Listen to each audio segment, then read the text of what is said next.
Welcome back, brothers and heretics, to Grimhammer. Tonight we're diving into the lore of the Furnace Lord. As always, before I get to the madness, be sure to like and comment any videos and topics you want to see in the future. And be sure to subscribe for the Emperor or the Dark Gods. I want to thank you guys for support. I've been killing it like always. Now, let's get into the video. Samek turned beneath the wound in heaven. The Hadex anomaly burned across the void in bruised reds and gangrenous violets, staining the world with colours no natural star had ever birthed. Its light crawled over the planet's orbital works, illuminating manufactoria suspended above the atmosphere on chains of docking spars and gravitic anchorages. Their silhouettes resembled iron gallows erected for the execution of continents. Cargo hulks drifted between them, their holds heavy with ore, cadavers and chained flesh. Furnace stations drew power from captive plasma hearts. Defense platforms rotated through the dark, bearing lance batteries and macro cannon whose barrels were wide enough to swallow hab blocks. Around them floated the wrecks of ships that had approached Samek without tribute. Their hulls had been stripped of armor and atmosphere, but the corpses remained, frozen into the ragged breaches like pale offerings nailed to black altars. Below, forged cities covered the surface from horizon to horizon. They had consumed the mountains that once surrounded them. They had emptied seas, ground forests into carbon stock, and bored so deeply into the mantle that the planet bled magma through wounds visible from orbit.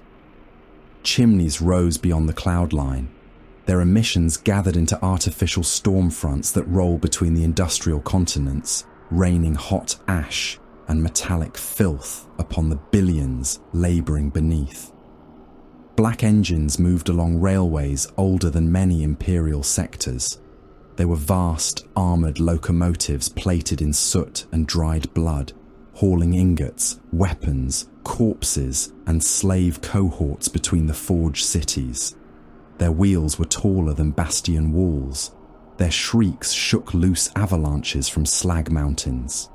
Each engine possessed a machine spirit that had long ago passed from hatred into madness. None of them were permitted to stop. Production was prayer. Exhaustion was deviation. Death was reclamation. Deep beneath the eastern Manufacturum continent, the revolt in Refinery Chasm Vol had lasted 87 minutes. Cord 9 calculated that it should have lasted 12. The dark Skitarii Alpha advanced beneath a ceiling lost behind smoke and shadow. His cohort marched with him in 6 disciplined ranks, boots striking the iron decking in mechanical unison. Their crimson robes had been dyed black with refinery soot. Brass respirator masks concealed what remained of their faces.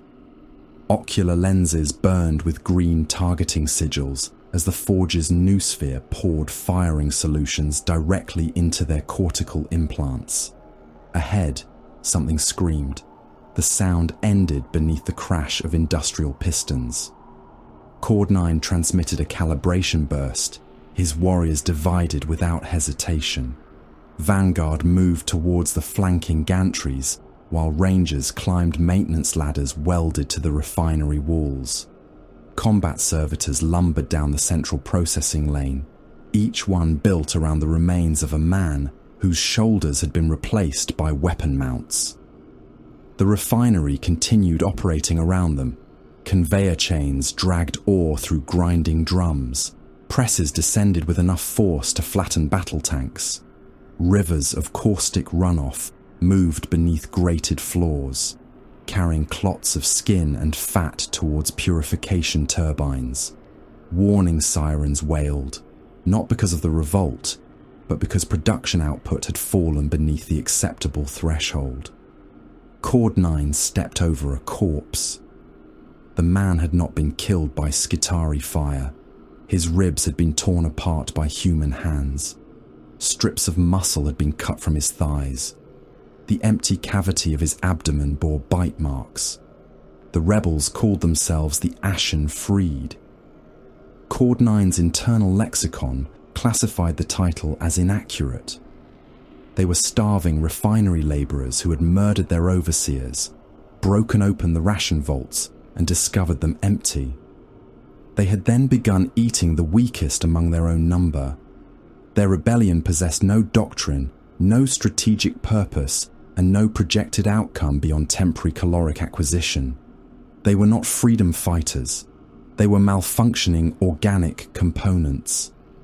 A rusted autogun barked from an upper gantry. The round struck Cord 9's chest and flattened against his blackened breastplate. His targeting reticule narrowed. Threat node identified. A ranger fired. The transuranic arquebus cracked like the splitting of a world. Its shell passed through the rebel, the foe, iron barrier behind him, and 3 more bodies huddled along the gantry.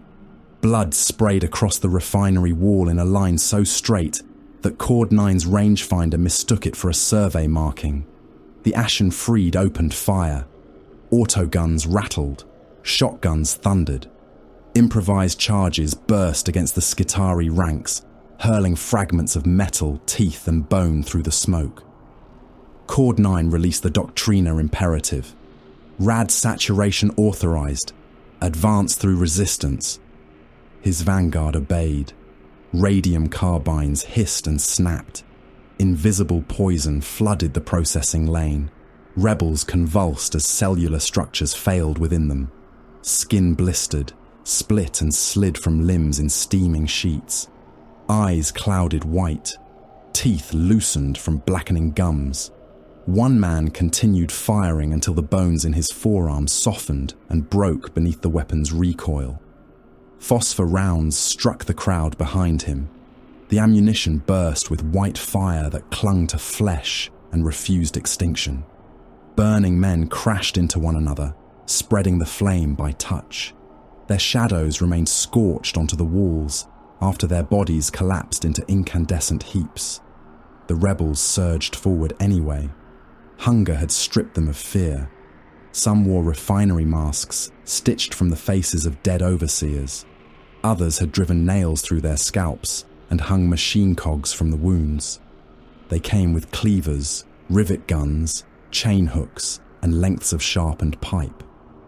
A combat servitor met them at the junction.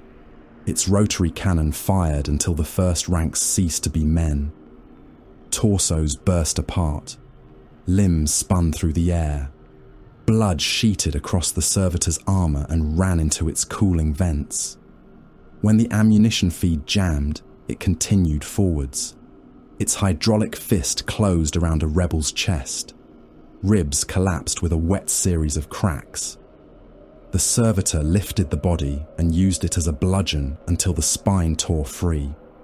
Another rebel thrust a drill into the servitor's exposed abdomen.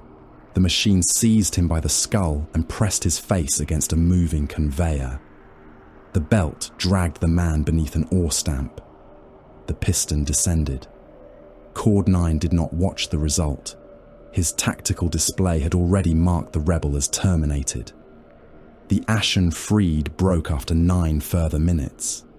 Some fled into the refinery ducts. Others threw down their weapons and prostrated themselves among the bodies. A knot of survivors barricaded themselves inside the ration processing chamber, where they had hung butchered workers from meat hooks above the grinders. Cord 9 halted outside the sealed doors. Resistance status, a subordinate answered in compressed Binharic. Localized. Ammunition expenditure remains within tolerance. 43 organic hostiles detected beyond barrier. Breaching charge. Directive conflicts with incoming command authority. Cord 9 received the same transmission a moment later. A presence entered the noosphere. It did not announce itself. It displaced everything else. Targeting data dimmed. Servitor-control codes fell silent. Even the refinery's machine spirits withdrew into muttering subroutines as an intelligence of impossible weight spread through the network. Its Binharic was layered with screaming scrap code and furnace hymns, transmitted at frequencies that made unshielded implants bleed. The blast doors opened from within. The Furnace Lord entered Chasm Val. He was not a man encased in armor. He was an industrial procession arranged around the remnants of one. Blackened plates enclosed a towering chassis that moved on 3 piston-driven legs. Furnace vents rose from his back, exhaling smoke scented with incense, oil, and cooked marrow. Articulated mechadendrites surrounded him in a restless halo, some ending in surgical blades, others in claws, injector needles, or weapon muzzles. At the center of the machine hung a skull so heavily augmented that almost no bone remained visible beneath the cables piercing it. A crown of rotating optics orbited his head, each lens focused upon a different subject. Cord 9 lowered himself to one knee. "Furnace Lord." The answer came as a shriek of machine cant. Cord 9's implants translated it into Low Gothic. "Production deficit. Revolt suppression is approaching completion. Your projection exceeded permitted duration. Hostiles employed refinery architecture as defensive terrain. Correction. You permitted them to employ it." Cord 9 accepted the rebuke without emotion. Emotion had been cut from him before the installation of his 3rd spinal interface. The Furnace Lord moved past him. The surviving rebels were dragged from the ration chamber. Skitari hauled them by chains fastened through wrists, jaws, and collarbones. Some pleaded, others spat curses. One tried to bite through his own tongue before a mechadendrite entered his mouth and pinned it to his jaw. A refinery overseer approached on trembling augmetic legs. "Lord, the condemned await execution." The Furnace Lord's optics revolved. "Execution is inefficient." The overseer stared upwards. "They are contaminated by revolt. Contamination does not nullify material value." A projection unfolded in the air between them. Cord 9 saw columns of calculations: remaining body mass, neural conductivity, protein density, coolant requirements, lubricant shortages, caloric yield. The Furnace Lord pointed towards the refinery grinders. "Render the musculature into nutrient substrate. Distill cerebrospinal matter for neural lubricant. Process blood plasma for organic coolant. Preserve the central nervous systems until extraction is complete." The overseer swallowed. "Alive, Lord. Dead tissue degrades." The rebels understood. Their pleading became screaming. Hooks descended from the ceiling. The condemned were lifted one by one and carried towards the processing machinery. Circular blades began to turn. Extraction needles extended. The first man was opened from groin to throat while still conscious, his organs lifted from him by delicate mechanical claws and sorted into steaming trays. The refinery sirens ceased. Production returned to tolerance. Before the final rebel reached the grinders, every auger station on Samek registered the approaching vessel. The spider ship came out of the Empyrean burning. It tore through the red clouds above Forge Primus, trailing warp light and fragments of its own hull. The vessel had once resembled an iron arachnid, its central body surrounded by docking limbs and sensor spars. Half those limbs were missing. Others flexed without command, grasping at empty space as if attempting to climb back into the warp.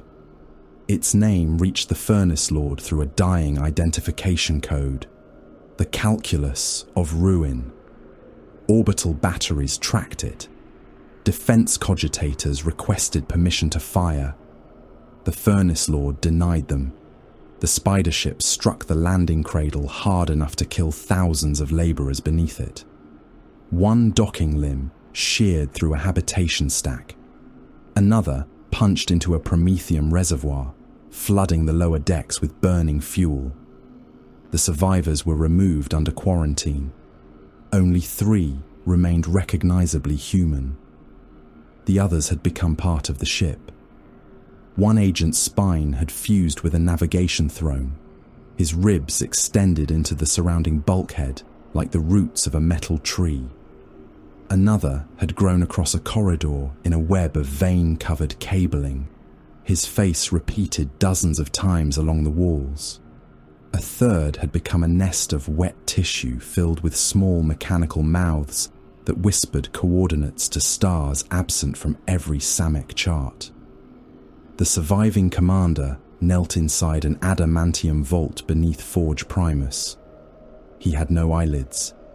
His skin bore equations cut into it with surgical precision. Both hands had been replaced by Xenos mechanisms composed of translucent black material.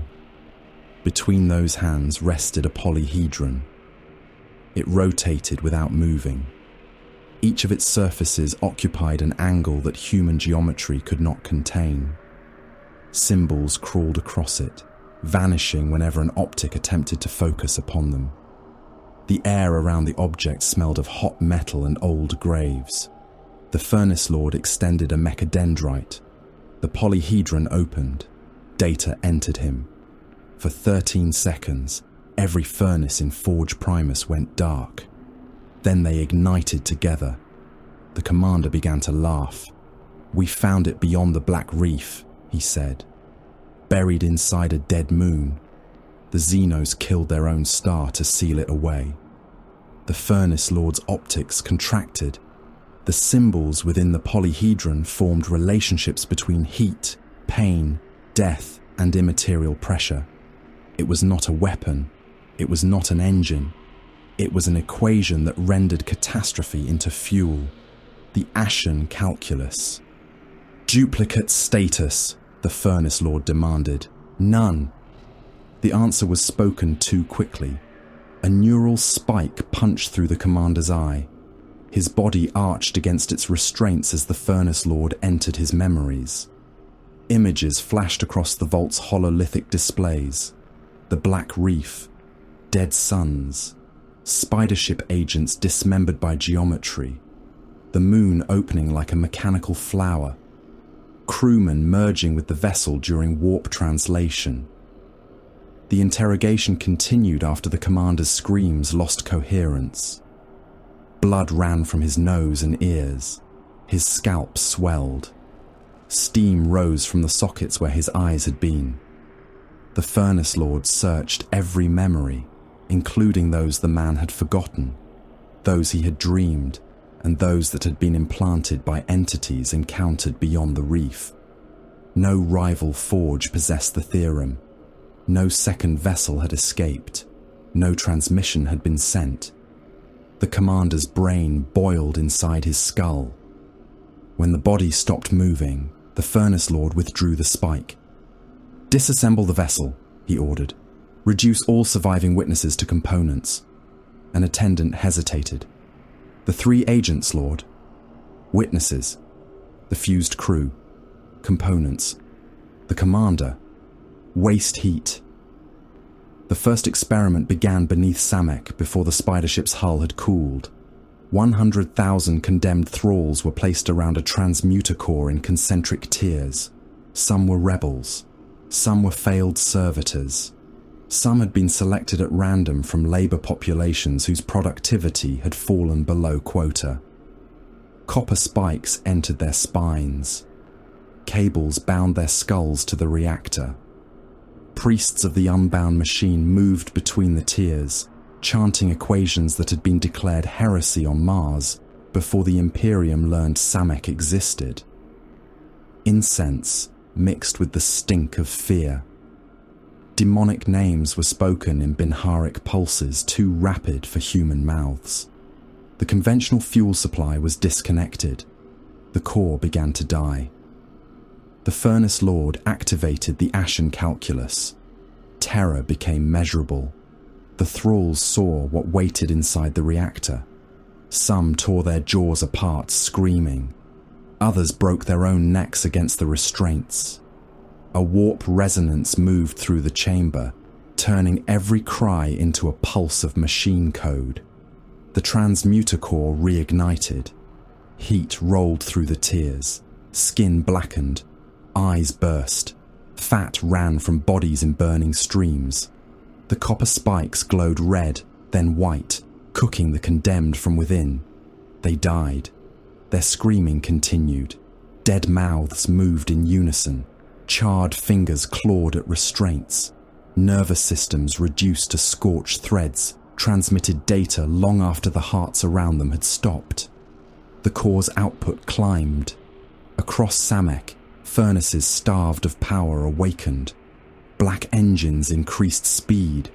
Weapons lines restarted. In the distant vassal forge of Hexagramma, Magos Ver-Calax detected the surge. He stood within a chamber lined with the preserved brains of failed subordinates. His body was a many-legged assembly of silver limbs supporting a bloated organic mass sealed inside glass. Sensory cables trembled around him as stolen data entered his private cogitators. Samek's power crisis had changed. That meant the Furnace Lord had found something worth killing him for. Ver-Calax opened encrypted channels to the other vassal forges. Coalition protocol, he whispered. Priority absolute. The throne must be broken before it becomes permanent. Above the planet, the warp split again. Iron Warriors' vessels emerged in disciplined formation, their hulls scarred by siege campaigns and old hatred. The Grand Cruiser Unyielding Malice took position beyond the orbital manufactoria. Its gun decks remained loaded. Its shields remained raised. Warsmith Koros sent no greeting. His transmission contained a list of delayed siege guns, defective armor shipments, missing ammunition stocks, and demon engines that had failed acceptance rites. The final line stated how many Samek personnel would be executed for each additional hour. The Furnace Lord received Koros inside the assembly vaults. Iron Warriors marched behind their warsmith in gunmetal plate edged with hazard stripes. Their bolters remained mag-locked, but their hands never moved far from the grips. Koros surveyed the chain defilers first. The demon engines crouched within restraint circles, claws carving trenches through the floor. One hurled itself forwards until adamantium chains cut through its armor and exposed the screaming flesh beneath. Unstable, Koros said. Responsive, replied the Furnace Lord. They passed a brass scorpion whose tail had been fastened to the ceiling by gravitic shackles. Its legs struck the walls hard enough to shake dust from the vault's arches. Artillery carriages waited beyond it. Human nervous systems had been stretched along their frames, every gun possessing a living guidance mechanism sealed within a transparent coffin. The men inside twitched as targeting data entered their brains. Hell talons hung from meat hooks above the assembly floor. Some whispered through dead vox grills. Others begged for pilots. One promised Koros that it would peel him from his armor and wear his nerves as control cables. The Furnace Lord recorded the threat. Vocal aggression exceeds projected threshold, he said. Additional obedience nails are required. Koros turned his helm towards him. My order is late. Your order is evolving. I requested siege engines, not excuses. A defiler struck its chains again. The Furnace Lord did not look towards it. Your impatience has been recorded. It has not altered production. Koros stepped closer. He was enormous, even for one of the Legiones Astartes. His plate reinforced by centuries of modification. Fail me again, Machine Priest, and I will calculate your replacement with a melter charge. The Furnace Lord's crown of optics revolved. Threat accepted as aspirational. Across the system, hidden transmitters awakened. Power from the Ashen Calculus flooded into a beacon forbidden since the darkest years of the Great Crusade. Its signal punched through the Hadek's turbulence. through storms that blinded navigators and drove astropaths into madness. An attendant registered the transmission and emitted a burst of alarmed cant. "Lord, Imperial augurs may receive this signal. Fleet response probability is increasing." The beacon continued to burn. The Furnace Lord watched its light climb into the wounded heavens. "Correction," he said. "It will bring fuel." The cathedral of the unbound machine had no roof. Its walls rose for kilometers through Samek's poisoned atmosphere, ribbed with armor plates scavenged from dead warships and reinforced by the skeletons of industrial towers. Ash fell through the open heights in black sheets. It settled upon iron galleries, upon serried ranks of execution servitors, upon the bowed forms of the 36 Forge Magi summoned to account before their master. At the cathedral's center yawned a shaft cut through the planetary crust. Magma moved far below, slow and luminous. A buried sea of fire glimpsed through veils of smoke. Heat shimmered above the abyss. Chains as thick as hab blocks descended into the glow, suspending vast generator shrines. Crucified machine cores and cages crowded with sacrificial thralls. Some captives still screamed. Others hung limp, their bodies slowly roasting in the rising heat, while extraction lines drained the fluids from them. The Forge Magi formed a broken circle around the shaft. No two had preserved the same interpretation of human form. Magos d'Escamon rested upon 6 insectile legs, each limb terminating in hooked adamantium claws that pierced the cathedral floor. His original body had been discarded centuries earlier. A vat-grown torso now floated inside a cylinder of amniotic gel mounted above his locomotor assembly, its skin translucent and its organs visible through a network of pulsing black veins. Magos Orphax concealed himself beneath robes sewn from flayed slave hide. Human faces had been stretched over the bronze housings of his speaker arrays. Their mouths opened whenever he transmitted, shaping voiceless screams around the grating music of his Binharic speech. Magos Charvek had replaced his eyes with grafted Xenos organs taken from a species exterminated before the founding of many imperial worlds. The organs rotated independently within his skull, leaking silver mucus down his iron cheeks. He claimed they allowed him to perceive probability. The Furnace Lord's private analyses indicated they merely displayed movement several heartbeats before Charvek's remaining human senses registered it. Others had become walking weapon platforms, mobile laboratories, or shrines to imprisoned intelligences. Demon-haunted, cogitators whispered from their backs. Mechadendrites writhed beneath their robes. Replacement bodies waited in nutrient tanks carried by servitors, prepared to receive uploaded consciousness should their masters' present forms suffer catastrophic damage. They knelt. None did so from reverence. The cathedral walls contained hidden gun ports. Behind every saintless icon waited conversion beam projectors, irradiation arrays, and rotary cannons slaved to the Furnace Lord's command architecture. The floor beneath each vassal was marked by a restraint field capable of locking his augmetics in place. The Furnace Lord entered without procession. He emerged from a gateway carved into the cathedral's eastern wall, his 3 piston-driven legs striking sparks from the black floor. Furnace vents exhaled behind him. His halo of mechadendrites moved with the restless precision of surgical instruments awaiting exposed flesh. Cord 9 marched at his right side. The dark Skitari Alpha bore the marks of Chasm Val upon his armor. Dried blood had hardened around his knee joints. Refinery ash clogged the edges of his respirator grill. He had not been cleansed. The Furnace Lord considered the evidence of completed labor more valuable than ceremonial purity. Security engines followed them.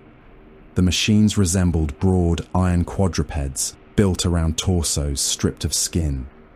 Heavy stubbers protruded from their shoulders. Shock mauls hung beneath their jaws. Each retained enough human brain matter to experience hunger, though none possessed a mouth. The Furnace Lord stopped at the edge of the magma shaft. His crown of optics revolved across the kneeling magi. Data passed through the noosphere, the cathedral filled with production tallies, mortality projections, fuel estimates, and tithe records. Red columns of failure climbed through the air. Every vassal received the same information, though several attempted to conceal their reactions behind encrypted cortical wards. The Furnace Lord breached those wards without effort. Fear had an electrical signature. Deception consumed measurable processing power. He catalogued both. Samek approaches operational contraction, he transmitted. His machine cant struck the noosphere like artillery. Lesser implants emitted sparks. One Magos convulsed as translation systems struggled to render the data into low Gothic. Conventional fuel reserves have fallen beneath long-term viability. Slave mortality exceeds replacement acquisition by 23%. 7 outer forges have withheld material tithe. 3 have submitted falsified production records. Warsmith Koros retained sufficient military force to collect his debt through seizure. The 36 remained silent. The Furnace Lord opened another sequence.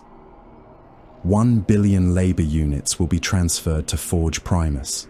900 war engines will be surrendered for doctrinal reconditioning. Each vassal will deliver the primary logic core of his most advanced creation. A burst of static passed through the assembly. It was the machine equivalent of an intake of breath.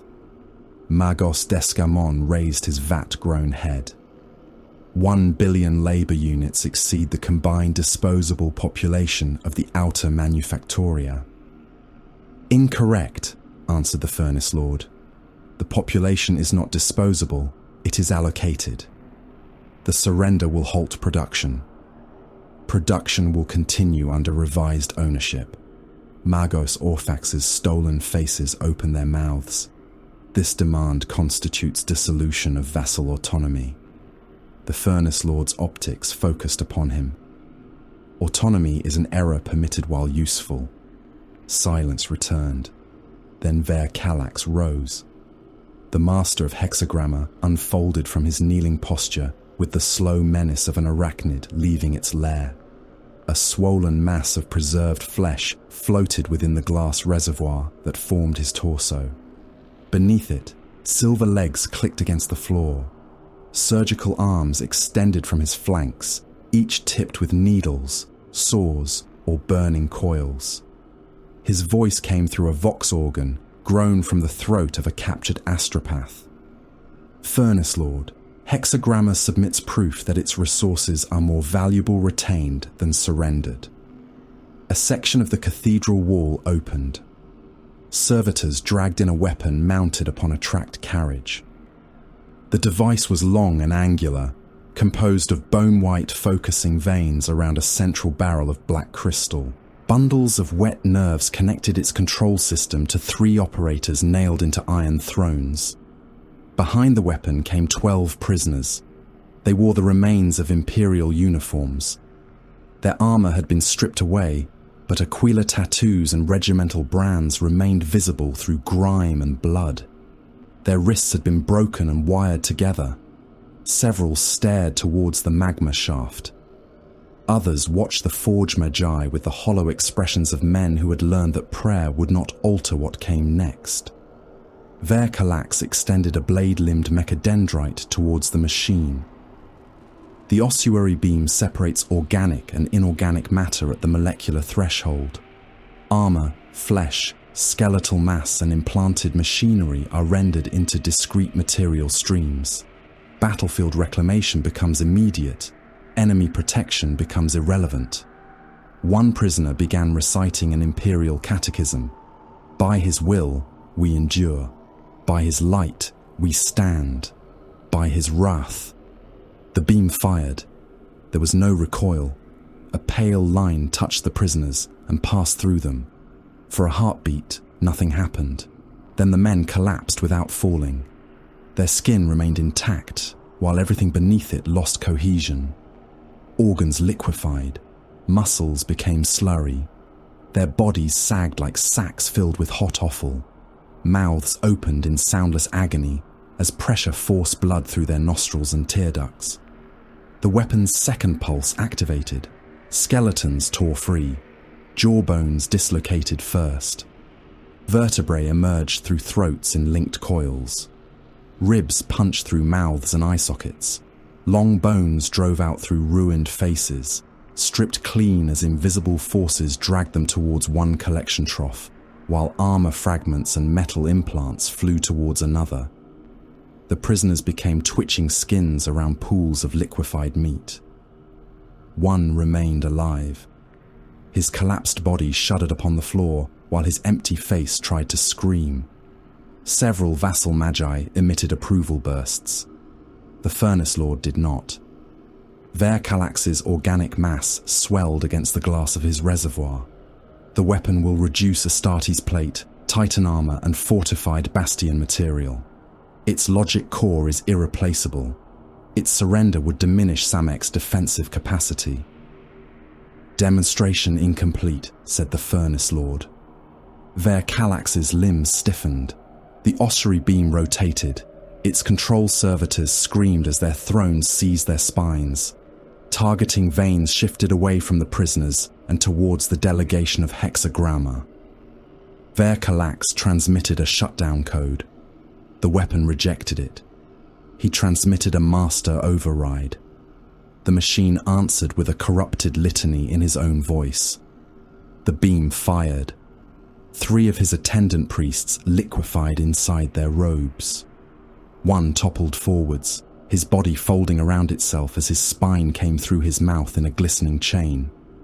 Another burst when pressurized organs tore through seams in his augmetic armor. Verkalax scuttled aside. The beam followed. Security engines attacked. The first quadruped leapt onto the weapon carriage, hydraulic jaws closing around the barrel assembly. Crystals shattered. Pale energy lashed across the cathedral and sliced through a row of kneeling slaves. Their upper bodies slid from their hips in steaming sections. A second engine rammed the tracked chassis towards the magma shaft. The ossuary beam fired once more. Its pulse struck Verkalax's own control servitors. Their skeletons erupted through the iron thrones, dragging spinal cables, intestines, and clots of brain matter behind them. The weapon lost guidance and swung wildly before the security engines tore its barrel apart. Silence settled over the wreckage. The Furnace Lord looked upon Verkalax. Your targeting litany was contaminated before transport. The master of Hexagramma's speaker clicked. You violated my forge architecture. Your architecture invited violation. You sabotaged the demonstration. I revealed its condition. The Furnace Lord moved closer. Magma light burned along the edges of his black armor. Technology incapable of distinguishing master from victim is not mastery. It is superstition wearing armor. Verkalax lowered himself. Not in submission, in calculation. Across the noosphere, one of his allies attempted escape. Magos Charvek severed his consciousness from his body and hurled the encoded pattern towards the cathedral's external relays. His insectile shell collapsed as its mind departed.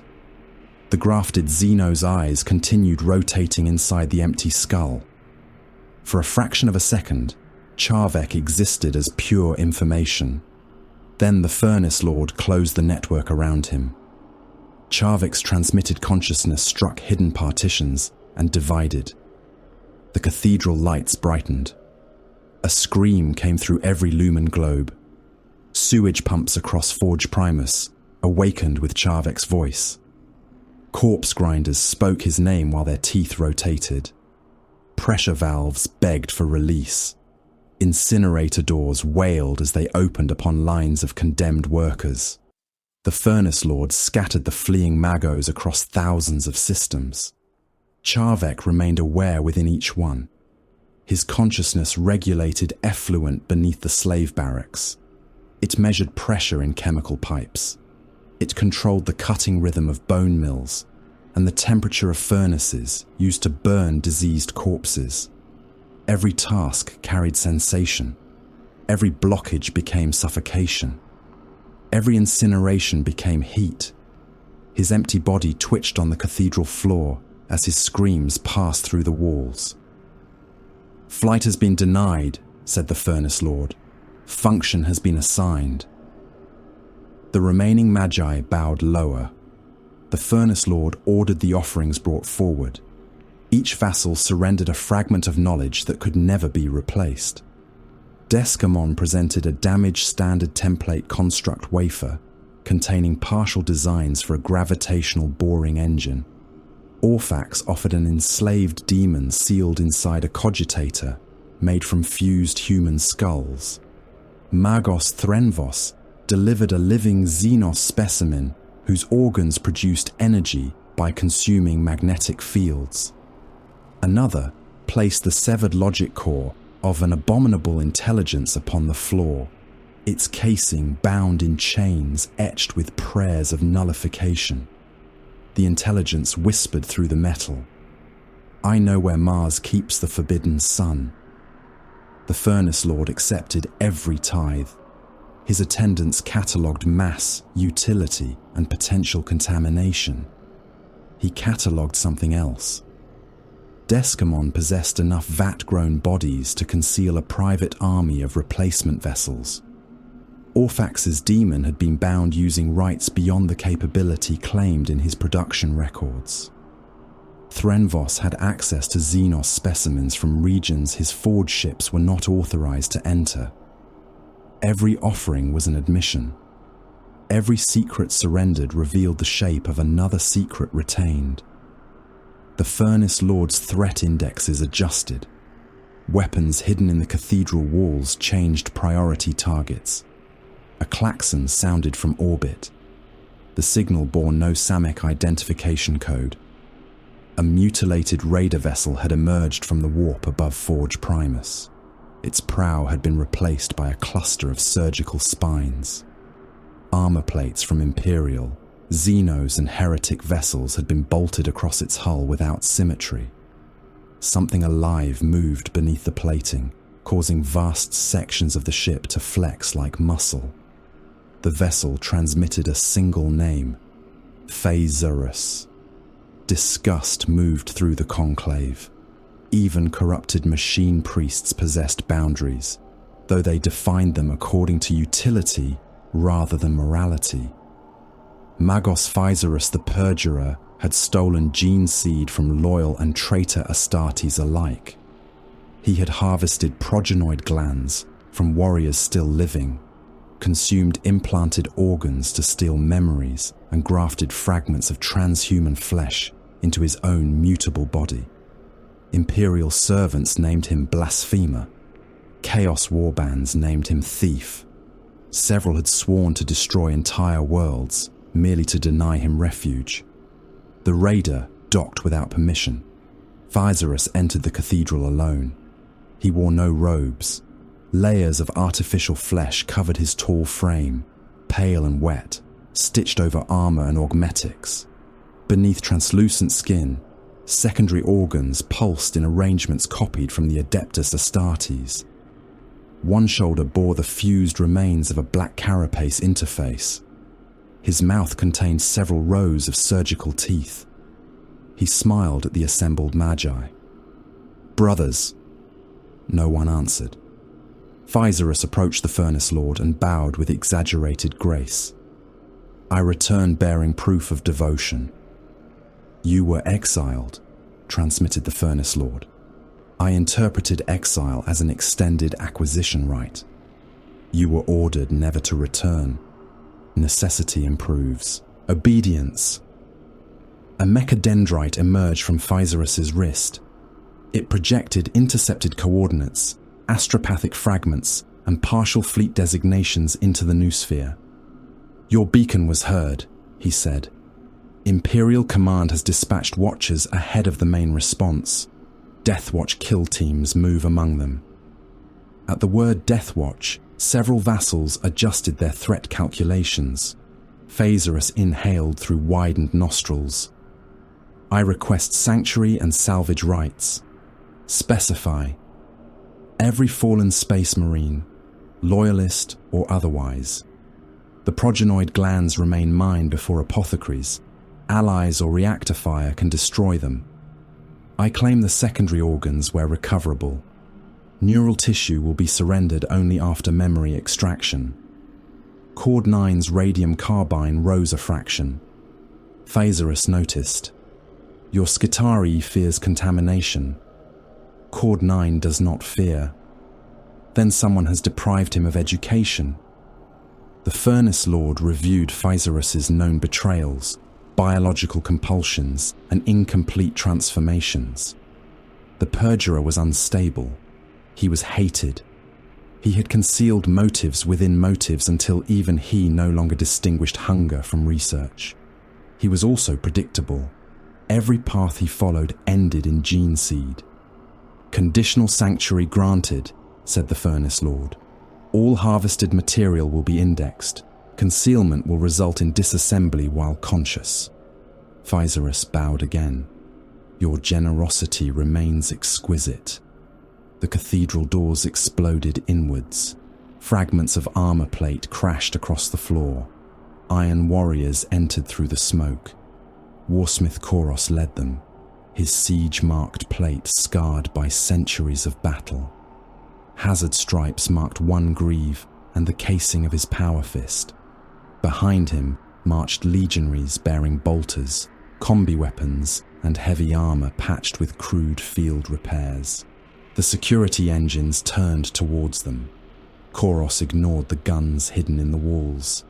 He strode between the kneeling magi as though entering a fortress already conquered. "I brought 12 million slaves," he said. 3 captured reactors. The remains of an imperial manufactorum stripped from its foundations. His voice emerged from his helm as a low mechanical growl. "Payment exceeds the value of what you have delivered." The Furnace Lord faced him. "Your calculation excludes repair costs incurred by your modifications. My modifications made your failures usable." Koros stopped within striking distance. "I will receive every siege gun promised, every replacement plate, every demon engine that survives testing. You will receive material according to contract. I will also receive access to the project drawing power beneath this forge." The Magi became very still. Phasarus smiled wider. The Furnace Lord's optics revolved around Koros. "Access denied. Your world was starving yesterday. Today, dead furnaces burn and rail engines move at full load. Do not insult me with coincidence." "Coincidence is an organic interpretation of insufficient data." Koros's power fist flexed. "I have broken citadels whose walls were older than your priesthood. I have buried imperial fists beneath fortifications they believed eternal. Give me the truth, or I will excavate it." Attempt recorded. The alarm from orbit changed. A reconnaissance probe had entered the system's outer boundary. It was small by Void War standards, a narrow imperial craft carrying auger vanes, picked recorders, and an astropathic relay core. It accelerated towards Samek while broadcasting encrypted bursts. Defense batteries acquired the target. Macro cannon fired. The first salvo missed by precisely calculated margins. The probe continued transmitting. Koros turned his helm towards the tactical projection. "You allowed it entry?" The Furnace Lord did not answer. A lance battery fired. The beam passed close enough to strip shielding from the probe without destroying its core. Its astropath screamed a final message into the warp. Only then did the third defense platform strike. The probe vanished in a sphere of molten debris. Its transmission escaped. The Furnace Lord watched the signal pass beyond Samek's system boundary. The 36 vassal magi received mobilization orders. Forge levies were to be armed. War engines were to be awakened. Ammunition quotas were tripled. Orbital bastions rotated towards likely translation vectors. Planetary war protocol, declared the Furnace Lord. Compliance is mandatory. Failure will be processed as treason. Ver Kalak studied him across the magma shaft. Koros watched in silence. Physaurus licked blood from between his surgical teeth. None of them understood that the probe had survived for the exact duration selected before it entered weapon range. The Furnace Lord turned his crown of optics towards the red wound in heaven. The beacon had summoned attention. The probe had carried proof. Now the enemy would come in strength. Below the cathedral, the magma shifted as ancient conduits awakened around the planetary core. Samek prepared to feed. The unyielding malice hung above Samek like a blade held against the throat of the world. Its armoured prow bore the scars of sieges fought across centuries. Whole districts of plating had been replaced with mismatched slabs of iron, some still carrying the heraldry of imperial vessels from which they had been torn. Macro cannon batteries lined the flanks in tiered rows. Torpedo tubes gaped beneath the ram like the mouths of burial vaults. Across the hull, vast hazard stripes had been painted over impact craters, not as warning, but as declaration. The Iron Warriors had marked the wounds they intended to survive. Furnace Lord crossed the boarding bridge beneath the aim of 100 weapons. Iron Warriors stood at measured intervals along the passage, their gunmetal armour blackened by furnace soot and old fire. Bolters rested against their breastplates. Ammunition feeds hung in disciplined loops. Every legionary watched the dark Mechanicum delegation through helm lenses the colour of arterial blood. Cord 9 walked behind his master with 12 corrupted Skitari. The Alpha's noospheric senses returned almost nothing from the Iron Warriors. Their armour systems were closed, their Vox traffic carried through shielded channels, and their machine spirits had been conditioned through rites unknown to Samek. He detected only the low pulse of active power units and the minor thermal signatures of weapons kept ready beneath restraint. There was no honour guard. There was a firing squad arranged as ceremony. The Iron Warriors escorted them through corridors built for war rather than comfort. Blast doors stood thick enough to withstand sustained bombardment. Ammunition rails ran overhead. Repair servitors laboured inside opened wall cavities while the ship remained battle-ready around them. The air smelled of hot metal, propellant residue, and the bitter chemicals used to cleanse blood from armour. No banners moved in the recycled atmosphere. No devotional hymns sounded. The vessel did not pretend to be anything except a weapon. Warsmith Koros waited within the strategium. The chamber was circular and tiered, its walls covered by tactical screens, range tables and casualty projections. Iron Warriors officers stood at command stations around a hololithic image of Samek. The planet turned slowly between them, divided by targeting lattices and siege geometry. Forge cities became resource basins. Mountain ranges became artillery obstacles. Slave populations became manpower reserves. Orbital manufactoria were marked as seizure priorities, destruction priorities, or acceptable losses. Every continent had been partitioned into firing arcs, breach corridors, landing zones, and industrial sectors. Koros stood before the image with his arms folded across his breastplate. His armour was heavier than that of the warriors around him. Additional plating reinforced the gorget and shoulders. Cabling ran from the back of his helm into a power unit built around the remains of an older pattern. His right gauntlet housed a power fist marked by dents that had never been repaired. He did not greet the Furnace Lord. "You owe me guns," he said. "I see furnaces, delays, and excuses." The words contained no ritual. No threat was needed. The unyielding malice was the threat. Furnace Lord moved to the edge of the hololith. His crown of optics rotated over Samek.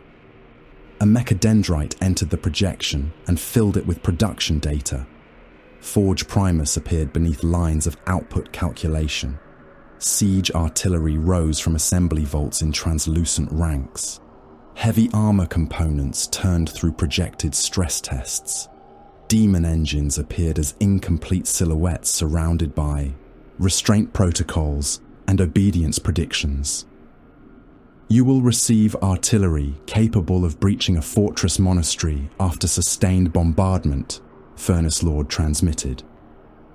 Siege plate adapted to endure repeated melter exposure. Demon engines with obedience thresholds exceeding all prior delivery patterns. Koros examined the projections. How many?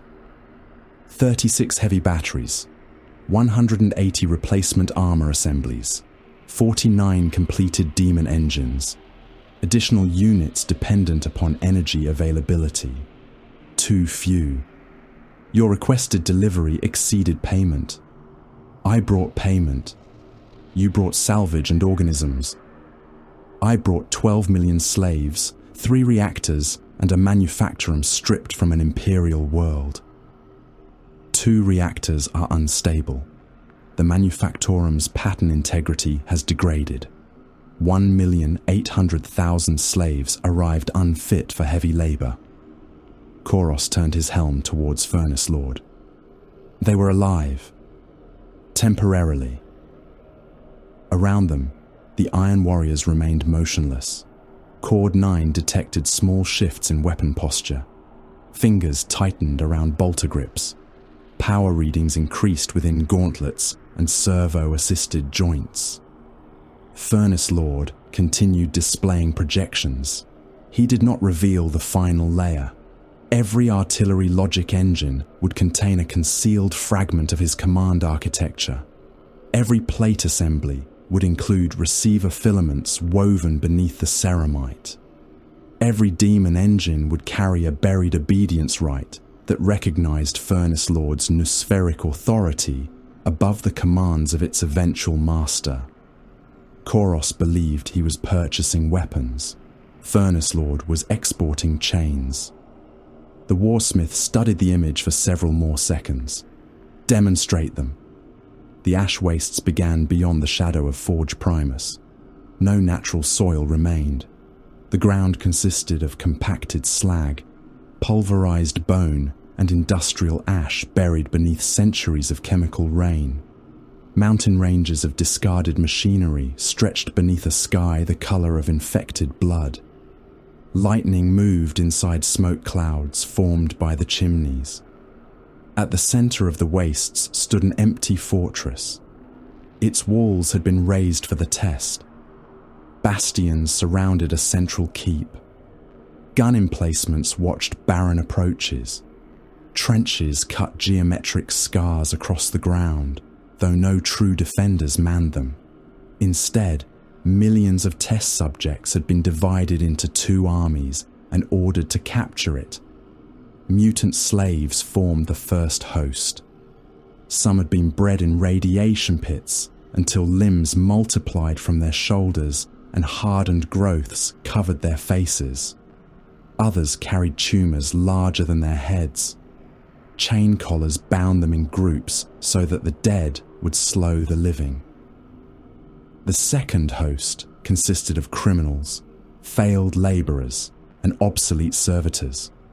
They carried autoguns, cleavers, mining charges, and tools refitted as weapons.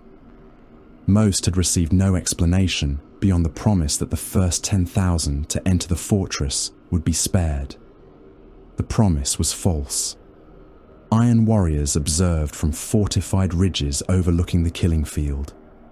Their surveyors measured wind speed, armor penetration, shell dispersal, and structural failure. Servo skulls floated above the gun lines. Rangefinders tracked every movement below. Koros stood inside a reinforced command emplacement beside Furnace Lord. Cord 9 watched from behind them. "Begin!" ordered the warsmith. The test armies advanced. Millions of feet struck the wastes. Dust and ash rose around them. Overseer towers drove the rear ranks onward with heavy stubbers, cutting down any who slowed. Mutants howled through broken jaws. Servitors marched in silence, their legs continuing after bullets passed through their torsos. The first Samek artillery battery fired. The guns were immense, each mounted upon a tracked carriage built from stripped-down mining engines. Demonic sigils had been carved into their barrels. Human nervous tissue pulsed inside transparent targeting coffins along the breech housings. The shells crossed the wastes with screaming voices. They struck the leading mutant formations. The first detonation turned thousands into red mist. Bodies vanished inside expanding pressure. Limbs and fragments of armor traveled for hundreds of meters. A sheet of flesh slapped against a distant trench wall and remained there, steaming. Shards from ruptured shell casings punched through rank after rank, driving broken weapons, ribs and teeth into the men behind them. A second shell landed among the servitors. Its explosion lifted entire cohorts into the air. Bodies rotated above the battlefield before falling in pieces. One servitor landed without arms or legs and continued transmitting target data through its cranial antenna until another shell reduced it to vapor. The test armies did not stop. Control implants flooded the slaves with pain. Shock collars detonated among those who turned back. The survivors advanced over the wreckage, trampling spilled organs into the ash. Koros watched the fortress walls. Dispersion is excessive. Within predicted tolerance, replied Furnace Lord. Your prediction tolerates waste. Waste is material without assigned purpose. Every expenditure here is assigned. Koros gave no answer. Another battery fired. These shells burst above the formations. Black iron fragments rained down, each carrying a bound spark of warp energy. Wherever a fragment entered flesh, the body around it twisted. Arms bent backwards. Mouths opened along torsos. Men tore at their own faces while something inside their bones tried to emerge. The artillery observers recorded the effects without comment. Then the grief mortar awakened. It stood apart from the other guns inside a circle of warding pylons. The siege engine possessed no conventional barrel. Its weapon chamber resembled a ribbed iron throat wrapped in chains and prayer strips written in corrupted machine cant. Behind it, 12 human bodies had been stretched across resonance frames, their nerves connected to targeting cogitators. The ammunition was brought forward in armored cages. Each shell trembled. Something moved beneath the metal casing. The shells contained compressed warp entities forced into temporary material form. Their confinement generated whispers across every Vox channel in the command emplacement. Cord 9 heard promises spoken in voices taken from memories he no longer possessed. The first grief shell entered the breach. The siege engine screamed. Iron chains snapped taut as recoil systems locked. The weapon fired. The shell moved too slowly for conventional artillery. It crossed the sky like a falling star dragged sideways, shedding black light. Every slave beneath its path looked upwards. The shell struck the trench network. There was no flame. The world folded. Trench walls bent inward as if gripped by an invisible fist. Earth, armor, and bodies compressed together. Thousands of soldiers became layered sheets of meat and metal, flattened so completely that faces remained visible as red impressions between plates of ruptured steel. The trench system collapsed over itself. Men standing hundreds of meters away were dragged towards the point of impact. Their bodies skidded across the ground, skin tearing from hands as they clawed at slag. Vehicles rolled sideways. Chain-linked mutants were pulled into knots of broken limbs. The warp entity escaped for less than a heartbeat. Its outline appeared above the crater as a vast absence shaped like a screaming mouth.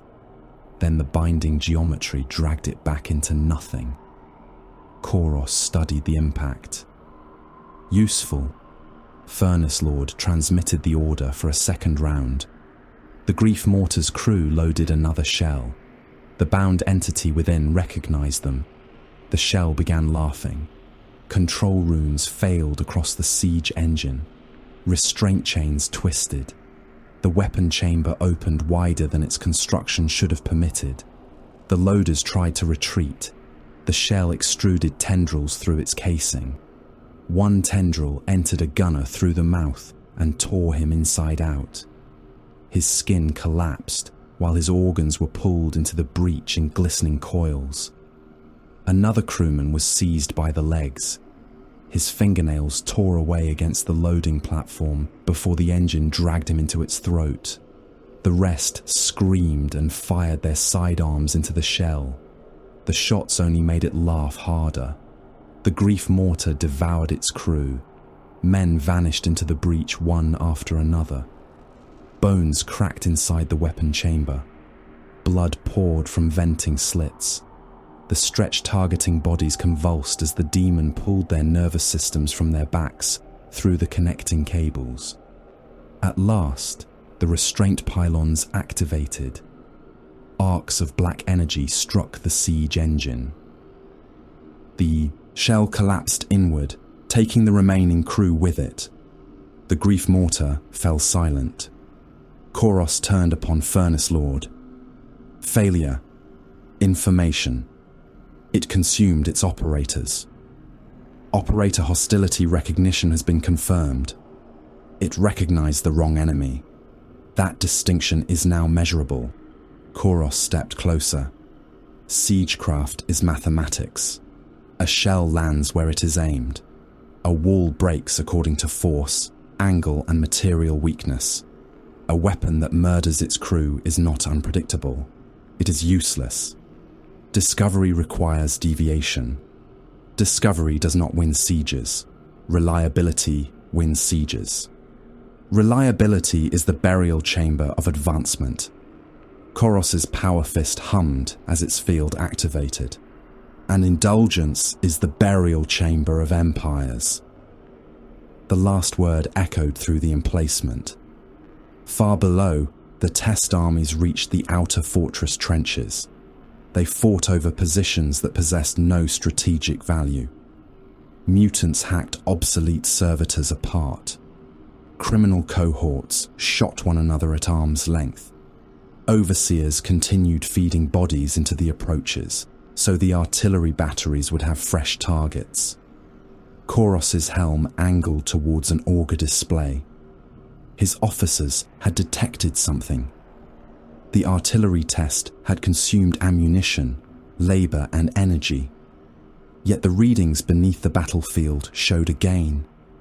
Hidden conduits carried thermal output away from the impact zones. Psychic residue moved through buried channels. The agony of the dying had become a measurable current flowing towards Samek's planetary depths. The Warsmith magnified the display. Your test absorbed more than it spent. Furnace Lord said nothing. Koros traced the conduits towards the core. What lies beneath the wastes? Samek, do not answer me like a priest. Do not question me like a thief. The Iron Warriors around them shifted. Furnace Lord's attendants raised weapons. Koros looked from the conduit map to the dark Mechanicum ruler. I paid for access. You paid for weapons. I will learn what feeds those conduits. Further examination will be classified as theft. Koros's vox lowered. And what follows that classification? Reclamation. Neither moved. The artillery continued firing below them.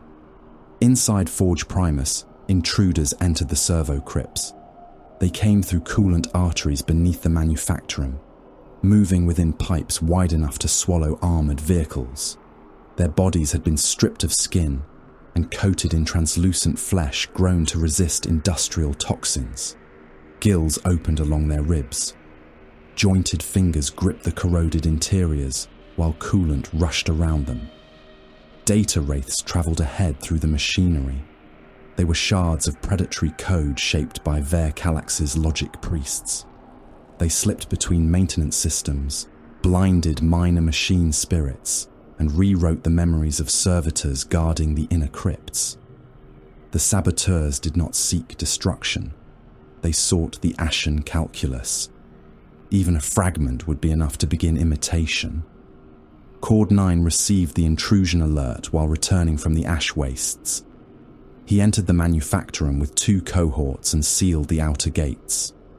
Production continued. Stamping presses descended in endless rhythm. Molten alloy flowed through open channels. Conveyors carried unfinished limbs, armor segments and weapon housings between assembly shrines. Servitors worked beside the moving machinery without reacting to gunfire. The first infiltrator emerged from a maintenance torso. He had cut open a servitor, removed its organs, and folded himself inside the cavity. When Cord 9 passed, the dead machine split apart and the saboteur fired a compact plasma weapon. The blast killed 3 Skitari. Cord 9 returned fire. Radium rounds tore holes through the infiltrator's flesh sheath. He retreated beneath a press. The machine descended and crushed his upper body into the floor, while his legs continued kicking. 2 more saboteurs attacked from the conveyors. One threw scrap code charges into the cohort. Skitari optics filled with false targets. Several fired upon one another until Cord 9 severed the infected channel and restored command priority. Close formation, preserve production assets, exterminate biological intrusion. The chase moved through operating machinery. An infiltrator leapt across a river of molten alloy. Cord 9 shot him in the spine. The body struck the surface and ignited before sinking, arms still clawing above the metal. Another crawled beneath a chain drive and fired from cover. A Skitari vanguard fell with half his head removed. Cord 9 advanced into the shots. Rounds sparked from his breastplate. He seized the chain housing and tore away the protective grille. The saboteur tried to move. The drive caught both his legs. Flesh wound around the gears. Bones shattered. The chain pulled him closer while he continued firing, screaming through clenched teeth as machinery consumed him to the hips. Cord 9 stepped onto his skull. His bionic heel descended. The head burst across the decking. One infiltrator remained alive. Cord 9 dragged him before Furnace Lord inside the servo crypt. Neural needles entered the prisoner's skull. The Furnace Lord extracted memory after memory, peeling past false loyalties, implanted dreams and suicide wards. 6 vassal forges were preparing revolt. Weapons had been hidden. Labour armies had been armed. Verkalax intended to strike when Forge Primus appeared committed against the approaching Imperials. Cord 9 awaited the execution order. It did not come. "Reconstruct him," ordered Furnace Lord. The Alpha looked towards his master. Clarification. Implant successful acquisition memories. Permit return to hexagramma. The conspiracy will continue. Correct. Cord 9 processed the answer. Immediate suppression would preserve assets. Immediate suppression would produce corpses. The Furnace Lord turned towards the hidden conduits beneath Samek. A conspiracy destroyed too early yields only dead flesh. A conspiracy permitted to mature yields armies, reactors, ammunition expenditure, heat, and fear. His optics burned in the dark. All possess value. Across the outer forges, sealed armories opened. Hidden munitions became accessible. Weapon vaults reported false failures in their security systems. Fuel reserves appeared inside ledgers where none had existed before. Rebel Magi believed forgotten stockpiles had been uncovered through their own skill. In truth, Furnace Lord placed every gun into their hands. He gave them shells. He gave them engines. He gave them enough strength to imagine victory. Beneath Samek, the ashen calculus waited for them to try. Ver Calax began the war with silence. At the appointed hour, the black engines ceased moving. Across 3 continents, ancient locomotives locked their brakes upon the resource rails and died where they stood. Ore convoys halted between slag mountains. Ammunition trains stopped beneath loading gantries. Slave transports shuddered to rest inside tunnels, whose walls sweated industrial toxins. The machine spirits of the engines screamed through the noosphere as foreign command codes invaded their motive systems and strangled their furnaces. Then the rails exploded. Demolition charges hidden beneath switching shrines detonated in sequence. Iron tracks rose from the ground like whips. Bridges folded into ravines. Fuel wagons ruptured, spreading burning promethium through labor camps and maintenance stations. Thousands died before the first formal declaration of rebellion had entered the planetary network. Ver Calax released his scrap code. It came disguised as a litany of obedience. The corruption passed through manufacturum relays, cathedral cogitators, defense shrines, and across Samek. Forged cities that had not fired their guns since forgotten wars awakened. Macro cannon traversed upon mountain-sized housings. Missile silos split open beneath plains of compacted ash. Lance towers drew power from reactor complexes whose priests had believed them dormant. Warning bells began to toll from city to city.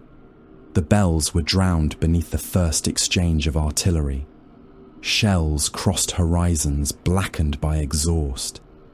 Entire districts vanished inside rising walls of fire. Shockwaves travelled through industrial valleys, flattening habitation stacks and throwing labourers from gantries in shrieking multitudes. One macro shell struck a refinery tower and passed through without detonating, dragging machinery and human bodies through the exit wound before bursting inside the city beyond. Ver Calax transmitted his proclamation from Hexagramma. The throne of Forge Primus has entered terminal deviation. The Furnace Lord has concealed power from his vassals, withheld the means of Samek's preservation, and surrendered our labour to foreign claimants. His dominion is mathematically void. 31 Forge Magi answered. Some declared support, some declared neutrality while opening their armories. Some transmitted both responses to different recipients.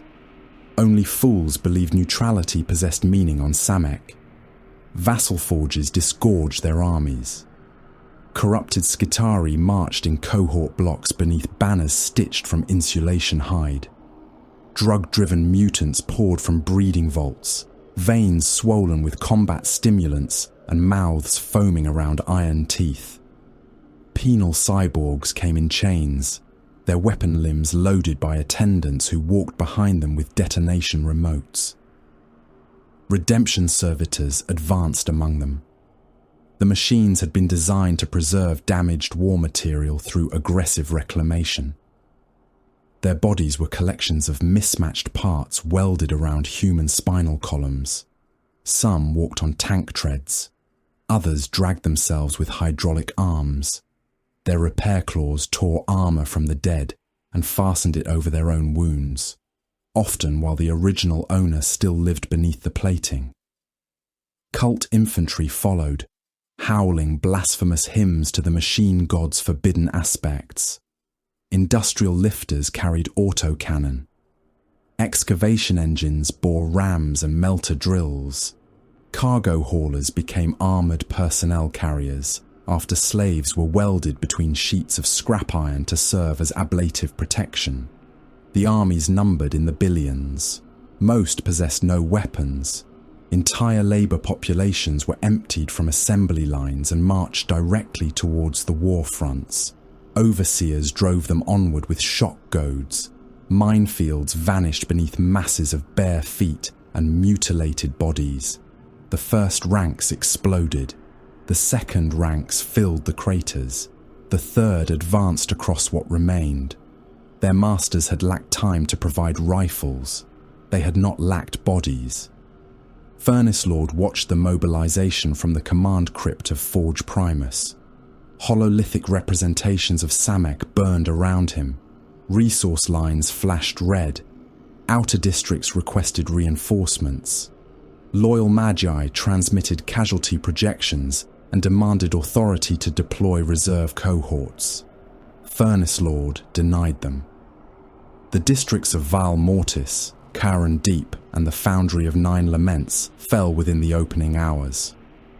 Ver Kalax interpreted the collapse as proof of surprise. His armies crossed the abandoned defence lines and seized Manufactoria, whose workers had been ordered to remain at their stations. They found obsolete machinery, depleted fuel vaults, and populations already marked for termination in Forge Primus's hidden ledgers. The conquerors did not notice the conduits buried beneath the floors. They did not see the ashen calculus listening through the walls. Every artillery strike generated heat. Every dying slave released fear. Every reactor rupture fed energy into channels descending towards the planetary core. The Furnace Lord had not surrendered territory. He had opened collection basins. War spread across Samek. Forge cities fired upon one another over distances measured in continents.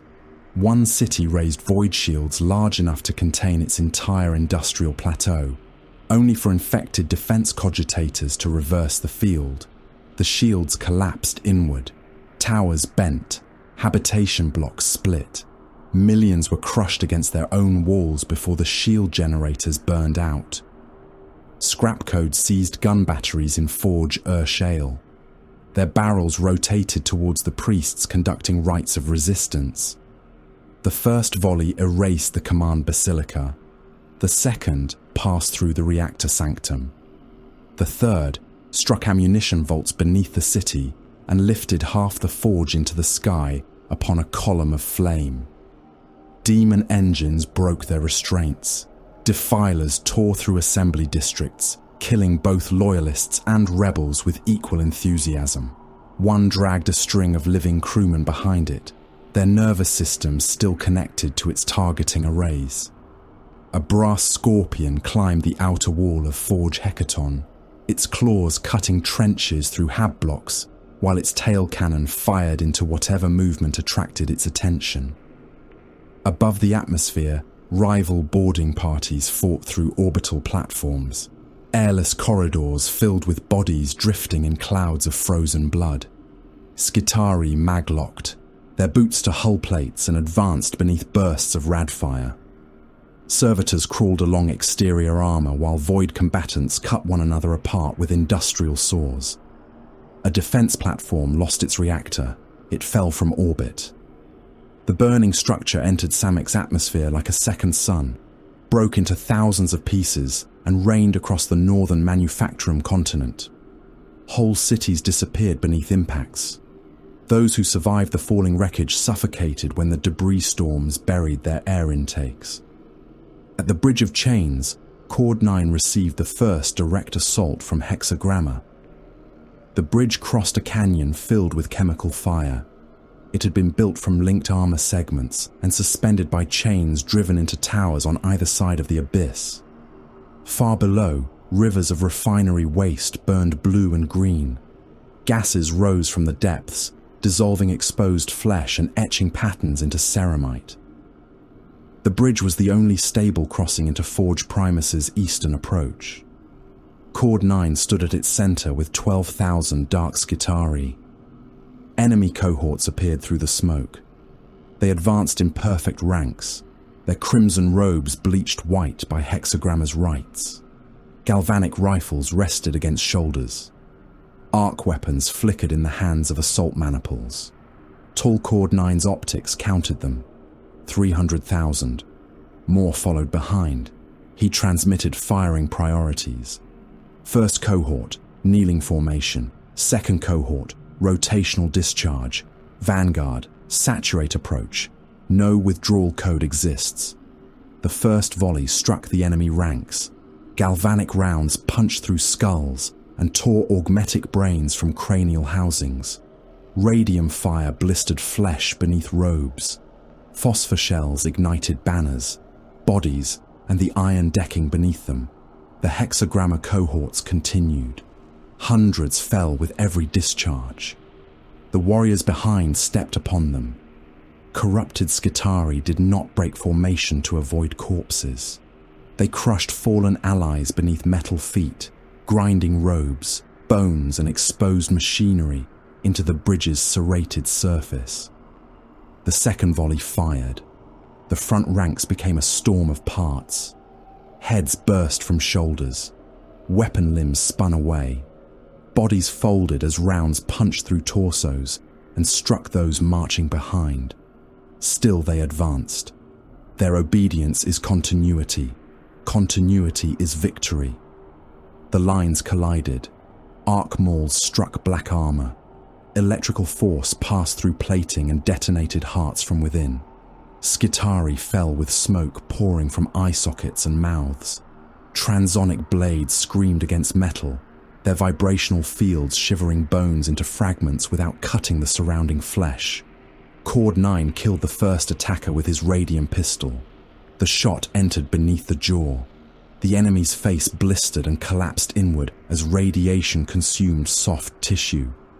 Cord 9 seized the corpse, turned it into the path of a transonic blade, and fired through the body into the warrior beyond.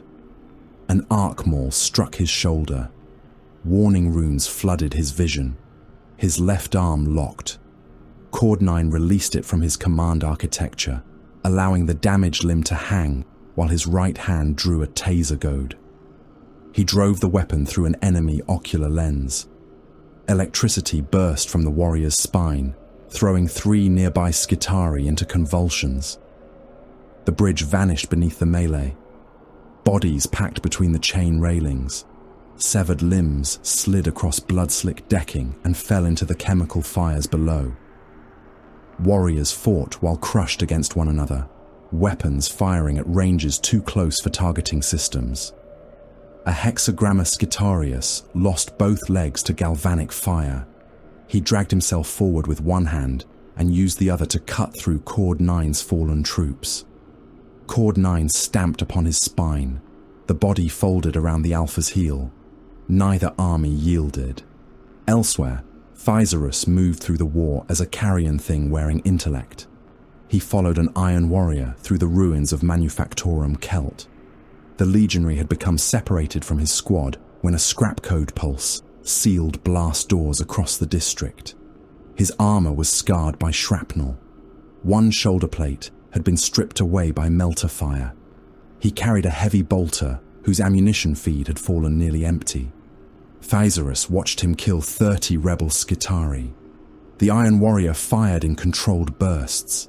He selected leaders, weapon operators, and only when the legionary entered a maintenance vault did Physaurus attack.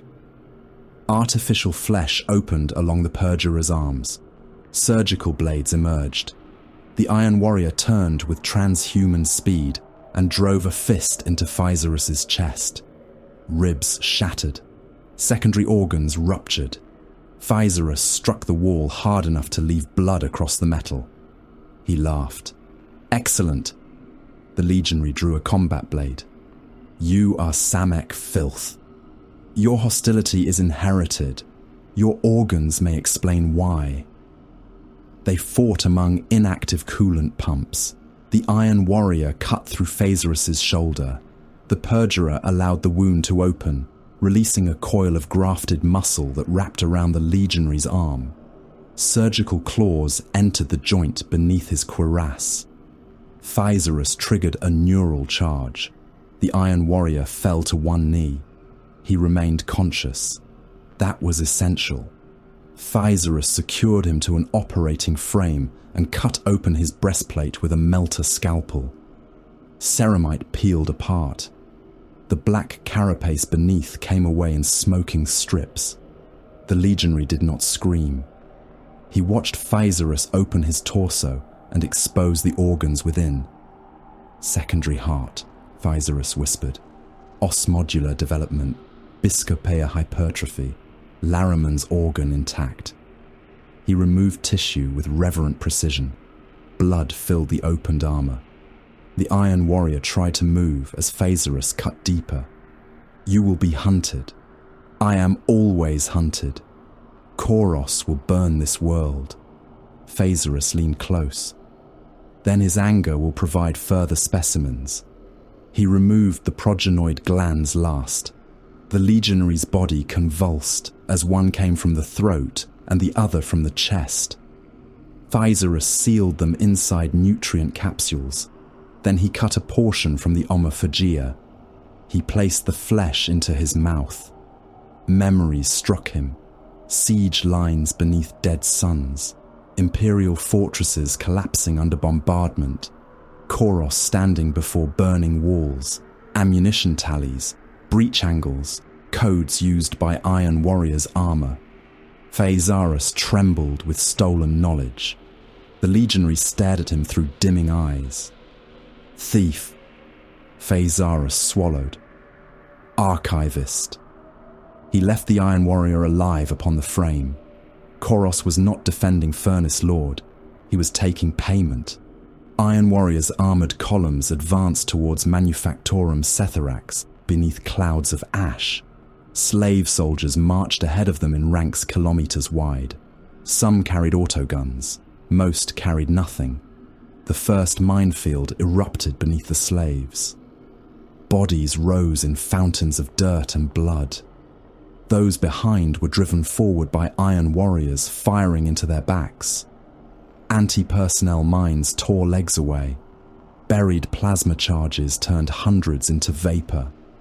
Gun emplacements opened from the Manufactorum walls and cut channels through the advancing masses. Koros watched from a command tank. Maintain pressure. An officer studied ammunition expenditure from the defenders. They are firing too quickly. They believe the slaves are the attack. The slave columns kept coming. They triggered mines. They revealed artillery positions. They died until the defenders' weapon barrels glowed and ammunition lifts began returning empty.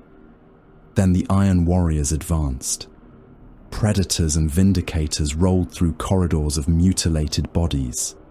Siege shields pushed aside the dead. Heavy weapons teams occupied crater lines. Legionaries moved behind disciplined volleys, destroying gun nests with Lascannon fire and reducing barricades with autocannon bursts. Melter charges were fixed to the Manufactorum gates. Koros counted the seconds. The charges detonated. The gates ran like wax. Iron Warriors entered through the breach, bolters firing in measured rhythm. Every shell found a body. Rebel Skitarii burst apart. Penal cyborgs lost limbs and continued crawling until bolt rounds detonated inside their skulls. The Manufactorum fell before the slave corpses outside had cooled. At the height of the rebellion, Furnace Lord opened the plasma heart of Forge Nexos. The city contained 400 million souls. Most never received warning. Deep beneath the central foundries, restraint fields failed in sequence. Plasma chambers exceeded tolerance. Reactor priests transmitted frantic petitions. Emergency systems requested permission to vent. Furnace Lord denied them. Verkalax detected the overload. "Evacuate Nexos," he ordered. There was nowhere to evacuate. The city swelled with white light. Towers bent as though made from soft metal. Habstacks sagged. Railways curled upward. Human shadows burned into walls an instant before the walls ceased to exist. Then, the plasma heart ruptured. Forge Nexos became a sun. 400 million bodies vanished inside the ignition. Flesh, armor, machinery, and stone ceased to possess separate meanings. A continent-spanning shockwave moved outward, flattening armies and tearing industrial districts from their foundations. Molten bodies fell with molten iron. Black engines were thrown from their rails. Demon engines caught in the blast burned without dying, their screams carried across the noosphere. Clouds of vaporized metal rose into the atmosphere and spread beneath the Hadex light. Verkalax watched the destruction from Hexagramma.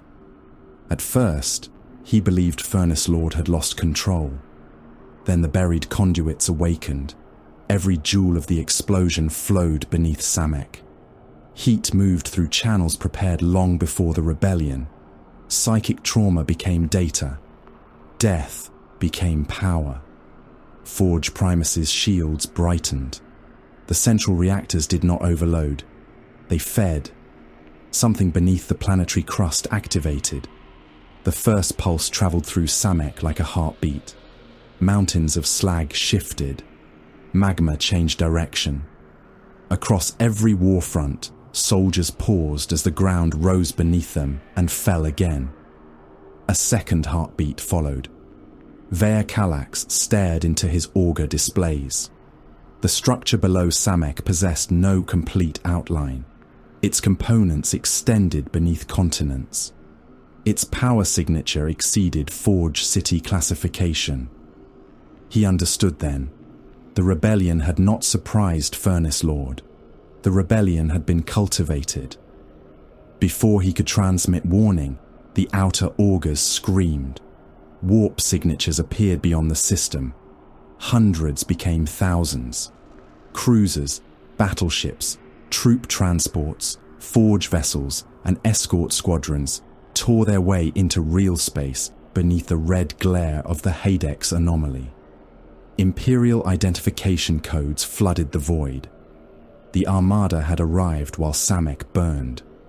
Inside Forge Primus, attendants awaited the order to recall loyal armies from the rebellion fronts. Furnace Lord refused. "Continue suppression." "Lord," one attendant transmitted, "Imperial fleet strength exceeds initial projection. Concentration of forces is advised." The Furnace Lord watched the tactical display fill with enemy vessels. Across Samek, billions continued to die. Beneath them, the buried machine beat again. "Concentration is unnecessary," Furnace Lord replied. His optics brightened with reflected fire. "Fuel has arrived." The Imperial Armada entered the Samek system beneath the tolling of Electro-Priest war bells. Its vessels emerged from the warp in ordered waves, translating into real space with their void shields already raised and their gun decks brought to readiness. Navy escorts formed a protective spear around mass conveyors and troop ships.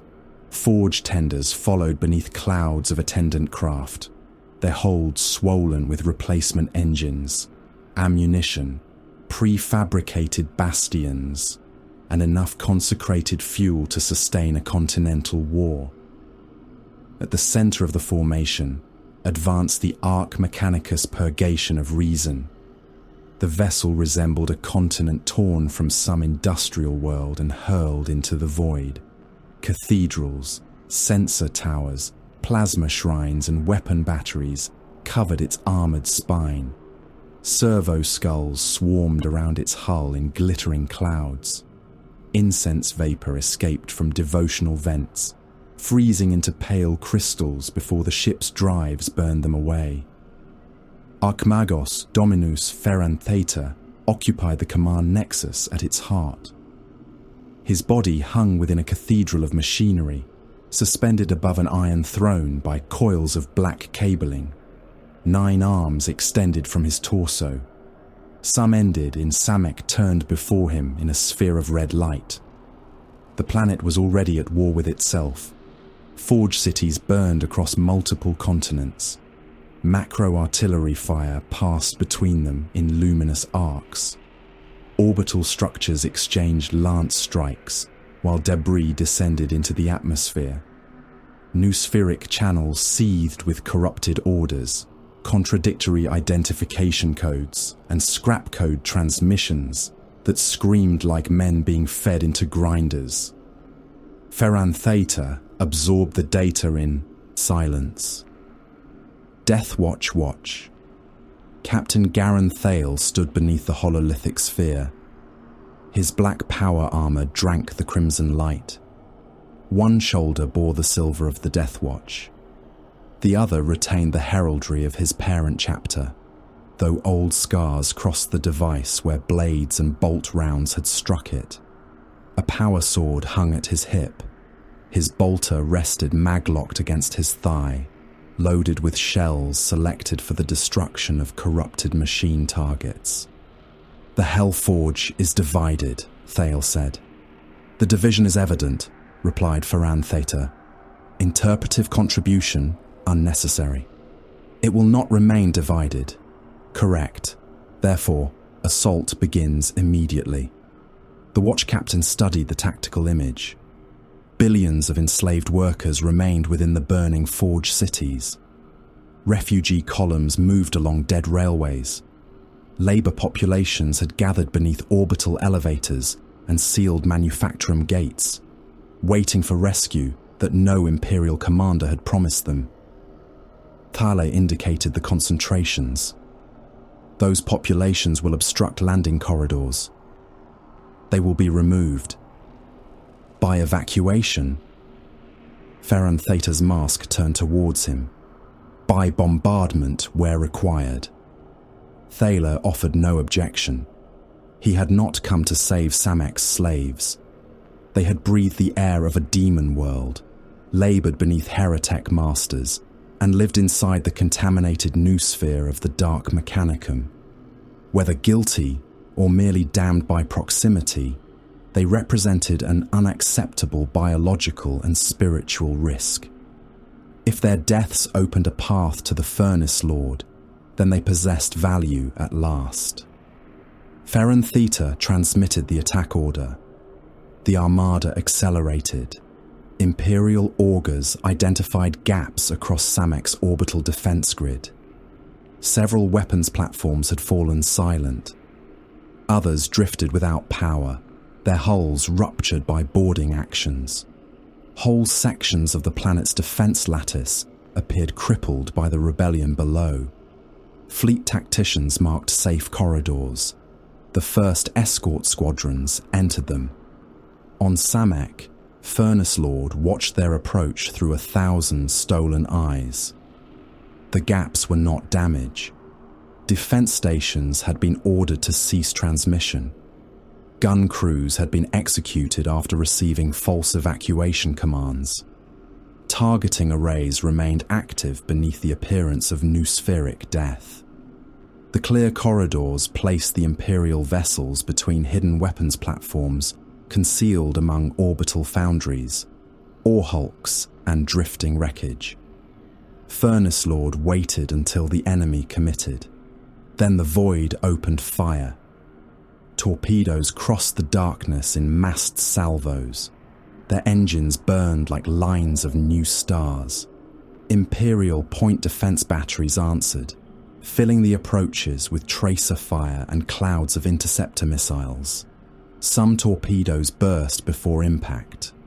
Others passed through the barrage and struck shields already strained by the Hadek's turbulence. A Navy escort vanished inside an expanding sphere of plasma. Its void shields flashed white, collapsed, and allowed 3 warheads to enter the hull. The first tore through the prow. The second detonated among the gun decks. The The third reached the plasma conduits and transformed the vessel into a sun-bright ruin. Lance fire moved between fleets. Beams crossed thousands of kilometers in an instant, cutting through armor, vaporizing compartments, and leaving entire decks exposed to the void. Macro shells followed, each one large enough to demolish a fortress district. They punched through hull plating, shattered bulkheads, and converted pressurized compartments into storms of wreckage, corpses, and freezing blood. Men were torn from ruptured decks before they understood the hull had opened. Some struck the void already dead. Others lived long enough to see their ships burning around them, mouths opening in silence while ice formed across their eyes. Hellblades swarmed from the orbital manufactoria. Their knife-shaped silhouettes twisted through anti-aircraft fire with inhuman speed. Hell talons followed, engines screaming through every Vox frequency as demon-bound targeting systems locked upon Imperial attack craft. Fighters broke apart beneath autocannon volleys. Bombers released payloads into docking bays and engine housings. Boarding torpedoes crossed between burning vessels, carrying Skitarii, combat servitors, dark Mechanicum thralls, and creatures that had never possessed names. Ferran Theta adjusted the fleet geometry. Forward escorts will maintain pressure. A subordinate Magos transmitted an objection. Projected survival below acceptable fleet preservation thresholds. Fleet preservation is subordinate to planetary seizure. The escorts continued forwards. Furnace Lord released the scrap code. It entered the Imperial network as a plea. A machine spirit wailed across encrypted Mechanicus channels, identifying itself as the soul of a wounded escort. Its transmission contained the proper invocations, distress markers, and devotional checksums. It begged for guidance.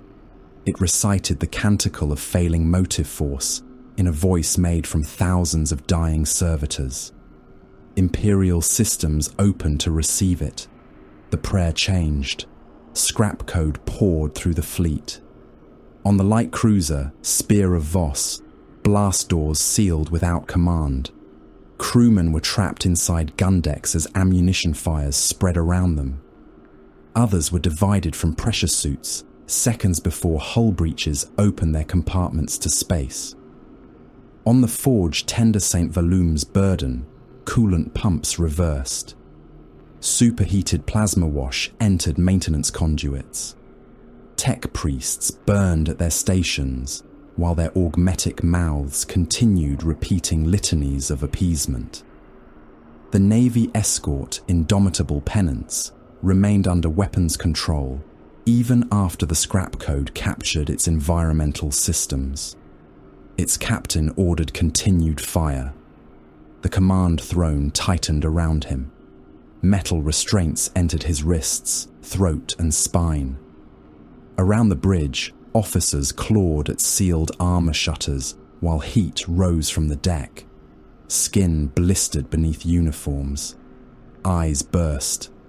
Men collapsed against their consoles, leaving strips of flesh fused to red-hot metal. The captain remained upright.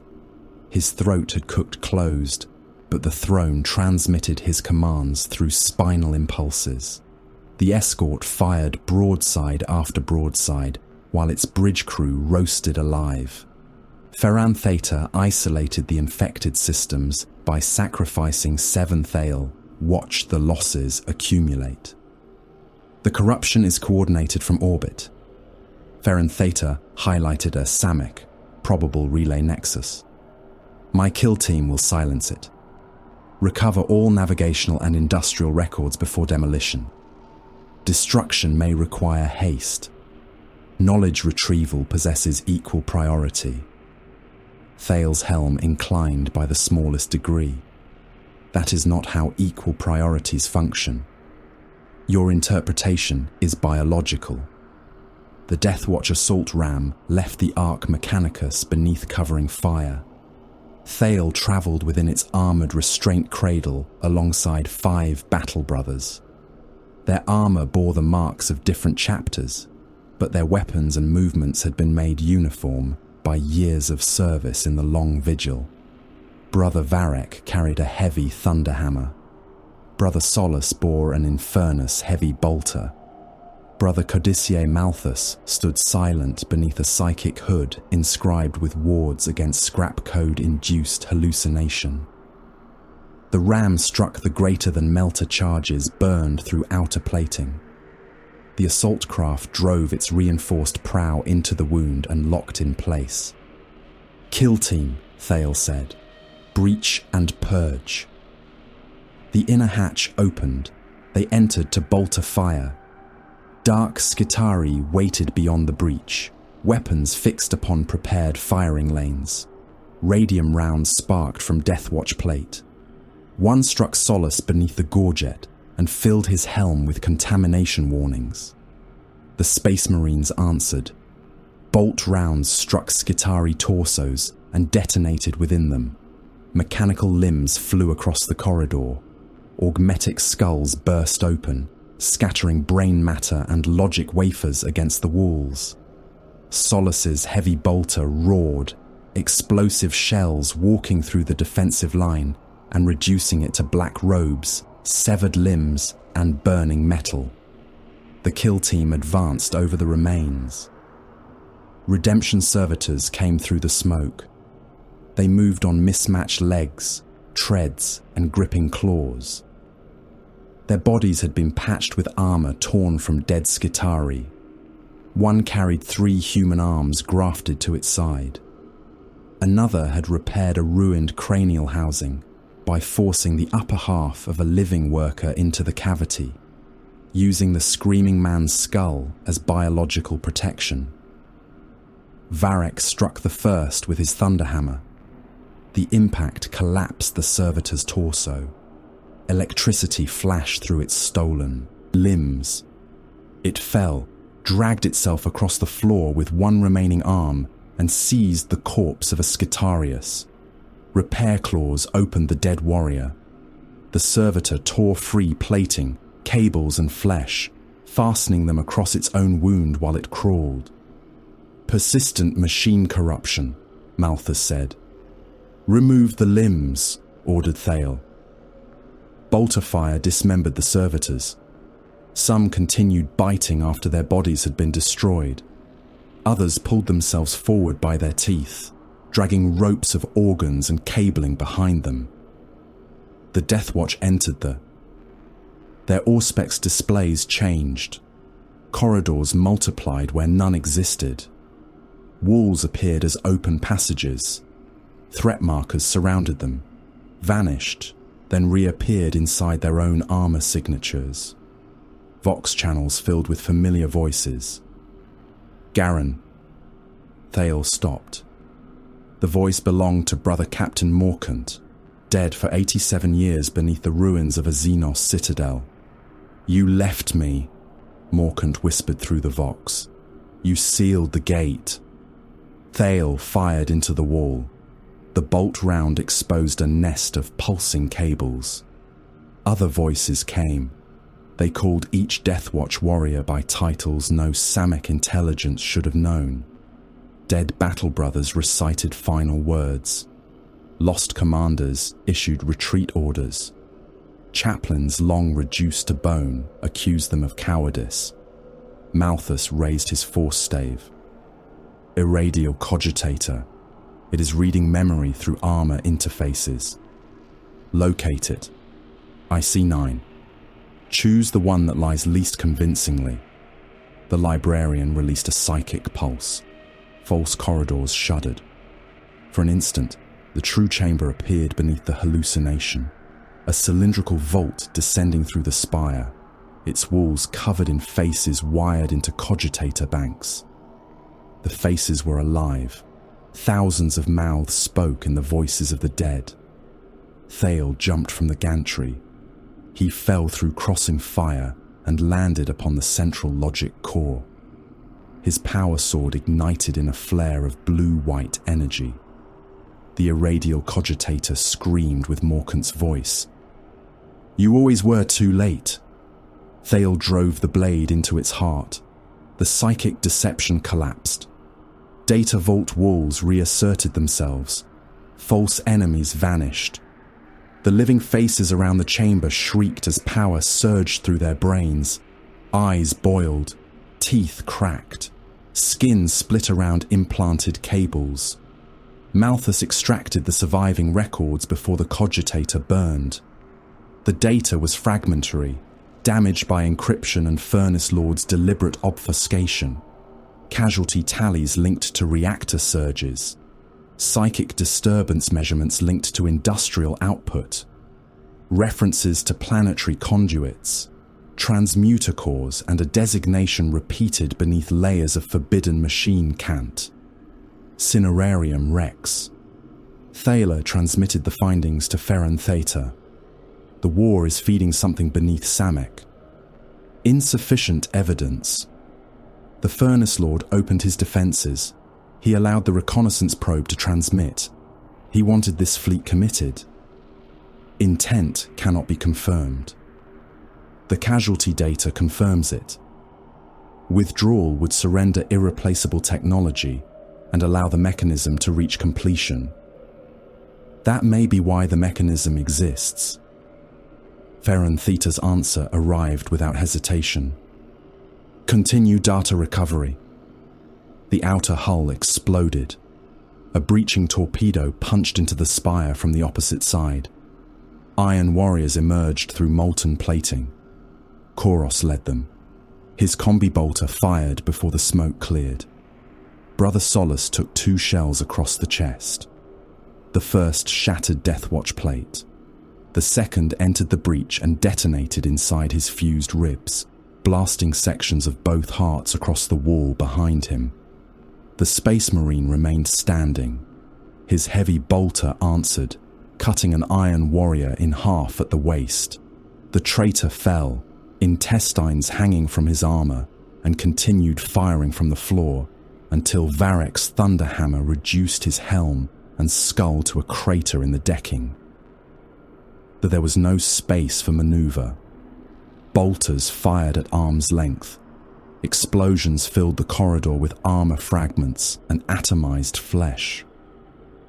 A Deathwatch blade entered an Iron Warrior's throat seal and cut upwards through his jaw. A traitor's power fist closed around Brother Varek's chest and crushed ceramite, ribs and implanted organs into a single compacted mass. Varek struck once, before dying. His hammer removed the Iron Warrior's head and both shoulders. Burning promethium spread across the floor. Warriors fought inside it. Flame entered cracked armor and cooked flesh against the inner surfaces. One Iron Warrior advanced with his face welded to his helm grill, firing until Thale severed his bolter arm and drove a power sword through his abdomen. Koros met Thale beside the ruined cogitator. Their weapons struck with enough force to fracture the floor. "You came for data," Koros growled. "You came to steal from your own ally. Allies are fortifications, useful until breached." Thaler's blade cut across Koros's breastplate. The warsmith answered with his power fist, shattering the gantry between them. The vault lurched. The spire's orbit had begun to decay. Both forces withdrew through different breaches, while the structure broke apart around them.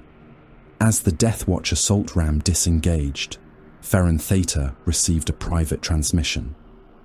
Verkalax appeared upon an encrypted channel. "The Furnace Lord has deceived us both," said the heretic. "I possess access codes to his inner defenses, conduit maps, and the location of power transfer nodes beneath Forge Primus." Ferran Theta studied the code architecture. "Treachery is your native function. Utility remains utility regardless of source. Your extermination remains mandatory. Naturally. The Archmagos accepted the data. A traitor did not require trust. He required only a predictable direction of betrayal. Imperial fire concentrated upon Samek's surviving orbital weapons. Defense platforms broke beneath lance strikes. Navy escorts drove Hell Talons from the upper atmosphere. Arc Mechanicus support vessels established temporary control over the principal descent corridors. Mass landings began. Millions of signatures filled Furnace Lord's displays. Troop ships entered the atmosphere beneath fighter cover. Macro landers descended like iron cities. Skitarii cohorts waited in sealed bays beside battle servitors, tanks and artillery crawlers. Imperial soldiers prayed in mass conveyors, while flak burst around them and burning craft fell through the clouds. Furnace Lord watched them come. He watched the rebels continue their war. He watched the Imperial Armada commit its armies, engines, reactors, and fear to the surface of Samek. Across the planet, furnace gates unlocked. Corpse mills awakened. Buried conduits opened towards the approaching landing zones. The Furnace Lord transmitted a command through every forge, gun battery, labour pen, and machine shrine still answering his authority. Open all furnaces. Receive the tithe. Samek received the Imperial invasion with fire. The first descent wave entered an atmosphere already dying beneath centuries of industry. Ash clouds rolled between the forged continents, dense enough to blind augurs and turn noon into a red-black dusk. Flak batteries opened from mountain-sized bastions. Tracer fire climbed through the clouds in luminous walls. Missiles rose from concealed silos, shedding burning fragments of gantry and camouflage as they accelerated towards the descending fleet. Macro landers fell through the barrage like armoured cities. Some reached the surface. Others came apart before they saw the ground. A troop carrier carrying 3 regiments lost its port engine above the ash wastes. The vessel rotated through the smoke, its hull splitting along the spine while men, tanks and ammunition pallets spilled from the open decks. Thousands fell burning through the cloud layer. Armoured vehicles struck the slag plains hard enough to bury themselves in molten craters. Infantry landed across kilometres, bodies breaking against rockcrete, shattered machinery and one another. Another lander survived until its final approach. A flak shell entered through the open assault ramp and detonated inside the embarked armour bay. Tanks became incandescent wreckage.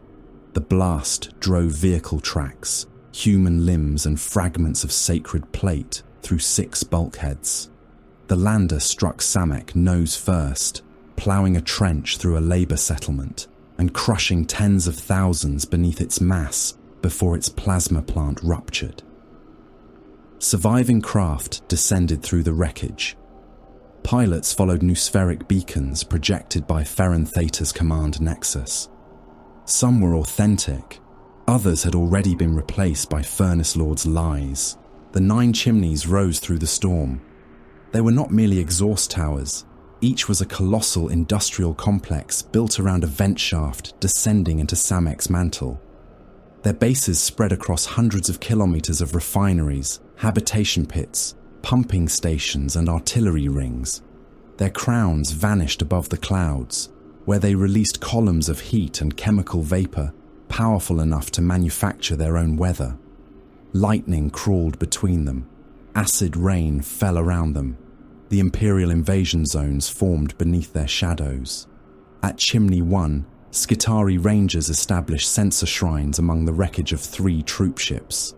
At Chimney 2, Navy armsmen and Imperial soldiers dug trenches through hot ash, while battle servitors built prefabricated bastions behind them. Chimney 4 became an armoured staging ground. Chimney 5 received artillery crawlers, ammunition haulers, and ranks of Castellan robots, transported within armoured reliquaries. Chimney 7 received Ferran Theta's strongest first-wave assault. The Archmagos watched the landings through the eyes of 1,000 machines. His orders passed from the purgation of reason to command priests on the surface, from command priests into doctrina channels, and from those channels into the altered minds of the Skitarii. Rangers advanced first, cloaks darkening beneath chemical rain.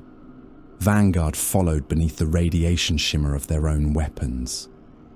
Cataphran battle servitors rolled between them on heavy track units, their bodies reduced to swollen torsos, embedded beneath grav cannon, arc weaponry, and plasma culverins.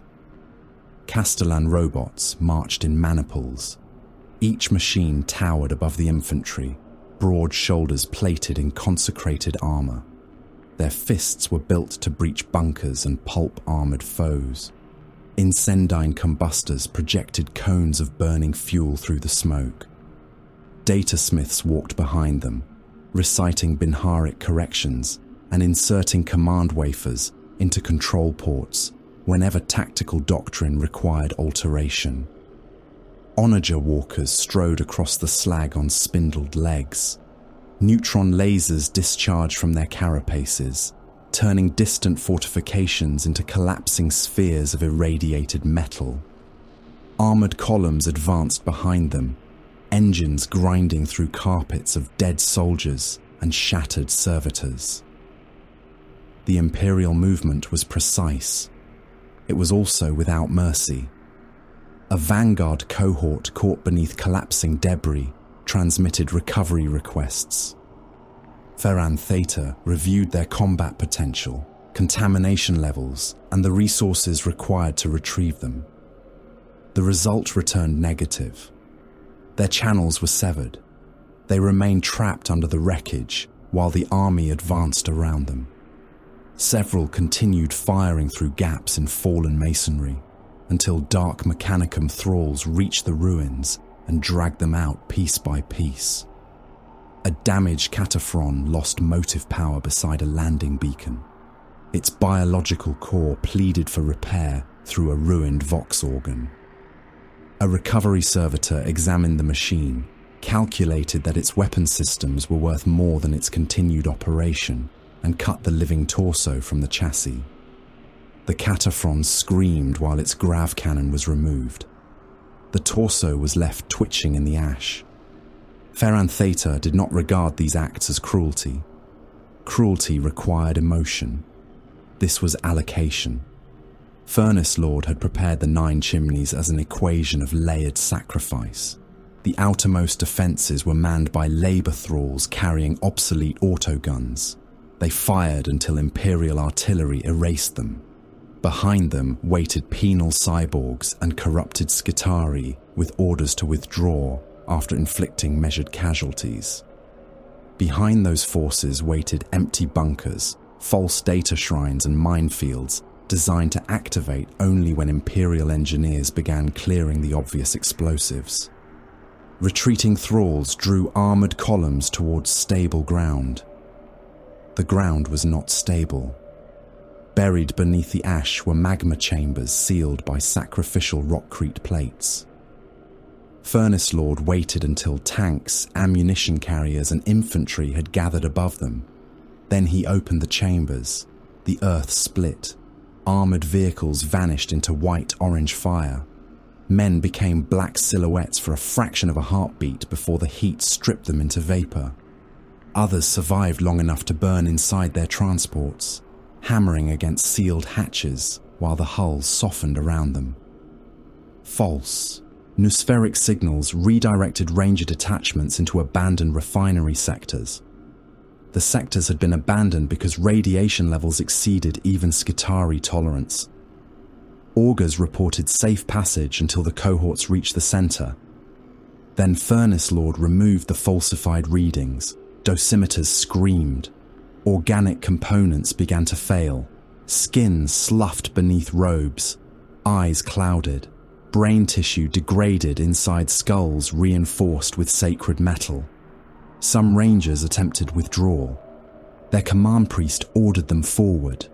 The Rad Field killed him first. Apparently destroyed artillery pieces lay scattered beside the invasion routes. Their barrels were split, their carriages burned. Imperial repair crews approached under escort and began rites of examination. The guns woke when surrounded. Demon-bound breaches closed around the nearest priests. Weapon carriages unfolded into articulated limbs. One artillery engine seized a tech priest, drove him headfirst into its loading chamber, and fired him through his own lines as a mass of bone, metal, and screaming scrap code.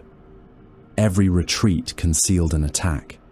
Every silence held a weapon. Every corpse could still carry a mine. The first hours killed millions. Corpse processing crawlers followed directly behind Furnace Lord's defensive layers. They resembled low, armoured beetles dragging hooked chains and rotary saws. Servitor crews pulled bodies from trenches before the flesh cooled. Imperial dead, rebel dead, loyal thralls and dark Skitarii were fed into the same intake mouths. Sorting occurred inside.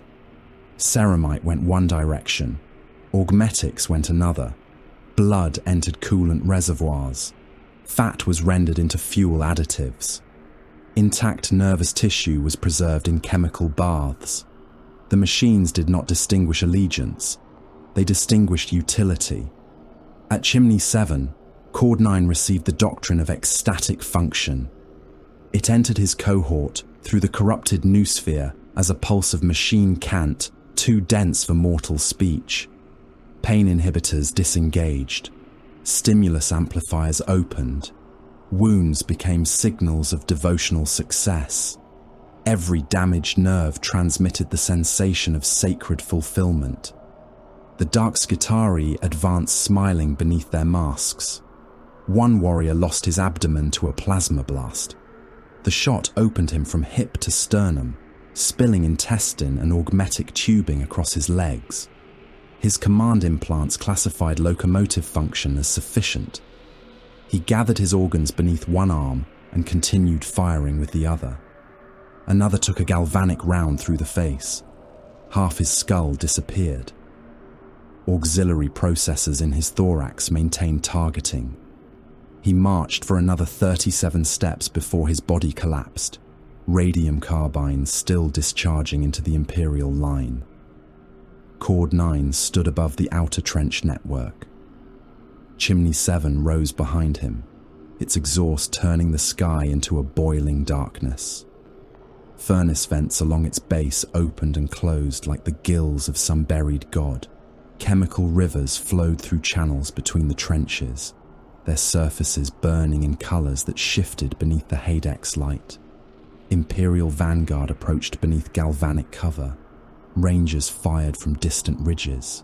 Their rifles cracked through the ash, each shot punching through Skitarii armour and the bodies behind it. Plasma culverins opened from Cataphron lines. Blue-white bolts crossed the battlefield, burning holes through bunkers and reducing groups of defenders to drifting black residue. The vanguard came closer. Their radium carbines poisoned the ground with every volley. Supporting Imperial soldiers coughed blood inside their respirators. Men marching near the Skitarii began losing hair, teeth, and skin. Some collapsed with organs liquefying inside them, killed by the holy weapons of the troops they had been ordered to support. Their officers drove the survivors on. Forward for the throne. Forward, you carrion. Die where the priest can count you. The outer trench fell beneath the assault. Loyal vanguard leapt into the position. Arc rifles burst dark Skitarii apart from within. Taser goads convulsed bodies until joints tore loose. Bayonets and machine limbs stabbed through smoke at arm's length. Cord 9 transmitted a single command. Reservoir release. Industrial solvent flooded the trenches. It rose to the knees, then the waist. The liquid stripped paint from armour and skin from unsealed flesh. Imperial. Soldiers clawed at the trench walls while their boots dissolved around their feet. Ignition charges fired. The trenches became channels of flame. Fire travelled across the solvent faster than men could scream. Bodies ignited from below. Vanguard armour glowed. Respirator lenses softened. Soldiers climbed over one another, dragging burning comrades down as they fought for the trench edges. Chemical foam boiled around them. Men emerged without faces. Others stood waist-deep in fire until ammunition cooked inside their weapons. Magazines detonated. Grenades burst against belts and breastplates. The trench line became a sequence of wet explosions beneath rolling smoke. Cord 9 watched the flames consume both armies. "First layer expended," he transmitted. Chimney 7 answered through furnace tremors. Something vast was moving towards the battle. The first Chaos Knight appeared through the smoke. Its silhouette rose above the refineries, broad and angular. Armor plates painted the dark red of dried blood. Chains hung from its carapace, carrying the skulls of pilots, nobles, and captive priests. A thermal cannon rested along one arm. The other terminated in a roaring chain blade long enough to split a super-heavy tank. Baron Halvek Mordrin spoke across every open Vox channel. His voice came through the Knight's Throne Mechanicum, distorted by static, hatred, and the echoes of previous pilots whose minds had never fully died. Samek has opened its gates. Let the Carrion Emperor send more meat. His lance followed. 6 corrupted knights strode through the ash. Some retained fragments of noble heraldry beneath chaos sigils. Others had fused with their pilots, flesh bulging between armor seams and tendons moving beneath the plates. Bound demons snarled through reactor housings. Cultists swarmed at their feet. They carried axes, autoguns, industrial torches, and banners made from human skin. They chanted Mordrin's name. They called him Lord, God, and Breaker of Worlds. He did not acknowledge them. His knight's foot descended upon the leading ranks. Hundreds vanished beneath it. The machine lifted its leg, leaving a crater filled with crushed bodies, shattered weapons, and blood bubbling against hot metal. Mordrin fired his thermal cannon. The beam touched an Imperial tank column. Armor ran like wax. Turrets slid from hulls. Crews burned inside sealed compartments, their bodies reduced to carbon against command thrones. A second knight charged through the wreckage and drove its chain blade into an onager walker. The blade screamed. Metal, sacred oils, and living crew sprayed across the battlefield. The walker split from weapon mount to undercarriage. Its pilot's remains hung from the cut chassis in ropes. Cultists followed the knights into the breach. Many died beneath debris torn loose by their masters' weapons. Chunks of armor fell among them. Shell casings crushed whole groups. A knight reversed without warning and pulped hundreds against a refinery wall. Those who survived continued chanting. Ferren Theta observed the Night Lance and revised his calculations. Anti-armor concentration upon Chimney 7. Artillery batteries adjusted. Neutron lasers, Lascannon and Grav weapons fired together. Void shield projectors mounted upon Mordrin's Knight flashed beneath the impact. Remember, don't forget to like, comment, and subscribe. Support helps. One shield collapsed. A gravitic strike bent the machine's left knee inward. The knight staggered, crushing cultists beneath its damaged foot, then straightened through brute actuator force. Castellan maniples advanced.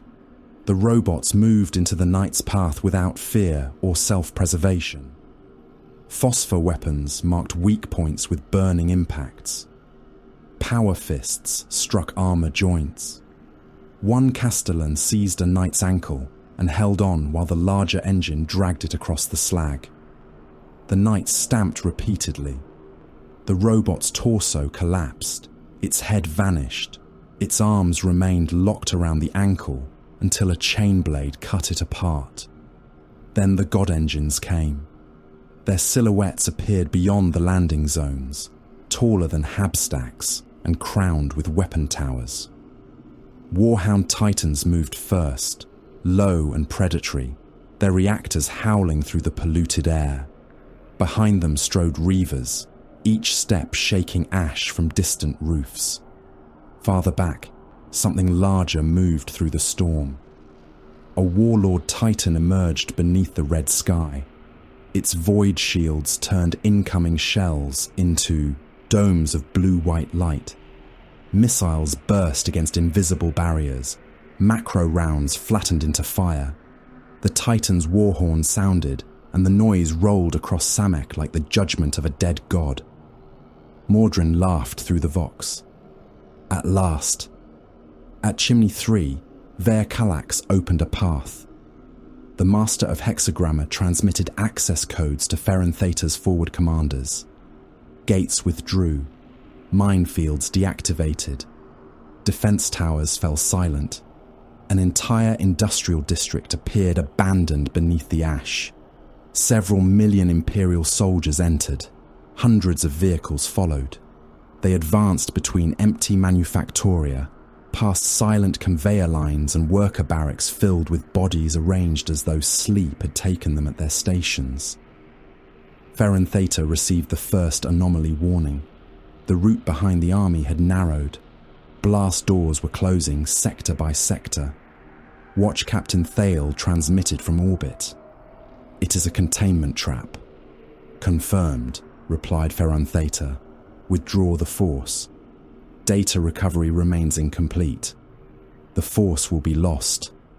Loss remains acceptable until archive value is determined."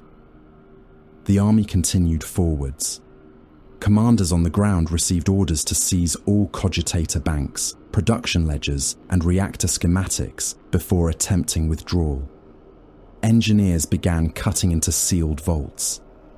Infantry spread through adjoining streets. The last blast door closed. Its locking bars were thicker than battle tanks. The trapped soldiers attacked the gates from within. Melter charges burned shallow scars across the metal. Artillery fired at point-blank range and brought ceilings down upon the men operating the guns. Then Furnace Lord opened the atmospheric pumps. Air left the district. Men collapsed as pressure fell. Those with sealed armor survived long enough to hear millions beating upon doors and choking in streets around them. The furnaces inhaled. Then they exhaled. Superheated industrial gas flooded the district. Armor plates glowed red. Rifle stocks caught fire. Lungs ruptured within men who tried to breathe. Eyes boiled. Blood erupted from mouths, noses, and ears before flashing into steam. Ammunition cooked off across the trapped army. Vehicles became ovens. Tank crews burned against their restraint harnesses. Artillery shells detonated inside storage racks, hurling burning armor through crowds packed against the gates. Imperial soldiers clawed at sealed doors until the skin cooked from their fingers. Some shot themselves. Others murdered those carrying sealed respirators and discovered the masks had already melted against their owners' faces. Ferran Theta continued receiving data for 4 minutes. Then the transmissions ended. The planetary casualty tally passed 1 billion. Beneath Samek, the ashen calculus absorbed the threshold. Cinerarium Rex roared. The sound came from below the crust. It passed through magma, railways, forge foundations, and the bones of every survivor upon the planet. Chimneys shuddered. Titans halted mid-stride. Machine spirits screamed through the noosphere. The roar did not resemble an engine awakening. It resembled a world discovering hunger. The first Titan died before the ash had finished falling from the roar beneath Samek.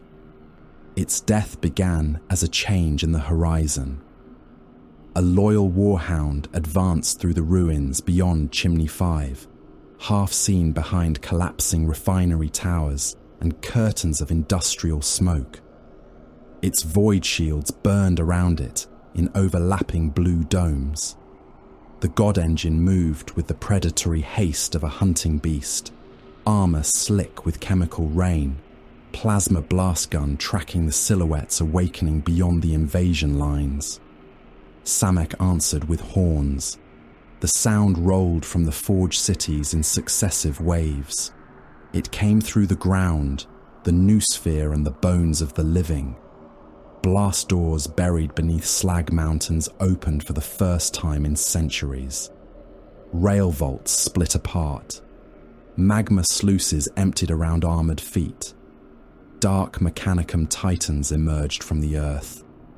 Warhounds came first, running low through the poisoned haze in paired hunting groups. Their armor was blackened iron engraved with equations of bondage. Human bodies had been hammered into their carapaces as warding icons. Some still moved. Reactor heat cooked them slowly against the plate, while their mouths repeated corrupted Binharik. Reavers followed. They strode, from Manufactoria, whose roofs unfolded around them. One bore a chain fist large enough to cut through a fortress wall. Another carried a melter cannon built around the bound heart of a demon, its weapon housing opening and closing like a lung. The engine's princeps had long ceased to exist as separate men. Their bodies had fused with command thrones, their thoughts drowned beneath machine hunger and warp-born rage. Then the warlords came. The largest rose behind the 9 chimneys, taller than entire Hab districts. Armor plates shifted across its torso like the scales of an awakening beast. Weapon towers crowned its shoulders. A cathedral of rusted iron and stretched skin surrounded its command head. Thousands of sacrificial bodies hung from chains beneath its carapace, striking against the armor with every step. Its name screamed through every open channel. Dominus Profundis, the Deep Lord. Across the Imperial lines, loyal titans answered with their own war horns. The sound struck Samek's poisoned atmosphere like a challenge spoken by gods who had forgotten mankind existed. Every lesser formation scattered. Infantry abandoned trenches they had bled to capture. Tank columns turned from planned advance routes. Artillery crews cut tow lines and fled from gun pits. The ground war had become incidental. Men who had spent hours dying for meters of slag now ran because the battlefield no longer belonged to them. Ferran Theta transmitted withdrawal corridors to those formations whose continued existence retained measurable value. The rest received no instruction. They were already dead. The first exchange of Titan fire crossed Chimney 7. Plasma flared brighter than the Hadex anomaly. Volcano cannon beams cut through smoke and turned night into a succession of false suns. Void shields collapsed in rippling layers, each failure producing thunder that flattened infantry and threw vehicles onto their sides. A loyal Reaver fired at Dominus Profundis. The shot missed. It crossed the horizon and struck Forge District Mile Car. The beam passed through habitation towers, worker vaults, ration foundries, and a shrine complex before entering the district reactor. Hundreds of thousands died without ever seeing the engines fighting above them. Entire family lines became white shadows upon walls that melted a heartbeat later. The reactor detonated beneath the city. Buildings rose into the air. Furnace Lord's conduits drank the heat before it could disperse. At Chimney 7, Cord 9 transmitted target corrections from ground level. His cohort occupied the shattered remains of a solvent refinery. Dark Skitari stood among ruptured tanks and trenches filled with the boiled dead. Their noosphere carried the doctrine of ecstatic function, converting fear and pain into devotional affirmation. Above them, a corrupted warhound passed through the smoke. Its foot descended. Cord 9 calculated the impact zone and transmitted dispersal instructions. The cohort lacked time to obey. The warhound's armoured foot struck the refinery floor and crushed 700 Skitari beneath it. Men, machines and weapons became a red-black layer pressed into the slag. Augmetic limbs snapped. Spines burst through armour. Bodies disappeared until only flattened robes and scraps of metal remained visible around the Titan's toes. The warhound lifted its foot. Pieces of Cord 9's soldiers clung to the ankle armour. A torso fell from the heel assembly and struck the Alpha beside the refinery wall. The Skitarius still lived. Both legs were gone. His abdomen had opened across the decking, and one arm had been crushed into a twisted mechanism of exposed bone and cabling. "Target acquisition retained," he transmitted. "Continue function," Cord 9 replied. The warrior raised his carbine. A falling piece of armor crushed him before he could fire. Cord 9 did not look down. He streamed elevation changes and shield fluctuations to Samex gun batteries, while debris, blood, and severed augmetics rained around him. Warhound packs met between the factory canyons. The engines hunted in pairs, using refinery towers as cover. They circled one another at speeds that made lesser machines appear motionless. Turbo lasers cut through pipelines. Inferno guns flooded avenues with fire. Vulcan megabolters released storms of explosive rounds that tore through entire buildings in seconds. A loyal warhound, named Hound of Mars, caught one of Samek's engines between crossed firing lanes. Its plasma blast gun fired. The corrupted warhound's void shields collapsed. A second shot struck the knee. Armor vanished in a flash of molten metal. Pistons shattered. The lower leg folded sideways beneath the engine's weight. The warhound fell.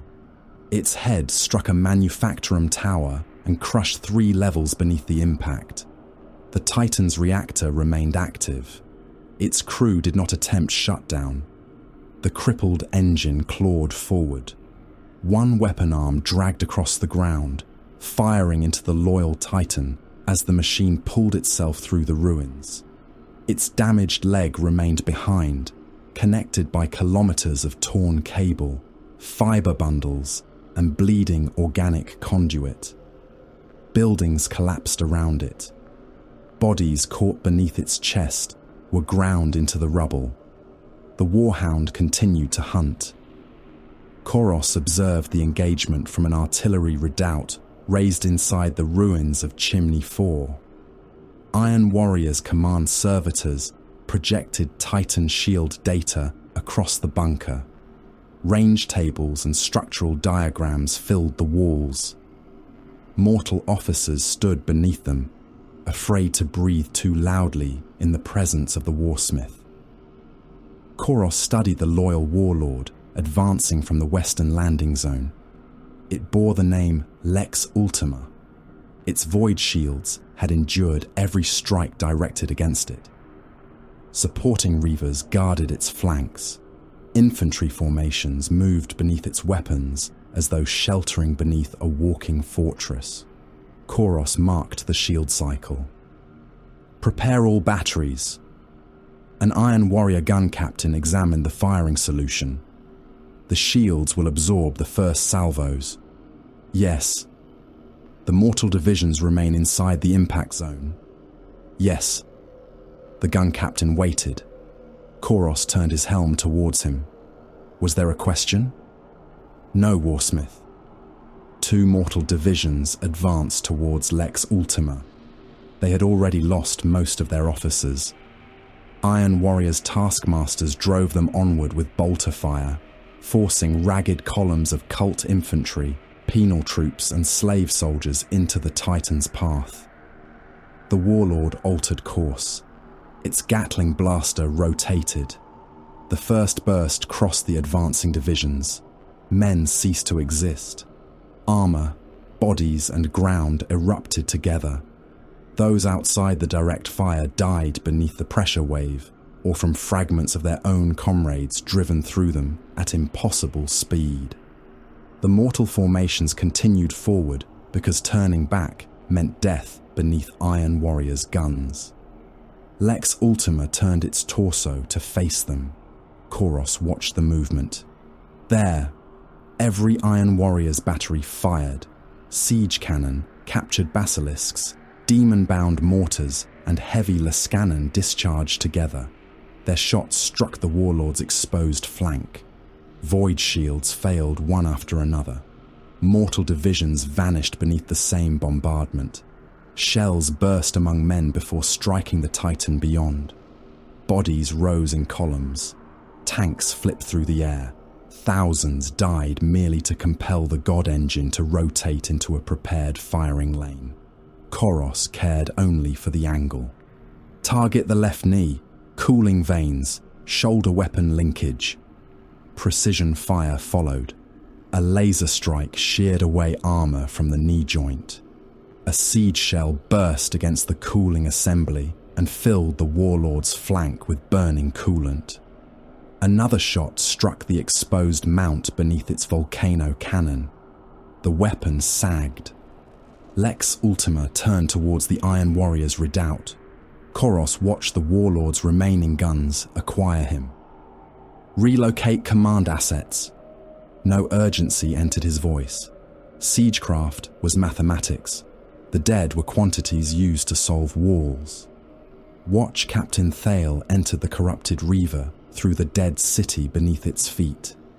The Titan was designated Canticum Doloris by Samex Noosphere, the Canticle of Pain. Its stride carried it across the ruins of Karen Deep, where fallen hab towers leaned together to form canyons beneath its path. Thale's surviving kill team waited until the God engine placed one foot among the ruins. Then they climbed. Melter cutters opened access panels beneath the ankle. The Deathwatch entered a tunnel of moving pistons, lubricated cables, and metal bones. Every step of the Titan threw them against the walls. Brother Codicia Malthus went first. His psychic hood flickered beneath pressure radiating from the machine. The Titan possessed awareness beyond its princeps. Something bound inside the reactor knew they were there. The passages were lined with human remains. Crewmen had fused with the interior architecture. Faces protruded from cable housings. Arms emerged from walls and clawed at the Space Marines as they passed. One half-formed body whispered a prayer to the Emperor before a piston descended through its skull. "Machine possession is total," Malthus said. "Objective remains the motive assembly," replied Thale. "Set charges and withdraw." Demon-haunted crew found them inside the knee vault. The defenders had once been men. Their bodies were now armoured growths around maintenance tools and weapon limbs. One charged with a rotary saw where its lower jaw should have been. Thale fired through its head. The bolt detonated within the skull and sprayed the walls with black blood, bone splinters, and machine oil. More came. The kill team fought at the edge of a descending gear train. Bolt shells burst bodies open. A corrupted engine seer climbed across the ceiling on 6 metal limbs, reciting anti-imperial litanies through a throat filled with cables. Malthus struck it with his force stave and shattered its body against the machinery. Brother Cassian reached the motive assembly. He planted melter charges around the primary load-bearing pistons. The Titan sensed the damage. Canticum Doloris lurched sideways. Its shoulder struck a refinery tower. The impact tore the upper levels free and hurled them into the streets below. Inside the leg, the Deathwatch were thrown across the chamber.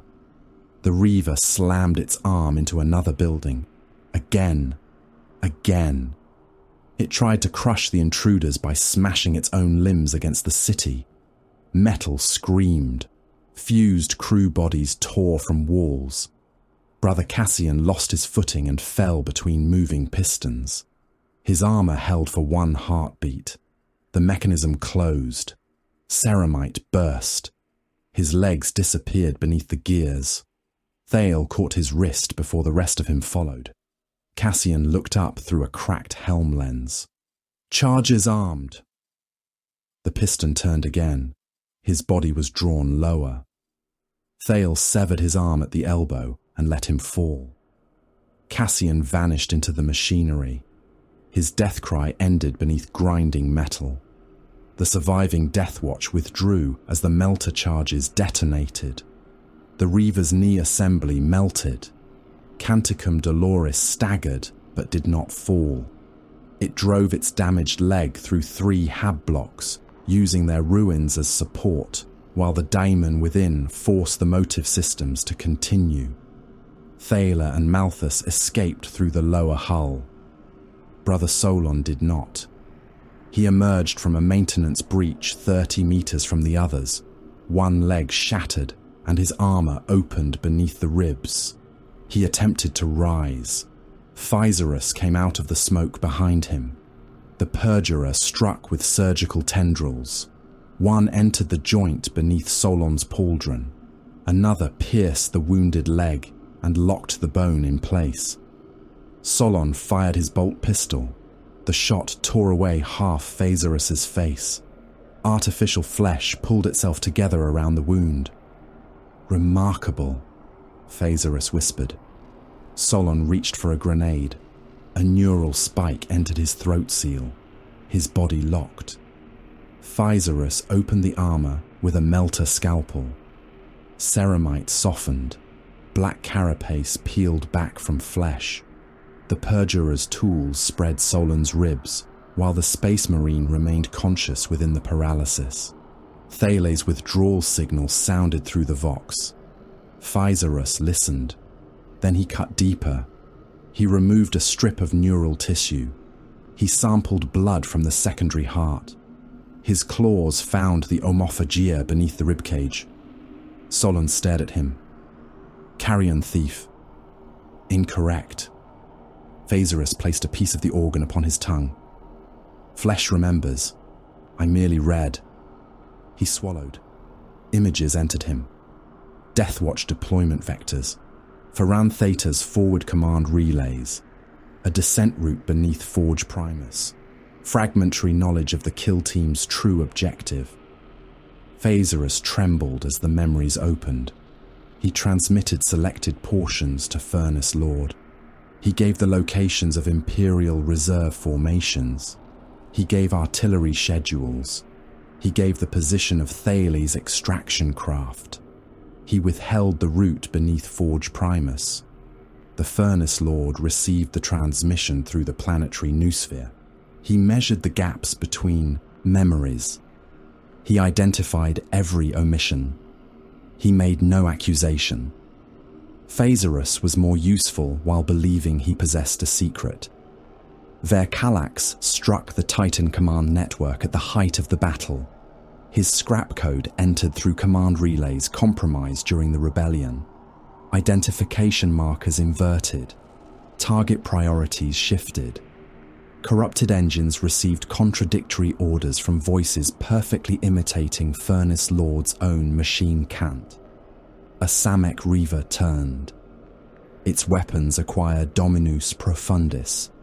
The Reaver's volcano cannon fired into the allied warlord's flank. Void shields collapsed beneath the surprise strike. Armor exploded from the warlord's torso. Thousands of bodies chained to its carapace became burning fragments. Other engines faltered. Warhounds attacked one another between the refineries. A Reaver stepped into the firing arc of its own support batteries. Demon-bound princeps screamed as command imperatives fought inside their minds. For the first time, Furnace Lord's Titan line approached collapse. Vercalax transmitted triumph from Hexagramma. Your god engines no longer recognize their master.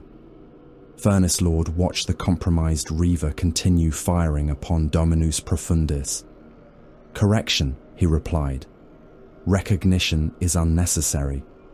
He opened the Reaver's reactor. The engine understood what was happening.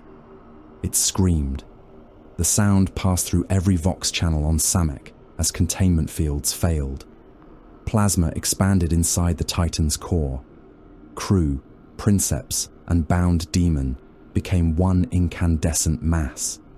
The Reaver detonated. Light consumed the battlefield. Loyal Titans vanished inside it. Traitor Titans vanished beside them. Armies across a vast radius became ash before their nervous systems could register pain. Tanks ran molten. Buildings bent away from the blast. Cord 9 saw Skitarii turn transparent before shock and fire erased them. The mushroom cloud climbed through Samek's atmosphere. Its crown spread beneath the Hadex anomaly, black below and burning red within. Warp light fractured the sky around it. Faces appeared in the cloud, screaming without sound as the psychic residue of millions descended through Furnace Lord's buried conduits. Energy poured into the planetary depths. Cinerarium Rex answered with another heartbeat. This one shook ships in orbit. Beneath the 9 chimneys, something the size of a continent began to move. The entrance to Samek's inner forge complex had been built beneath the corpse of Chimney 6. The tower had fallen during the Titan engagement. Its upper reaches shattered across the industrial continent in a line of burning wreckage. Its buried foundations remained intact. Ferran Theta's augurs found the access galleries beneath kilometers of collapsed exhaust ducting, vitrified slag and bodies fused into the ground by reactor heat. The Imperial spearhead entered through a breach cut by melter borers. Skitarii went first. Rangers moved through the smoke with galvanic rifles raised, their optics sweeping for noospheric contamination. Vanguard followed, their bodies surrounded by a haze of radiation that made the wounded Imperial soldiers behind them vomit blood into their respirators. Cataphron battle servitors ground through the breach upon heavy tracks, crushing corpses and fallen masonry beneath their mass. Deathwatch advanced at the center. Watch Captain Garen Thale led the survivors of his kill team through the molten wound in the wall. Brother Codicio Malthus walked behind him, force stave held across his chest. Brother Severin bore a heavy flamer. Brother Oren carried demolition charges recovered from the wreck of their assault ram. Brother Dravus had replaced a shattered forearm with an augmetic taken from a fallen battle brother and welded into his armor without blessing or anesthetic. 5 warriors remained. The inner gate closed behind them. Ferran Theta entered last, carried upon a crawling throne of brass limbs. Manipulator arms surrounded him. Servo skulls hovered above his bronze mask, projecting maps compiled from Vea Calax's stolen access codes. The passage descended. Heat increased with every 100 meters. The walls changed from riveted iron to something grown rather than forged. Veins of metal pulsed beneath translucent plating. Cables twitched when the Imperial troops passed. Screams traveled through the structure with no obvious source. Thaler touched one gauntlet to the wall. The surface recoiled. "This place is alive!" Ferran Theta extended a sensor spine. Partial biological integration confirmed. Organism boundaries are undefined. Then define them with fire. Severin ignited his heavy flamer. The burning promethium crawled across the passage walls. Metal blistered.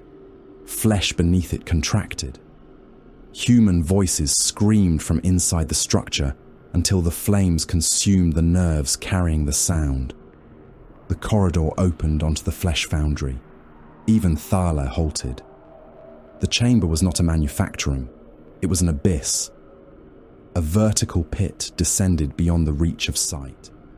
Its walls were layered with gantries, surgical platforms, conveyor chains, crucified machine frames, and assembly shrines.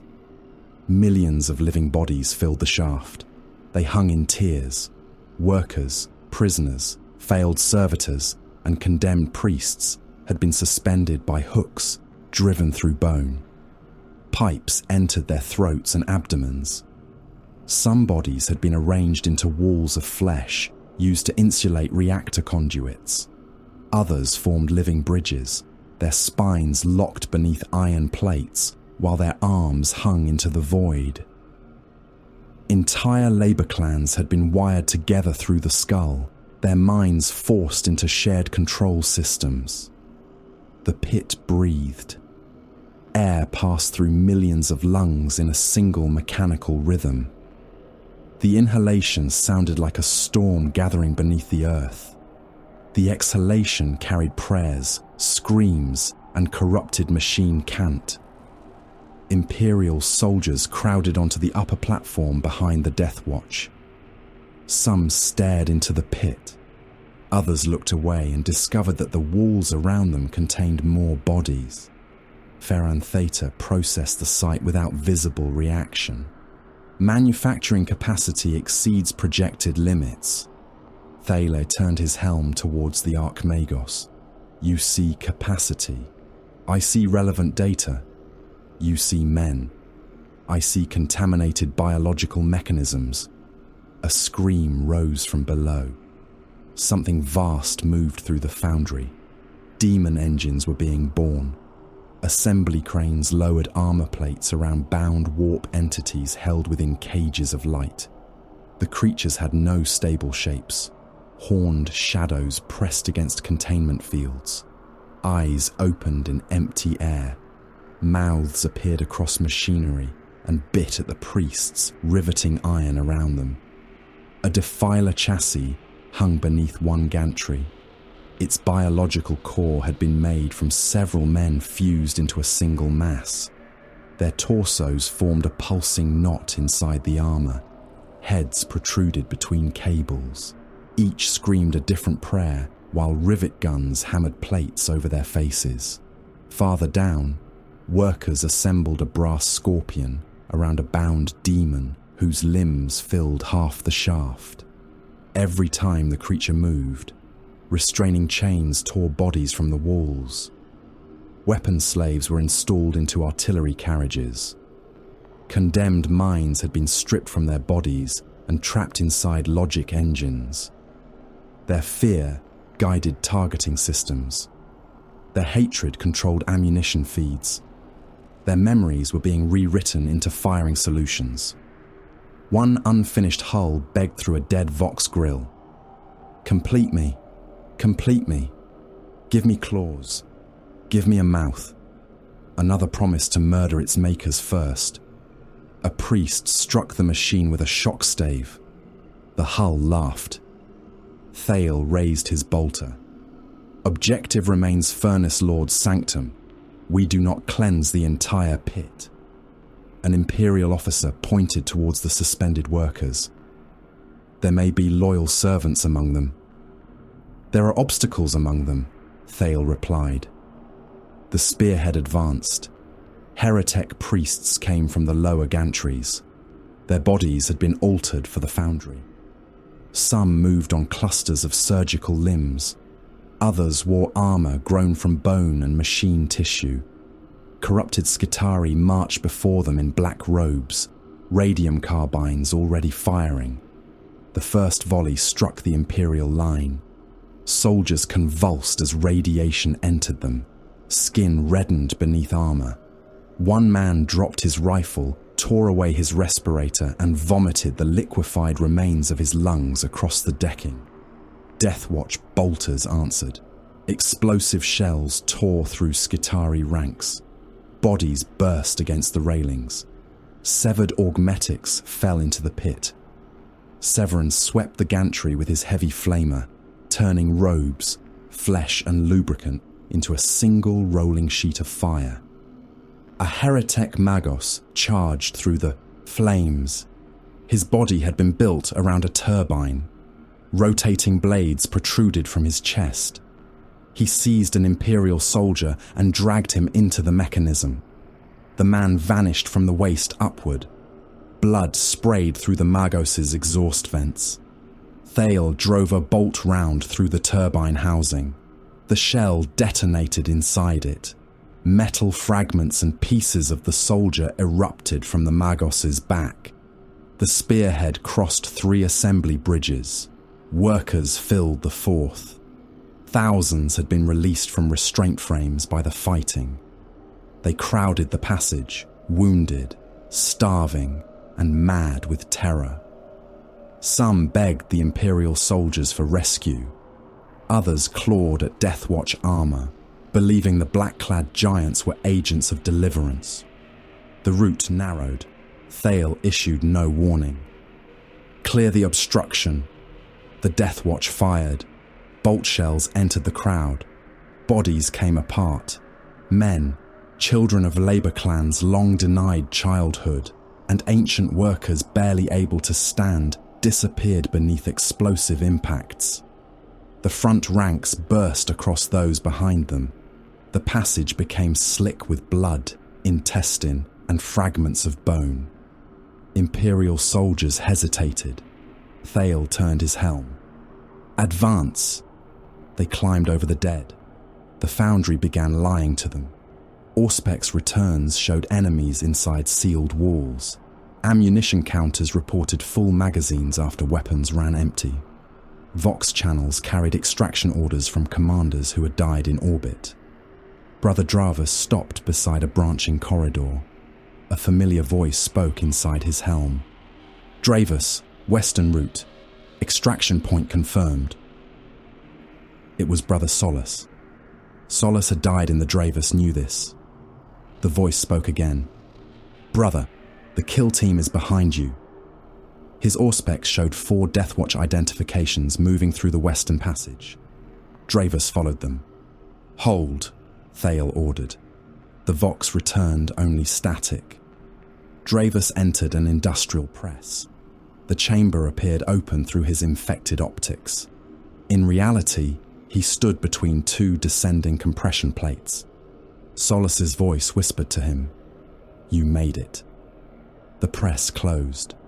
Dravus looked up an instant before iron struck his pauldrons.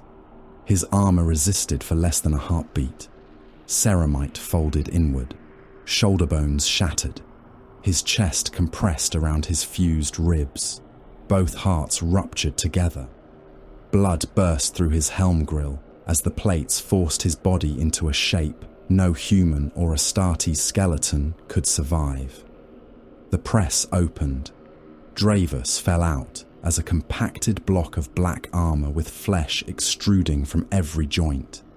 Malthus extended his psychic senses. Irradial cogitators are nested throughout the foundry. Can you silence them? Not without revealing myself to what lies beneath. Then reveal yourself. The librarian drove his force stave into the deck. Psychic energy passed through the gantries. False corridors flickered. Enemy contacts vanished. The voices of dead battle brothers rose into a deafening chorus, then broke into machine screams. Far below, something noticed Malthus. The foundry inhaled. At the outer levels, Cord 9 received the evacuation order. He stood amid ranks of dark Skitari, while Imperial artillery shook the district above. 600 million workers remained inside the foundry complex. Most were sealed within labor vaults, assembly warrens, and biological storage pits. Clarification requested, Cord 9 transmitted. Abandonment will reduce future production. Furnace Lord answered through the noosphere. The reduction has been included in the next cycle. Worker replacement interval exceeds current acquisition rate. The workers will not be replaced. Cord 9 processed the statement. Then their function terminates. Incorrect. Their function changes. Below him, the Ashen Calculus opened channels into the foundry. Conversion into energy has already been allocated. Cord 9 withdrew his forces.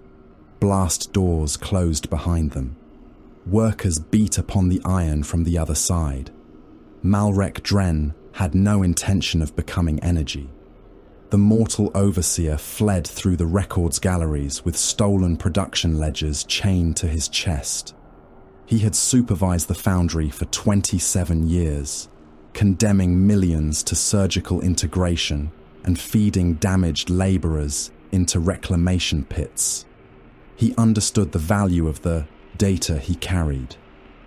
He also understood the Furnace Lord never permitted valuable knowledge to escape without purpose.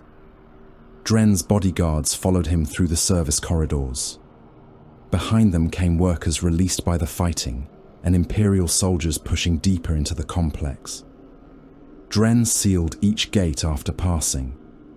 Thousands of workers became trapped between the closing barriers. They screamed his name. Some had served him for decades. Some carried his brand burned into their faces. He did not look back. At the final conveyor junction, his bodyguards ran out of ammunition. Dren shoved the first into a chain mechanism. The man screamed as the teeth caught his coat and dragged him into the drive. Blood sprayed across the corridor. The machinery slowed while it ground through armor and bone. Dren threw the second beneath a descending stamp. The impact shook the floor. The body became a red layer across the plate. The delay gained Dren 30 seconds. It was enough to reach the evacuation lift. The doors opened. A servo skull waited inside. Furnace Lord watched him through its lens. Dren dropped the stolen ledgers. "My lord, I preserved the records from contamination." The servo skull transmitted a single response. Reward approved. Mechanical claws descended from the lift ceiling. Dren screamed as they entered his skull. Later, his brain would be preserved inside a sewage management servitor. He would regulate waste pressure beneath Forge Primus, aware of every blockage, overflow, and decomposition cycle. His records returned to the archive. Thale's kill team reached the slaughter galleries. The machinery there existed to dismantle failed biological components. Conveyor belts carried bodies towards saws, bone mills, acid tanks, and organ harvesters. Phasarus waited among them. He wore the memories of dead space marines like borrowed armor. "Captain Thale," he called. The voice belonged to Thaler's first chapter master. The watch captain fired. Phasarus moved before the bolt left the barrel. The round struck the wall. The perjurer had known the squad formation. He knew Thale favoured the left angle before advancing. He knew Malthus would move to protect Orin. He knew Severin's heavy flamer required half a heartbeat to adjust after a full sweep. Phasarus attacked through that half heartbeat. Surgical tendrils entered Severin's weapon housing and turned the flamer aside. Promethium washed across Imperial soldiers, igniting them inside the passage. Phasarus drove a bone blade beneath Severin's gorget. The Space Marine seized him by the throat. Artificial flesh opened around Phasarus's neck and peeled away from Severin's grip. The perjurer left half his face and throat in the Marine's gauntlet, while the rest of him slid free. His flesh began rebuilding at once. Orin struck him with a combat blade. The weapon opened Phasarus from shoulder to hip. Grafted organs spilled through the wound. Several were recognizably Astartes. Others belonged to no human species. They continued pulsing while feeder tendrils moved between them. Phasarus laughed. He recited a private chapter litany known only to Orin's former company. The Deathwatch Marine faltered. Phasarus seized his helm and drove him face first into a bone mill. Orin braced both hands against the machinery. The rotating teeth chewed through his faceplate. Ceramite cracked. Blood poured between his fingers. Thaler severed Phasarus's arm. Malthus burned through his nervous system with psychic force. Severin tore away one of the perjurer's legs and cast it into the acid vats. Phasarus kept fighting. He dragged Orin into the mill. The machine took the Deathwatch Marine's head. Armor collapsed around the rollers. Bone, brain, and black carapace sprayed into the collection trough. Phasarus caught fragments of neural tissue upon his tongue. New memories entered him. Thaler shot him through the abdomen. The bolt detonated inside the perjurer's torso. His body opened. Intestines, secondary hearts, and glistening artificial organs spilled onto the conveyor. Phasarus fell. He continued moving on mechadendrites. His upper body dragged itself through his own organs, while feeding tubes gathered the exposed tissue and pushed it back beneath flaps of regenerating skin. "Hold him," Thale ordered. Malthus pinned the perjurer with psychic force. Phasarus's limbs struck. The deck. For the first time, fear entered his eyes. Not fear of the Deathwatch, recognition. A command protocol awakened inside his implants. Furnace Lord had placed it there when Sanctuary was granted. Every augmetic locked. Every artificial organ entered paralysis. Phasarus tried to speak. His jaw would not obey. Chains descended from the foundry ceiling. They hooked through his open torso and lifted him above the conveyor. The Deathwatch fired, but armored shutters rose between them and their prey. Phasarus ascended towards the pit. The Furnace Lord's voice entered his mind. Acquisition cycle complete. Memories opened inside him. His exile, his return, every gene seed theft, every battle brother consumed, every secret he believed hidden. All had been observed. All had been cultivated. Phasarus understood that even his victories had been stages in another intelligence's experiment. The chains lowered him into the foundry's core. Needles entered every preserved organ. He relived each death he had consumed. He became every warrior opened beneath his blades. Every heart he removed beat again inside him. Every final sight returned. Every scream passed through his mind without ending. His body remained alive, not as prisoner, as sensory apparatus. Above the pit, Thalie watched the shutters close. Only he, Malthus, and Severin remained. Ferran Theta's spearhead had been reduced to scattered formations fighting across the foundry's upper levels. 600 million workers waited behind sealed gates. Furnaces beneath them began drawing breath. Ahead, the final passage opened. Its walls were adamantium. Its gates bore no sigils, no prayers, and no visible locking mechanisms. Beyond them waited the central sanctum of the Furnace Lord. Thaler reloaded his bolter. "This is the objective." Malthus looked down into the living abyss. "No, it is where he wants us to go." Thaler approached the sealed gate. "Then we will disappoint him when we arrive." Vercalax began his final coup, while the gates of the Furnace Lord's sanctum were still sealed against the Deathwatch. Across Samek, 6 surviving vassal magi opened the vaults they had concealed from one another, as carefully as they had concealed them from their master. False manufactorum walls divided. Reactor shrines unfolded upon hydraulic limbs. Labour districts emptied as hidden barracks disgorged armies that had never appeared in any tithe record. Hexagramma released the first command pulse. It spread through the damaged noosphere beneath the disguise of a planetary distress litany. Furnace Lord's countermeasures identified and strangled most of it. Enough survived. Stolen demon engines broke from reserve pens and turned towards Forge Primus. Defilers climbed over habitation towers, their claws punching through walls crowded with trapped workers. Brass scorpions advanced along rail lines, melting black engines beneath volleys from their tail cannon. Eviscerator engines rolled behind them, their armoured hulls built around grinding mouths that swallowed wreckage, bodies and damaged servitors without slowing. Verkalax watched the advance through remote optics implanted across the central metropolis. Furnace Lord's armies were committed against the Imperials. His foundry had been penetrated. His Titan network had bled itself white. His orbital defenses burned above the planet. The equation had reached its proper conclusion. One decisive attack would break the throne.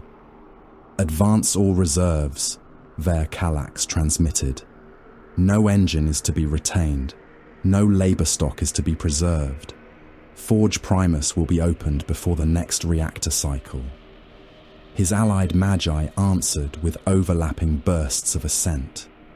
Several also transmitted private orders to seize Hexagramma once the Furnace Lord died. Verkalax detected 2 of the messages. He admired their logic. He marked the senders for disassembly. Warsmith Koros abandoned the defense of the inner city in the same hour. Iron Warriors' gun batteries that had spent the previous day firing upon Imperial landing zones traversed towards Samek fortifications. Siege crews erased old firing solutions and loaded shells selected for bunker penetration. Legionaries withdrew from Manufactoria they had captured, leaving slave soldiers behind to die beneath the inevitable counterattack.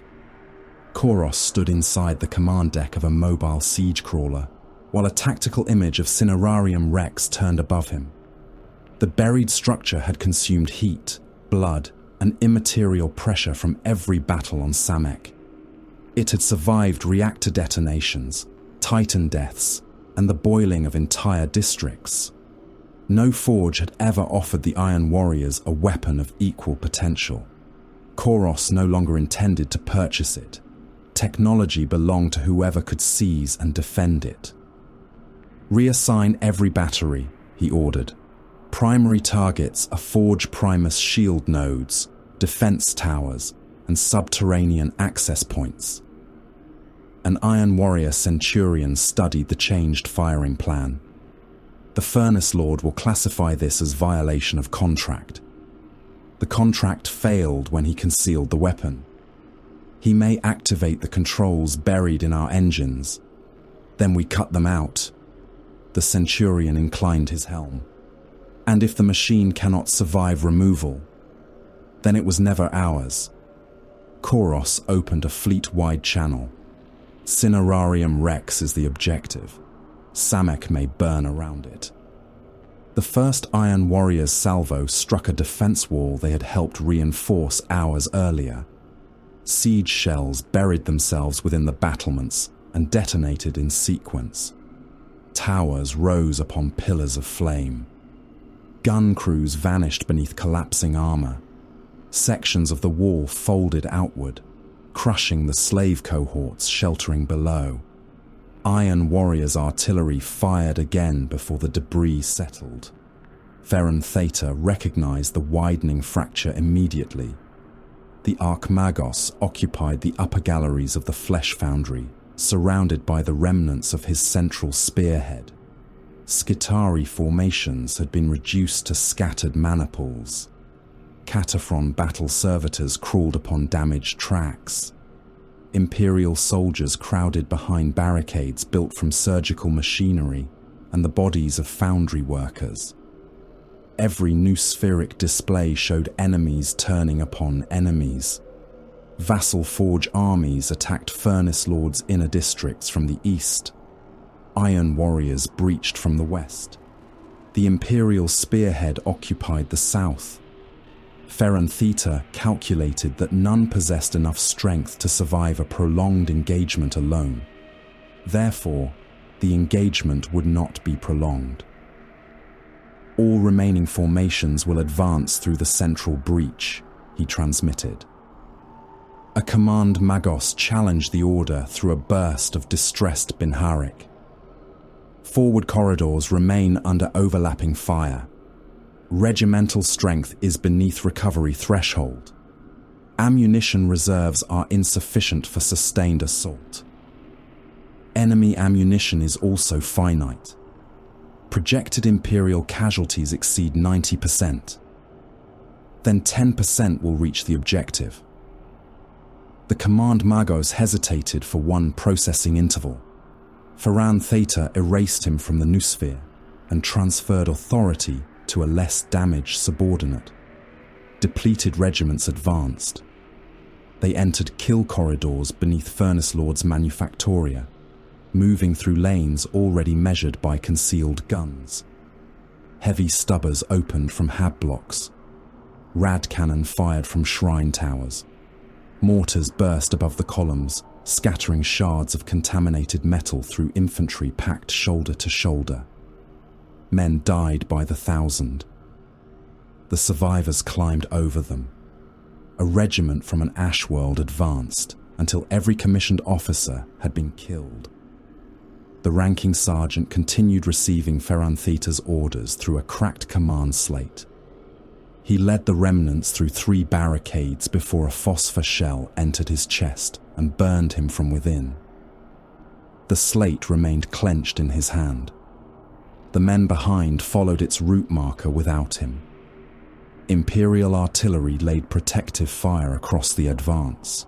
Shells fell so close to friendly ranks that soldiers disappeared beneath the blasts. Ferran Theta accepted the losses. Every impact forced Furnace Lord's gunners to remain inside armoured emplacements. Every dead regiment bought another 100 meters. The invasion became an industrial exchange. Human lives entered. Distance emerged. 3 armies collided inside the central forge metropolis. Iron warriors demolished entire hab blocks to create clear fields of fire. Melter charges opened supporting columns. Towers leaned, broke and fell across avenues packed with Furnace Lord's defenders. Legionaries moved through the dust behind disciplined bolter volleys, pausing only to designate the next structure for reduction. Loyal, Skitari advanced beneath galvanic and plasma cover. Rangers occupied shattered gantries and fired into command nodes. Vanguard marched through radiation that poisoned the Imperial soldiers following them. Castellan robots battered through barricades with power fists, their armor glowing beneath sustained fire. Ver Calax's engines came over the buildings. A brass scorpion climbed a manufacturing wall, claws cutting through iron and flesh alike. Workers trapped inside spilled from the ruptured structure. Some fell beneath the demon engine's legs. Others were caught in its mechanisms and carried screaming across the facade. Furnace Lord's defenders converted every manufactorum into a fortress. Conveyor tunnels became firing galleries. Smelting vats emptied across streets. Assembly cranes dropped unfinished war engines upon advancing columns. Corpse processing machines dragged the dead from one barricade and fed their armor, bones and nervous tissue into repair stations behind the next. No district was merely defended, it was consumed during defense. Cord 9 received contradictory commands while leading his cohort beneath the western refinery arc. The noosphere had become darkness. Scrap code obscured targeting data. Identification markers flickered between loyal, hostile, and undefined. Dead Skitari continued transmitting broken range calculations from auxiliary cogitators buried in their torsos. Ver Calax entered Cord 9's command channel. His voice arrived through a surgical imitation of Furnace Lord's machine cant. Cord 9, your obedience architecture is compromised. I possess the keys required to restore autonomous cognition. The Alpha marched through bolter fire. One of his warriors lost a leg at the hip and fell beneath the advancing cohort. Metal feet crushed his chest.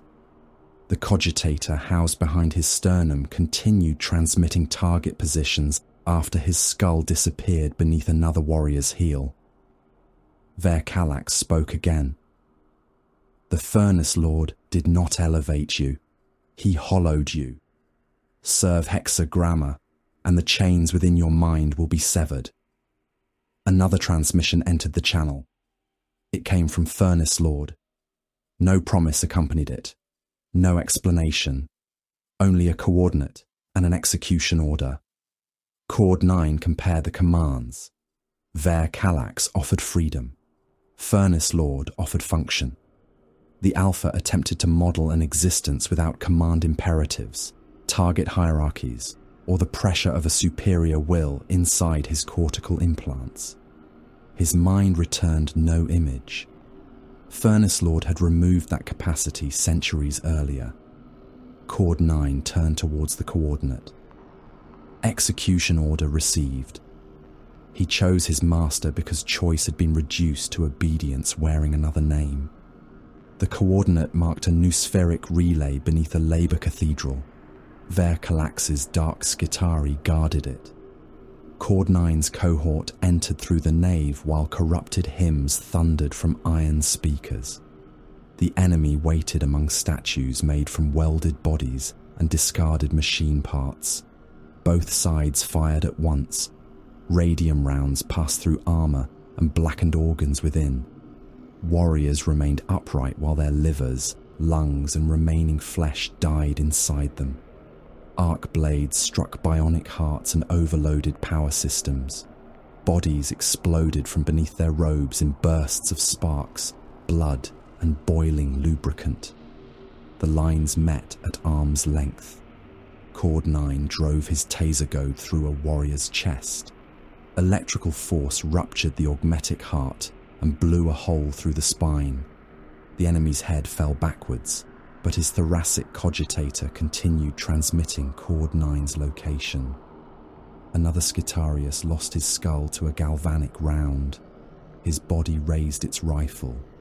Auxiliary targeting systems fired 3 accurate shots before Chord 9 cut the torso in half. The cathedral floor became slick with blood and machine oil. Severed hands continued gripping weapons.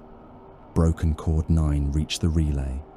The Verkalax priest controlling it attempted to upload his consciousness into the cathedral systems. Chord 9 seized the priest's skull before the transfer completed. Flight denied. He crushed the cranial housing against the relay altar. Brain matter filled the open data ports.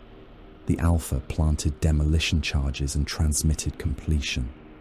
Furnace Lord did not praise him. The relay vanished in white fire.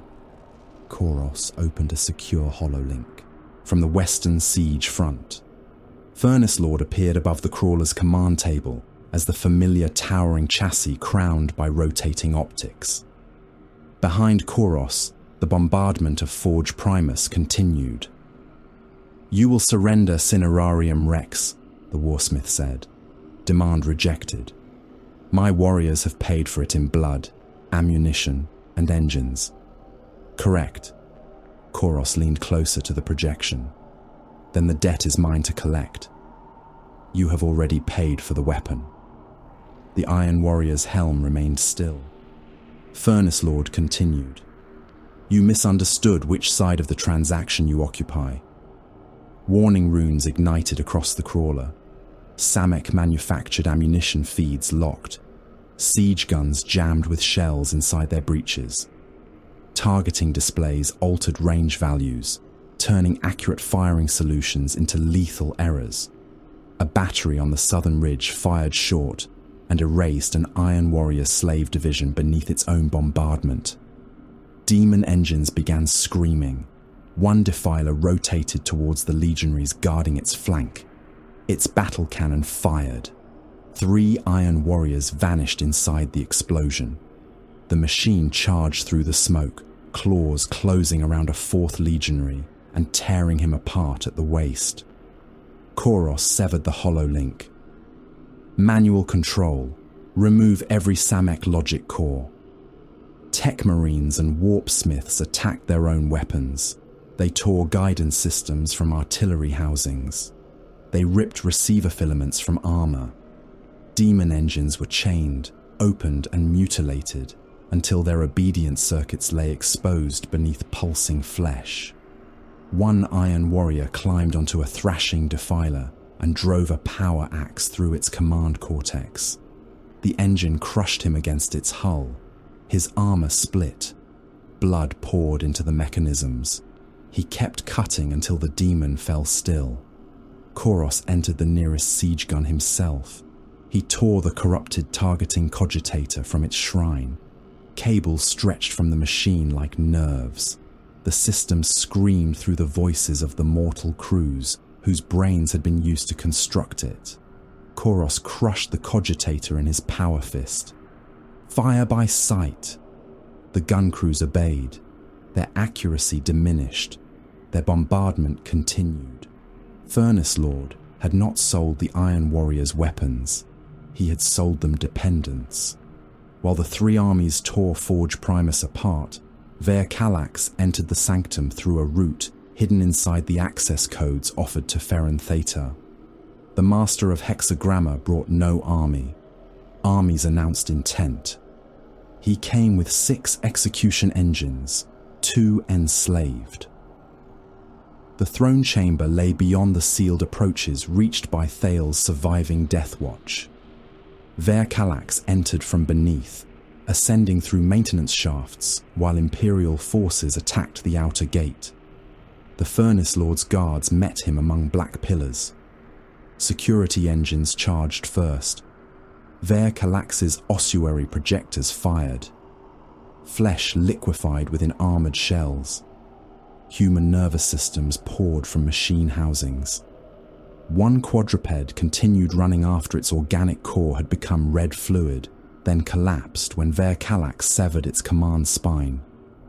Dark Skitarii descended from the galleries. Execution engines tore them apart with monomolecular claws. Limbs fell. Black robes ignited. A headless defender transmitted warnings until a greater than Ver Calax advanced through the slaughter. The throne stood at the far end of the chamber.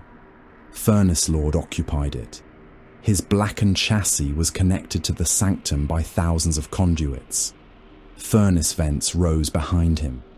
Mechadendrites unfolded into weapons. The crown of optics focused upon Ver Calax. "You have reached the predicted location," Furnace Lord transmitted. Ver Calax's silver legs carried him over the bodies of the guards.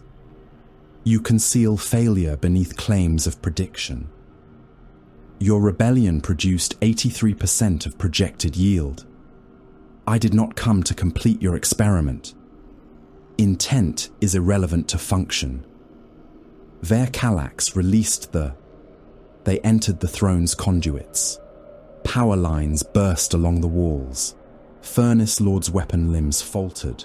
The master of Hexagramma's execution engines attacked, severing mechadendrites beneath storms of sparks. The Furnace Lord fired once. A conversion beam erased 2 engines and half the chamber wall. Ver Calax crossed the remaining distance. His arc-charged execution blade unfolded from beneath his reservoir body. Electricity crawled across its edge. He drove it through the throne's primary power conduit. The sanctum darkened. Furnace Lord's optics dimmed. Ver Calax struck again. The blade passed through the augmented neck. Furnace Lord's skull fell from the chassis, struck the steps, and rolled through cooling blood. Silence entered the throne chamber. Across Forge Primus, guns ceased firing. Demon engines stopped mid-stride. Servitors froze beside their machines. The noosphere became empty. Ver Calax stood above the severed head. His surviving execution engines transmitted confirmation. The Furnace Lord was dead. Then a lumen globe spoke. "Incorrect." A corpse grinder repeated the word. "Incorrect." Furnaces answered across Samek. Servitors raised their heads. Cogitators illuminated. Demon engines opened their mouths. Vox speakers upon orbital ruins, black engines, siege guns, labor pens, and Titan wrecks activated together. Every machine on the planet spoke with Furnace Lord's voice. You destroyed a terminal. The severed skull at Verkalax's feet opened its dead optics. The sound grew until Samek itself seemed to speak. I am the Forge. The magma beneath the throne chamber moved. I am the Noosphere. Cables emerged from the walls like awakening tendons. I am every chain you mistook for machinery. Verkalax attempted to disconnect from the network. There was no outside left to reach. The true Furnace Lord had distributed himself through the planet's engines, cogitators, furnaces, conduits, and bound machine spirits. His body had never occupied the throne.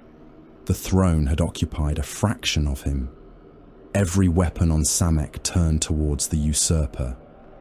Betrayal acknowledged, said the world. Function confirmed. Verkalax stood above the severed terminal body, while Samek spoke through every machine it possessed. The voice came first from the throne chamber's lumen globes, each one brightening with furnace-red light. It passed into the execution engines standing beside him, emerged from the dead Vox grills of fallen Skitari, and rolled outward through the damaged Noosphere. Forge bells tolled without attendance. Black engines screamed upon ruined rails. Demon engines opened mouths made from gun barrels and human jaws. Across the burning world, billions heard the same declaration.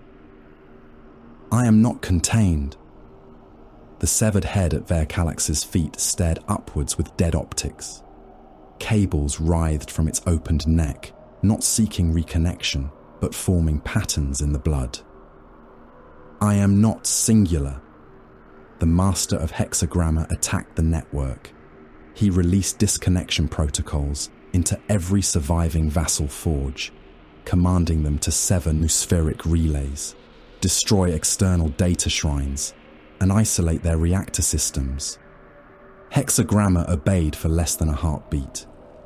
Then its gates closed. Its guns rotated inward. Its cogitators rejected the authority of their own maker. Verkalax transmitted emergency overrides through pathways known only to him. The codes returned bearing Furnace Lord's sigil, rewritten in the moment between command and execution. Impossible, Verkalax rasped. The throne chamber answered through 1,000 voices. Impossibility is an admission of inadequate cognition. Images entered the air around him. Furnace Lord revealed himself not as a body, but as architecture. His consciousness occupied the planetary noosphere in distributed fragments, each incomplete, alone, and sovereign when joined. Portions of him nested within forge cogitators. Others hid inside demon-binding circles, machine spirits, reactor prayers, and the cortical implants of slaves who had never known another master. He had fused those fragments with covenants made to entities without names fit for human language. The pacts had not granted possession. Possession implied ownership by one side. Furnace Lord had engineered mutual contamination. Demonic hunger gave instinct to calculation. Machine logic gave continuity to warp-born appetite. The final remnants of his organic mind provided will, cruelty, and the desire to become more than either. He was not machine. He was not daemon. He had not been human for millennia. He was an instability refined into function. The ashen calculus moved through him like a second intellect. Every death upon Samek had become an input. The plasma heart of Forge Nexus burned inside the calculation. The psychic death cries of 400 million souls formed equations of pressure and yield. Titan reactors became thermal constants. Destroyed demon engines provided immaterial charge. The agony of trapped Imperial armies flowed through the same conduits as the rage of rebel magi and the final prayers of loyal Skitarii. Phasarus's stolen memories entered as tactical architecture. Astartes' training rites became target acquisition routines. Siege plans became ammunition tables.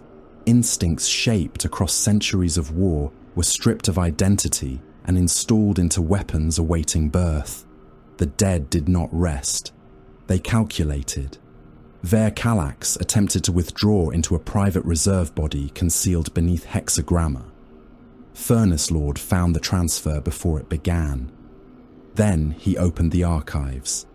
Every secret transmission Ver-Calax had sent during the uprising appeared across the noosphere. His allies received the messages he had hidden from them, plans for their execution, schedules for dismantling their forges, and lists assigning their bodies to experimental use once the throne was seized. Magos Orphax received proof that Ver-Calax intended to feed his demon-bound cogitators into a reactor. Descamon received the order authorizing seizure of his vat-grown replacement bodies. The remaining vassals saw their own names beneath termination protocols. The coalition broke. Orphax's artillery opened upon Hexagramma supply columns. Descamon ordered his insectile war engines to assault former allies occupying the eastern conduits. Rival command codes collided within stolen demon engines, causing them to attack whatever noospheric presence shouted loudest. Ver-Calax screamed at them to maintain formation. His allies answered with macro-cannon fire. Furnace Lord had defeated the coalition without firing a weapon of his own.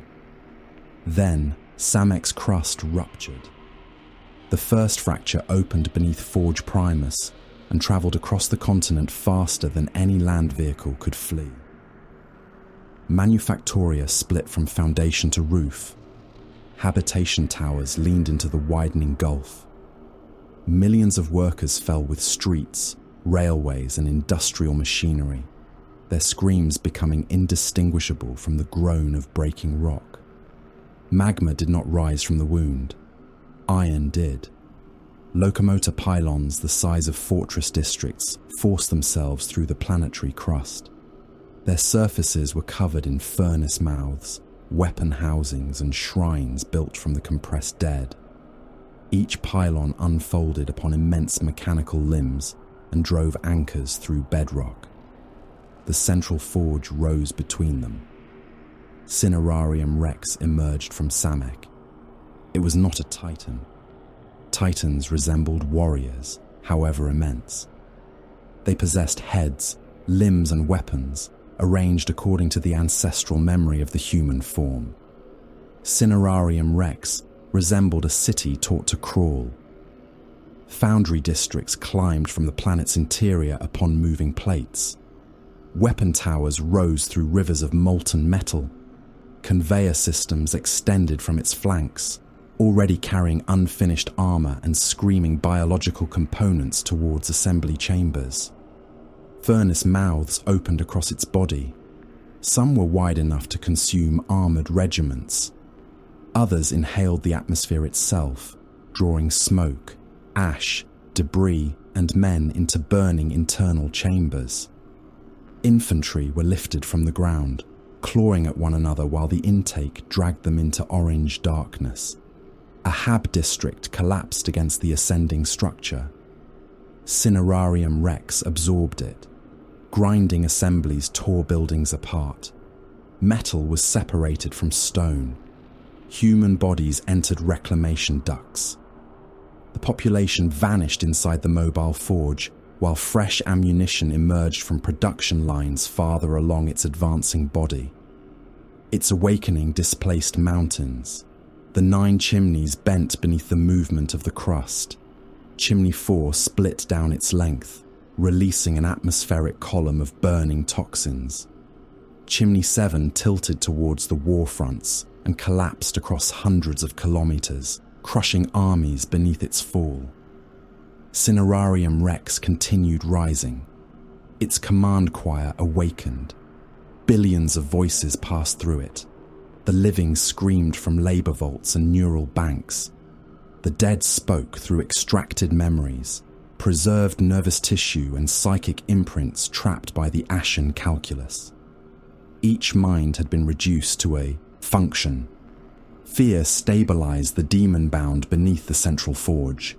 Pain regulated reactor output. Memories became firing solutions. A former artilleryman guided macro cannon he had never seen while reliving his own execution. Dead Skitari supplied target data through instincts stripped from ruined implants. Imperial officers found their tactical knowledge used against the armies they had commanded. Every gun inherited the reflexes of thousands. Cinerarium Rex fired. The first volley erased the western horizon. Weapon towers discharged conversion beams, plasma storms, and demon-bound ordnance in a single coordinated eruption.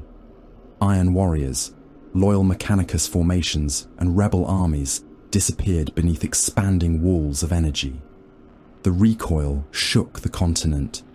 Within the mobile forge, assembly lines accelerated.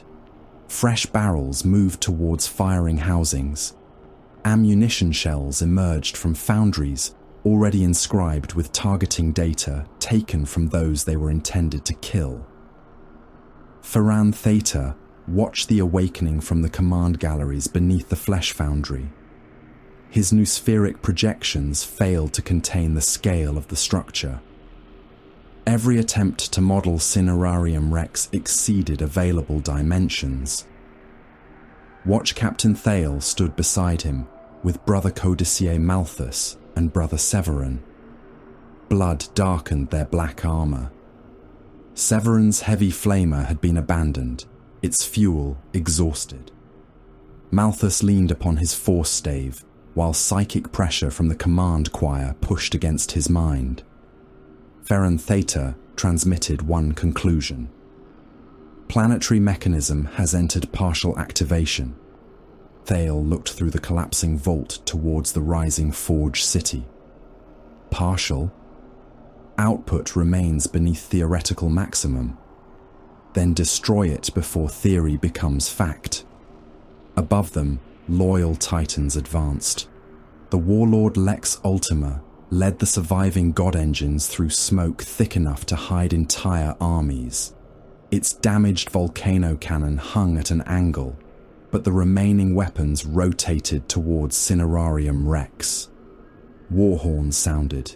The Imperial Titans opened fire. Volcano beams struck the mobile forge and cut through weapon towers, manufactoria, and layers of armor. Plasma annihilators released miniature suns against its advancing body. Reavers fired into exposed conduits, while warhounds hunted between the locomotor pylons. Whole districts of Cinerarium Rex vanished. Armor became vapor. Furnace mouths collapsed. Millions of enslaved minds disappeared from the command choir in a single psychic shriek. Then, transmuter cores absorbed the heat. Destroyed sections glowed from within. Molten armor flowed into prepared channels. Plasma fire entered reactor arteries. Energy from the Imperial bombardment passed through the mobile forge and emerged as increased locomotion, production, and weapon output. Cinerarium Rex grew hotter. It grew faster. A new cannon rose from the remains of a district destroyed seconds earlier. It fired upon a loyal Reaver. The shell struck beneath the carapace and burst inside the command cathedral. The princeps, moderati, and crew became red vapor across their thrones. The engine remained upright for 3 steps before toppling into the Imperial lines and crushing tanks beneath its burning hull. Lex Ultima fired again. The beam tore through Cinerarium Rex and continued into Samek's mantle. The mobile forge answered by opening a furnace mouth beneath the warlord. The ground collapsed. The Titan sank to one knee as foundry claws emerged around its leg. Gravitic fields locked the God Engine in place. Weapon towers fired at point-blank range. Void shields burst. Armor peeled from the Warlord's torso. Its crew continued firing while Cinerarium Rex dismantled it alive. On the western siege front, Koros's guns turned without command. Iron Warrior's crews fought their own artillery controls. Range displays filled with false values. Elevation systems lowered barrels towards Imperial Titans. Furnace Lord activated the hidden architecture. Samek-manufactured batteries fired. Shells struck Lex Ultima, while the Warlord struggled against the foundry claws. One penetrated the already damaged shoulder mount. Another burst against the head, shattering armor around the command deck. Koros watched from the siege crawler. Cut every guidance system. Warpsmiths tore open their guns. They ripped cogitators from shrines, cut control filaments with chain blades, and dragged screaming biological processors from artillery housings. Several guns fired during the work, killing their own crews beneath recoiling mechanisms. A demon engine refused shutdown.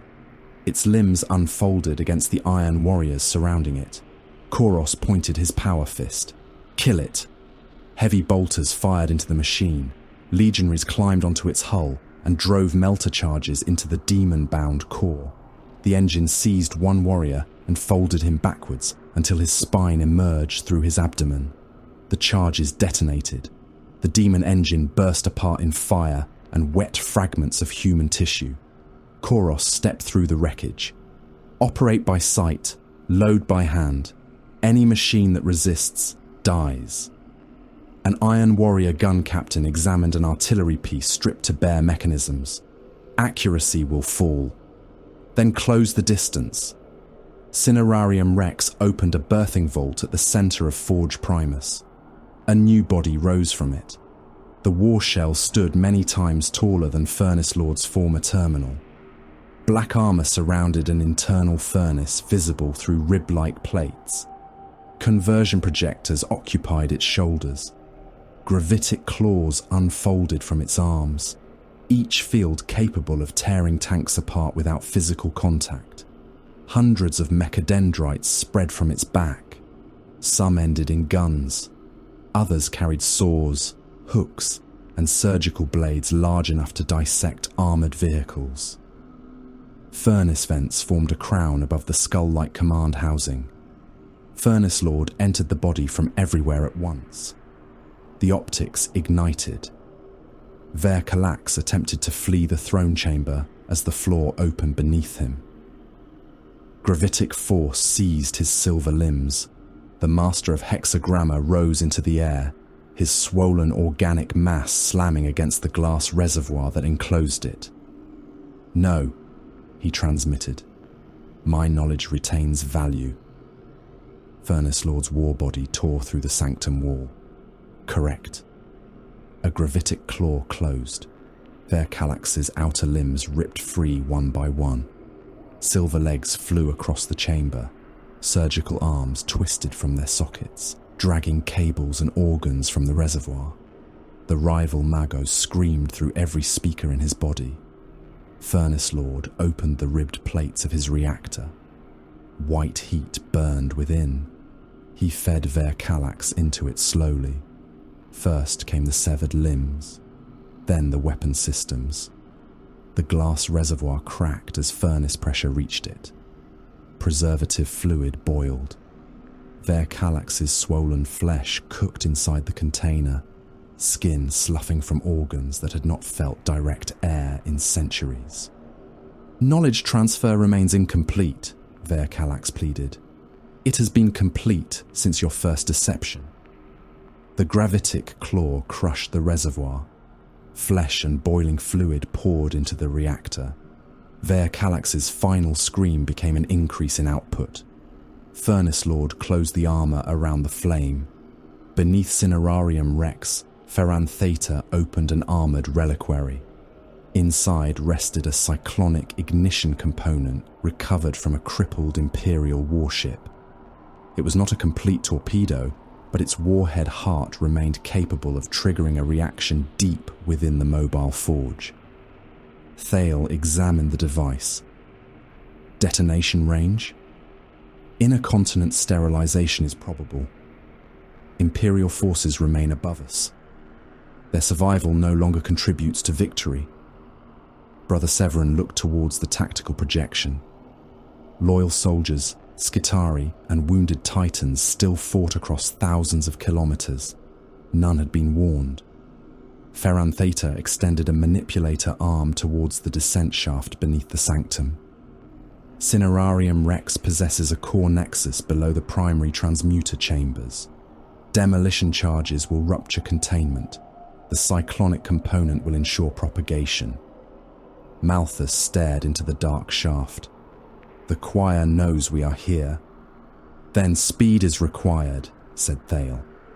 The Death Watch secured the charges to their armor. Ferran Theta connected himself to a mobile command chassis and followed. They descended through machinery shaking with the passage of continent-scale power. Around them, the walls pulsed with trapped mines. Voices whispered from cables, pleading for death, promising betrayal, or reciting tactical information in the tones of dead space marines. Thaler ignored them. Malthus did not. He felt the intelligence waiting below. Furnace Lord detected the infiltration before they passed the first gate. He watched through servitor optics. He heard through the nervous systems embedded in the walls. He measured the cyclonic component and calculated the energy of its detonation. No defense engines moved to intercept them. No blast doors sealed. The path towards the core opened one gate at a time. Ferran Theta interpreted the access as damage. Thaler interpreted it as a trap. Both continued. Far beneath them, an incomplete chamber waited beside the planetary ignition nexus. The Ashen calculus lacked one final input. One burst of destruction, great enough to unite every transmuter core, every demonic pact, and every fragment of Furnace Lord's distributed mind. The Death Watch carried that burst in their hands. Furnace Lord watched them descend towards the exact point selected for detonation. Cinerarium Rex opened its deepest furnace and waited to be fed. The final vault had been built around something too small to justify its defenses. Watch Captain Garan Thale stood before the armoured sarcophagus while the depths of Cinerarium Rex shook around him. The chamber was spherical, its walls hidden beneath cables that converged upon the relic at the centre. Some were as thin as nerves. Others were broader than transit tunnels. They pulsed in time with the mobile forge, carrying heat, data, and the screams of bound minds throughout Samek. The sarcophagus hung above an open reactor shaft. Its armour was black, scarred and ancient. No blasphemous icons marked the plating. No demon faces strained beneath its surface. It resembled a reliquary that might once have stood within a Martian shrine, before the creed of the Omnissiah had split beneath treachery and war. Thale approached with his power sword raised. Brother Codicier Malthus followed, one hand pressed against his psychic hood. Blood ran from his nose and gathered along the lower rim of his helm. The command choir had grown louder with every level descended. Billions of voices pressed against his thoughts, screaming targeting solutions, production quotas, last prayers and memories of deaths no single mind could survive. Brother Severin guarded the approach passage. His armour was scorched almost white across one shoulder. His bolter contained 3 remaining shells. A chainblade taken from a dead heretic hung in his other hand, its teeth still clogged with strips of robe and artificial flesh. Ferran Theta crawled behind them upon his brass command chassis. The Archmagus's manipulator arms carried the cyclonic ignition component between magnetic clamps. Warning sigils moved across its casing. The device had begun absorbing ambient heat from the cinerarium, its internal charge climbing towards instability. Thale reached the sarcophagus. An aperture opened in its face. Behind layers of armored glass hung the last recognizable organic remains of Furnace Lord. A fragment of brain floated within black preservative fluid. Most of the tissue had burned into charcoal centuries earlier. A section of spinal column descended beneath it, threaded with silver wire and pierced by Malthus stared through the glass. There is still a soul within it. Ferran Theta extended a probe towards the relic. Classification uncertain, neural activity is present. Organic continuity may constitute the primary anchor for the distributed intellect. Thale placed the point of his power sword against the sarcophagus. Then we sever it. The chamber spoke. You seek the heart because you require the enemy to possess one. Furnace Lord's voice emerged from the walls, the floor and the cables surrounding them. It came through the whispering dead and the groans of metal under planetary strain. Thale drove his sword into the sarcophagus. The power field cut through the outer plate. Molten armor ran around the blade. Weapons unfolded from hidden recesses. Severin fired his last 3 shells into them before they could discharge. Explosions tore gun housings from the walls. Malthus released a psychic shock that burned through the chamber's local control systems and filled the air with the smell of scorched blood. Thale cut deeper. The sarcophagus opened. Black fluid spilled across the floor. The fragment of spinal tissue convulsed. Cables snapped and writhed like severed serpents. The Furnace Lord continued speaking. The tissue is not command. Thale seized the exposed spinal column and ripped it free. Sparks burst from the brain fragment, collapsed within its broken vessel. Nothing changed. Cinerarium Rex continued moving. The command choir did not falter. Weapon fire still shook the depths of the mobile forge. The tissue is an icon, said Furnace Lord. A relic retained because ritual improves obedience among lesser minds. Malthus turned towards the walls. You preserved your own corpse for worship. I preserved a recognizable lie. Thale crushed the spinal tissue beneath his boot. The lie is ended. Incorrect. You have enacted it. The chamber lights brightened. Images appeared across the cables. The sarcophagus had been visited by generations of heretic priests. They had knelt before the burned remains, believing some sacred core of Furnace Lord slept inside. They had offered secrets, bodies, and machine intelligence to the relic. Every ritual had reinforced his authority while distracting them from the truth spread throughout Samek. Furnace Lord possessed no single center. Every forge was a lobe of his mind. Every machine was a nerve. Every bound demon was an organ that hated the body containing it, but could no longer survive without it. The biological conviction that intelligence requires a singular vulnerability is superstition, he said. You imagine a skull because you require something to crush. Thale looked towards the cyclonic component. Then we will crush the world. Ferran Theta opened a command channel to orbit. The transmission passed through layers of interference, scrap code and warp distortion before reaching the surviving Imperial vessels above Samek. Planetary recovery is no longer viable, the Archmagos declared.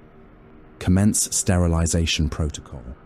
Prepare cyclonic torpedoes and full lance saturation upon designated crustal fractures. Fleet officers answered with objections. Millions of Imperial soldiers remained upon the surface.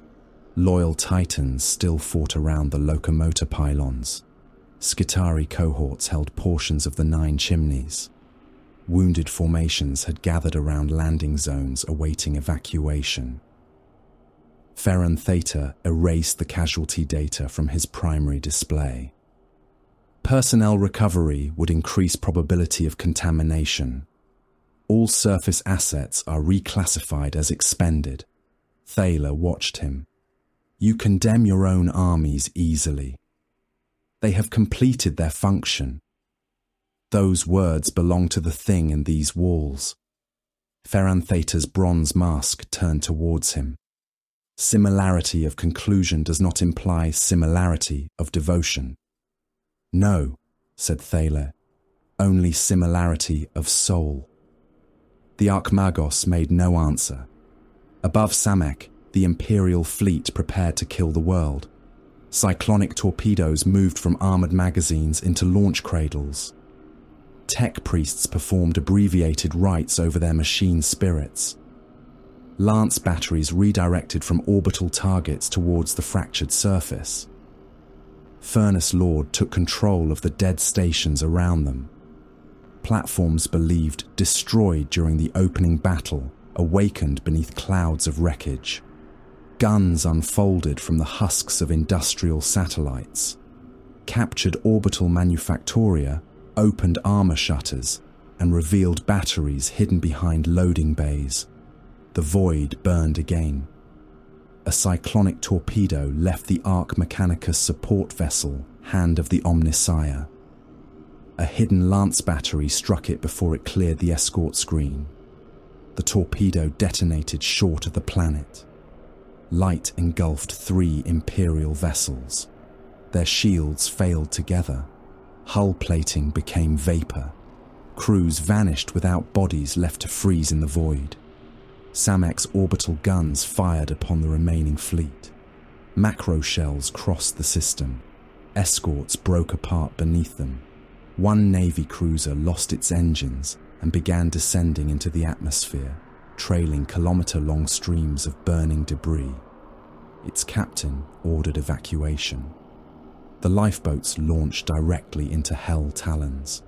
The demon craft passed through them with autocannon firing. Escape vessels burst into clouds of bodies, fuel and metal.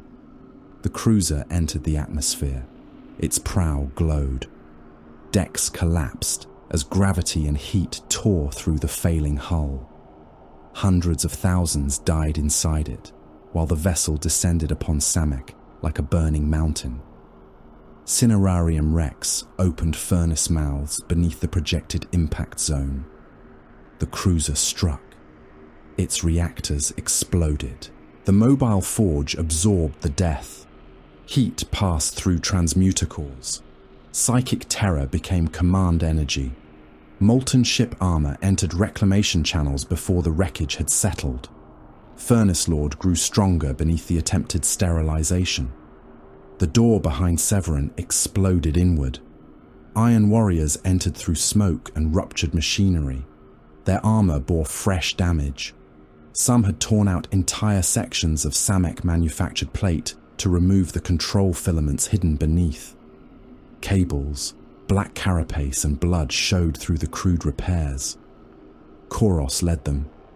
His power fist was dark with machine oil and human gore.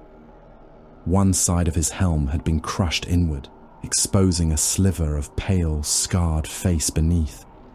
Severin raised the stolen chain blade. Koros fired first.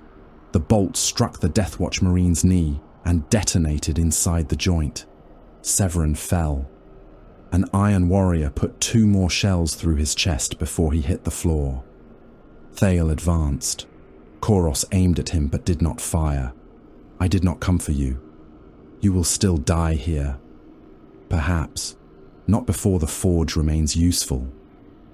Iron warriors spread through the vault, weapons covering the Deathwatch and Ferran Theta. None approached the cyclonic device.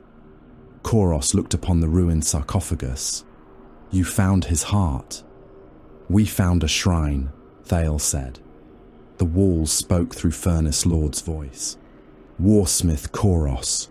Koros turned towards the nearest cluster of cables. Release my weapons.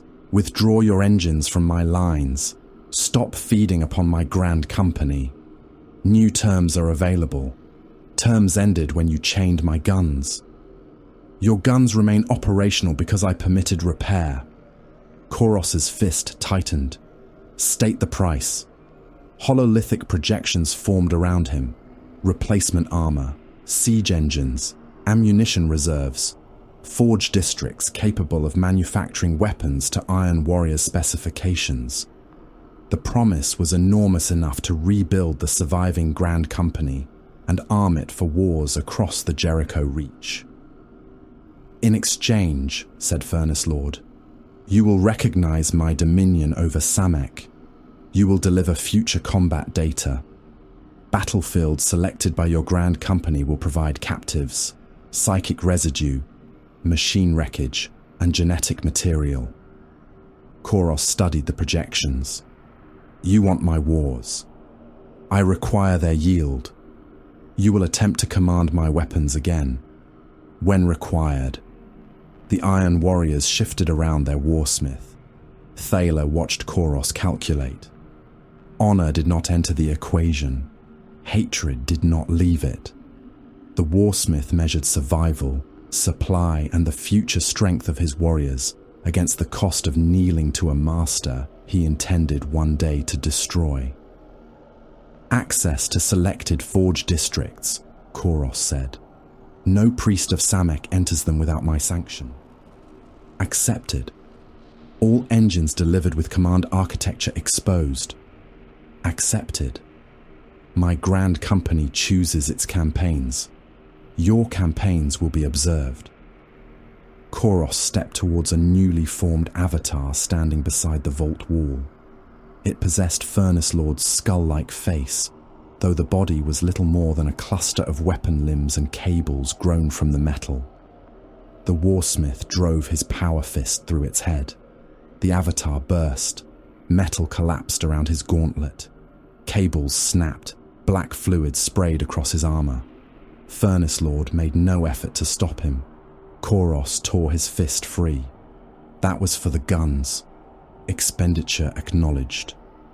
Neither mistook the agreement for peace. It was a blade pressed against two throats. Koros turned to leave. Withdraw, he ordered his warriors. The forge lives. Thale moved to stop him. Malthus seized the watch captain's arm. The core, the librarian said. We have one purpose left. The Iron Warriors departed. Ferran Theta carried the cyclonic component towards the lower shaft. A narrow bridge extended over rivers of molten metal and coolant conduits, bursting beneath the strain of Cinerarium's awakening. Cord9 waited at its center. The dark Skitari Alpha stood alone. His black armor had been torn open across the chest. One optic was dead. His left arm hung useless, but his right still held an arc weapon surrounded by flickering blue energy. Target acquired, Cord9 transmitted. Thale raised his sword. Stand aside. No withdrawal code exists. They met upon the bridge. Thale struck first. His blade cut through Cord9's damaged shoulder and removed the useless arm. The limb fell into the molten river below and vanished in a burst of flame. Cord9 drove the arc weapon against Thale's breastplate. Electricity entered the black armor. Systems failed across the watch captain's display. His secondary heart convulsed. He struck Cord9 with his free fist and crushed half the Skitarius's respirator mask into his face. The Alpha did not retreat. His command implants overlaid pain with sacred function. He attacked again. The arc blade entered Thale's side beneath the ribs. Armor split. Electricity burst through the Space Marine's torso. One lung ruptured. The progenoid gland within the chest blackened around the wound. Thale seized Cord9 by the throat. He lifted the Skitarius and hurled him against a coolant conduit. The pipe ruptured. Superheated vapor stripped skin from Cord 9's remaining organic flesh. His robes caught fire. One leg softened at the knee where the coolant had eaten through metal. Still, he advanced. Thal's sword cut away the leg. Cord 9 fell upon the bridge. His torso continued moving. The Alpha pulled himself forward with his remaining arm, dragging cables, intestine, and shattered machinery behind him. His thoracic cogitator maintained targeting after his primary brain began failing. "Function continues," he transmitted. Thale stamped upon his weapon hand. Metal fingers broke. Cord 9 opened his ruined jaw. A hidden phosphor emitter fired from his mouth. The shot struck Thale's pauldron and ignited. White flame crawled across the armor. Thale tore the burning plate free and cast it into the molten river.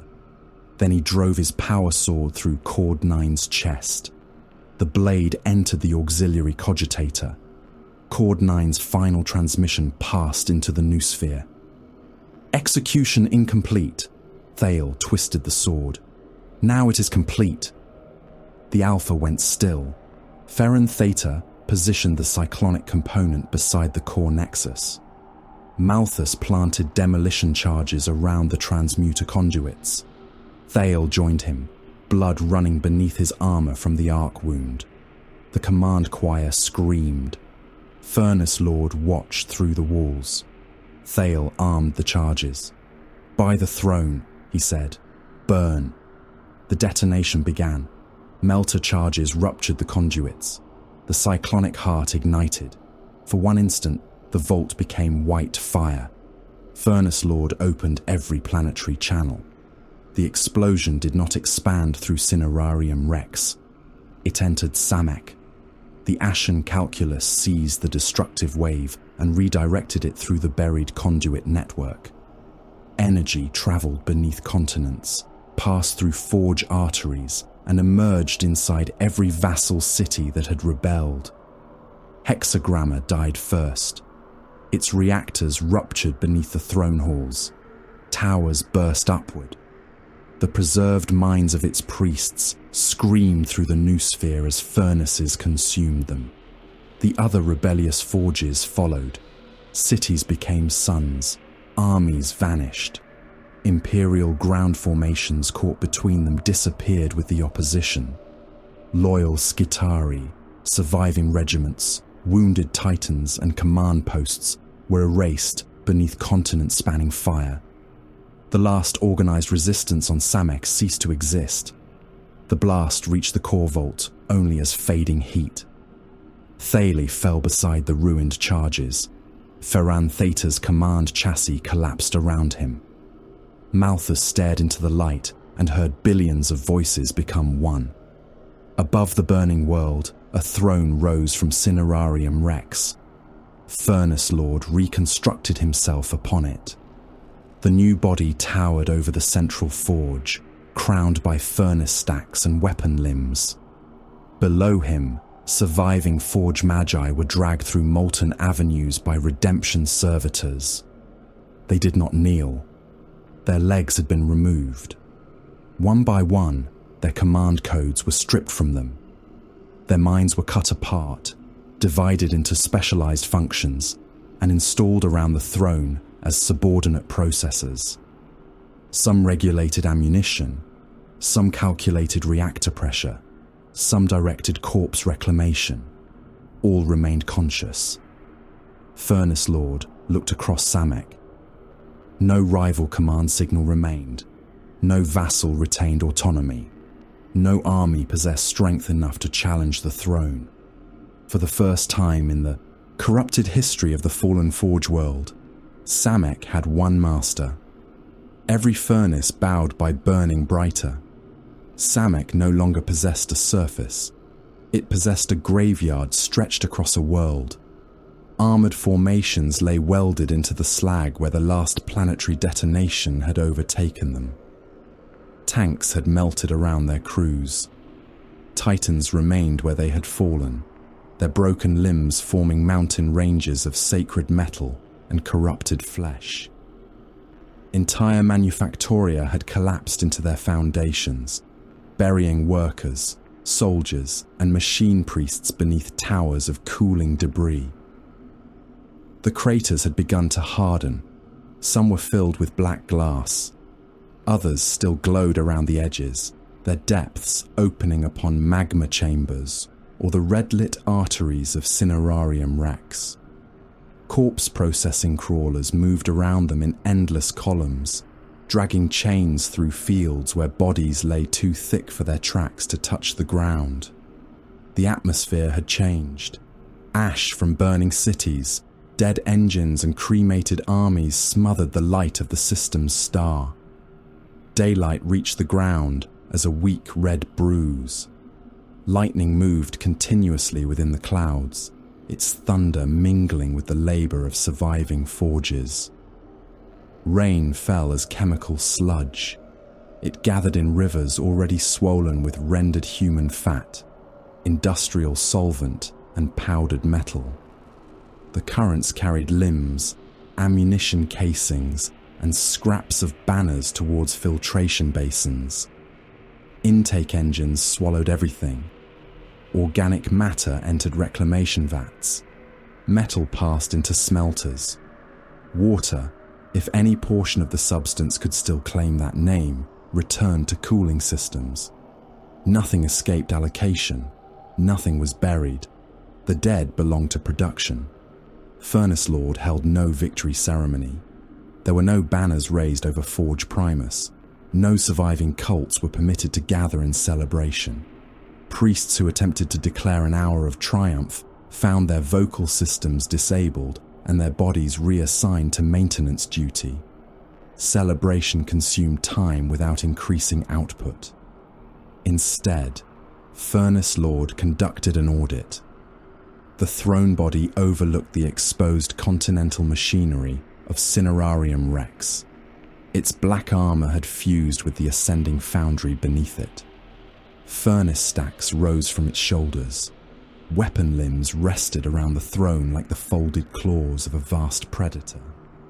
Holographic tallies burned across the air. Billions of labor units had been expended. 31 vassal forges had suffered terminal structural loss. The remaining complexes had been absorbed into a unified planetary command architecture. Imperial armor, cogitators, weapons, and gene-forged biological material had been recovered in quantities exceeding preliminary forecasts. Orbital losses were significant. Fuel reserves were rising. The command choir remained stable. Cinerarium Rex had achieved operational mobility and sustained production capability. Warsmith Koros remained alive, armed and dependent upon Samek. Furnace Lord processed the totals. Campaign expenditure acceptable. The judgment passed through every surviving forge. Machines repeated it. Servitors whispered it through ruined mouths. Workers heard it while clearing mountains of bodies from assembly roads. There had been no victory. There had been only a successful cycle. The surviving vassal magi surrounded Furnace Lord's throne. They had been installed within iron reliquaries, arranged along the upper galleries. Some retained only their heads. Others existed as exposed logic cores threaded through preserved sections of brain and spine. Their sensory organs remained intact because Furnace Lord required them to witness the world they had failed to seize. Magos Orphax hung nearest the throne.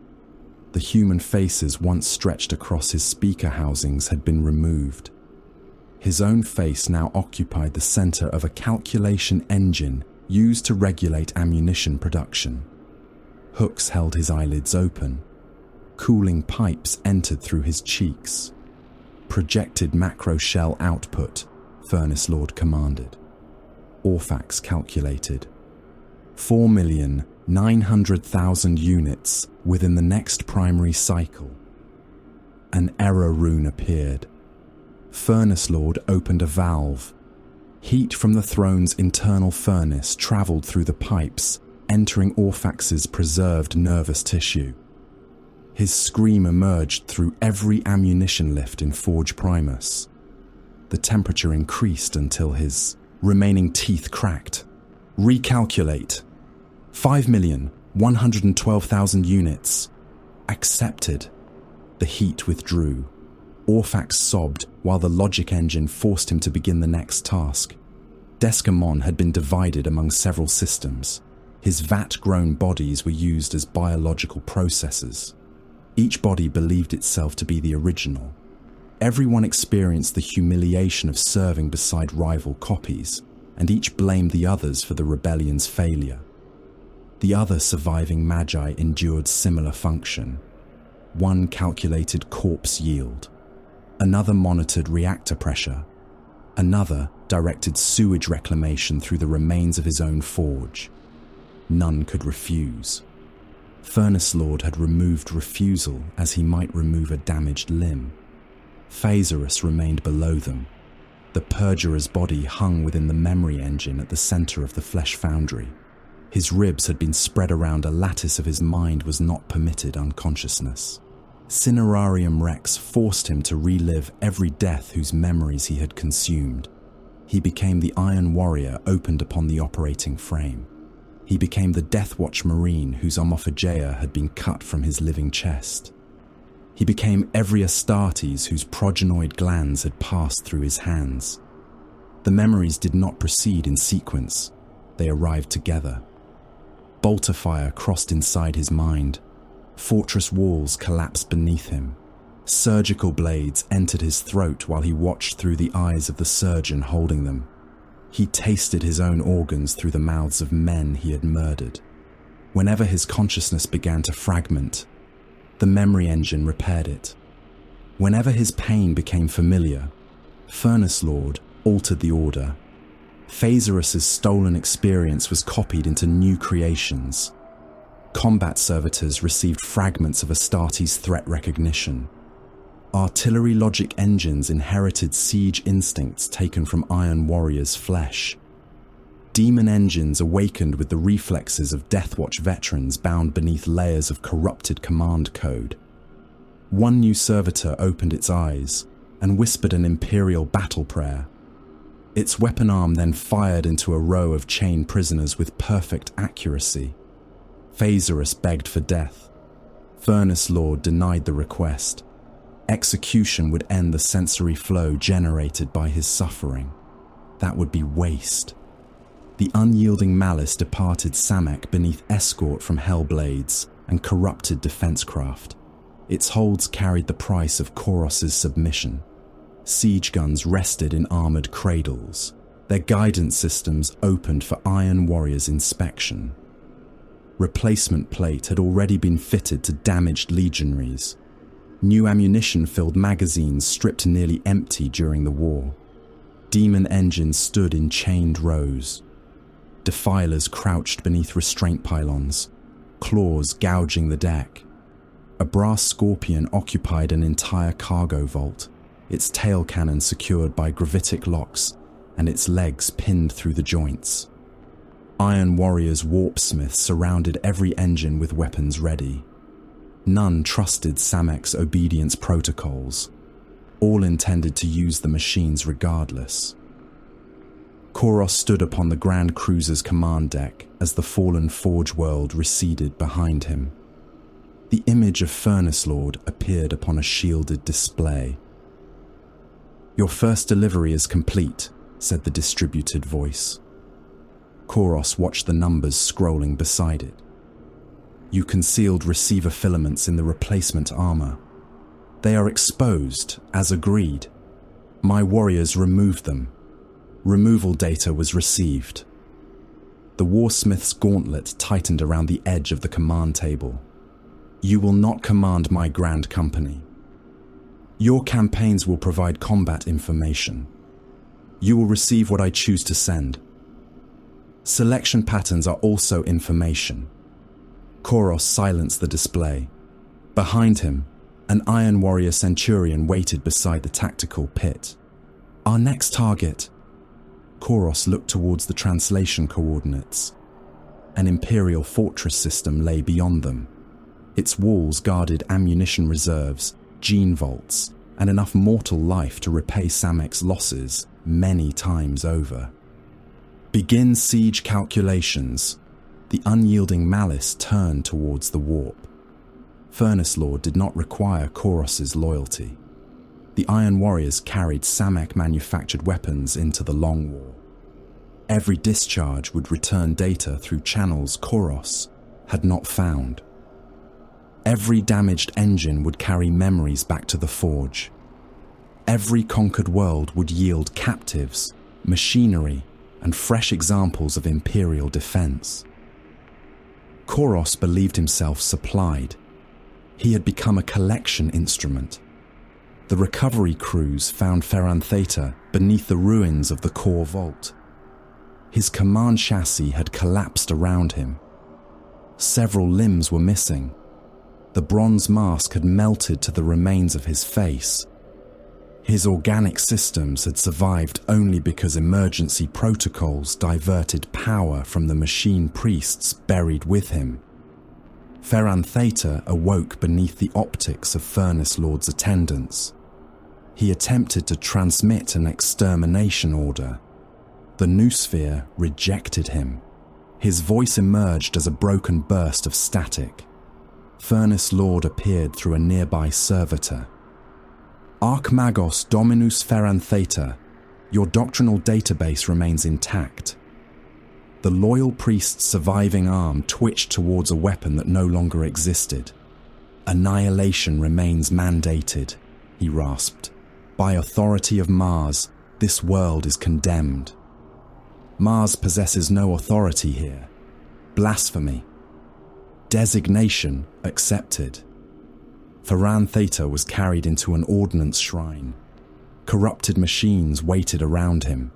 Shell-loading servitors, demon-bound targeting cores, and artillery carriages grown around screaming nervous systems.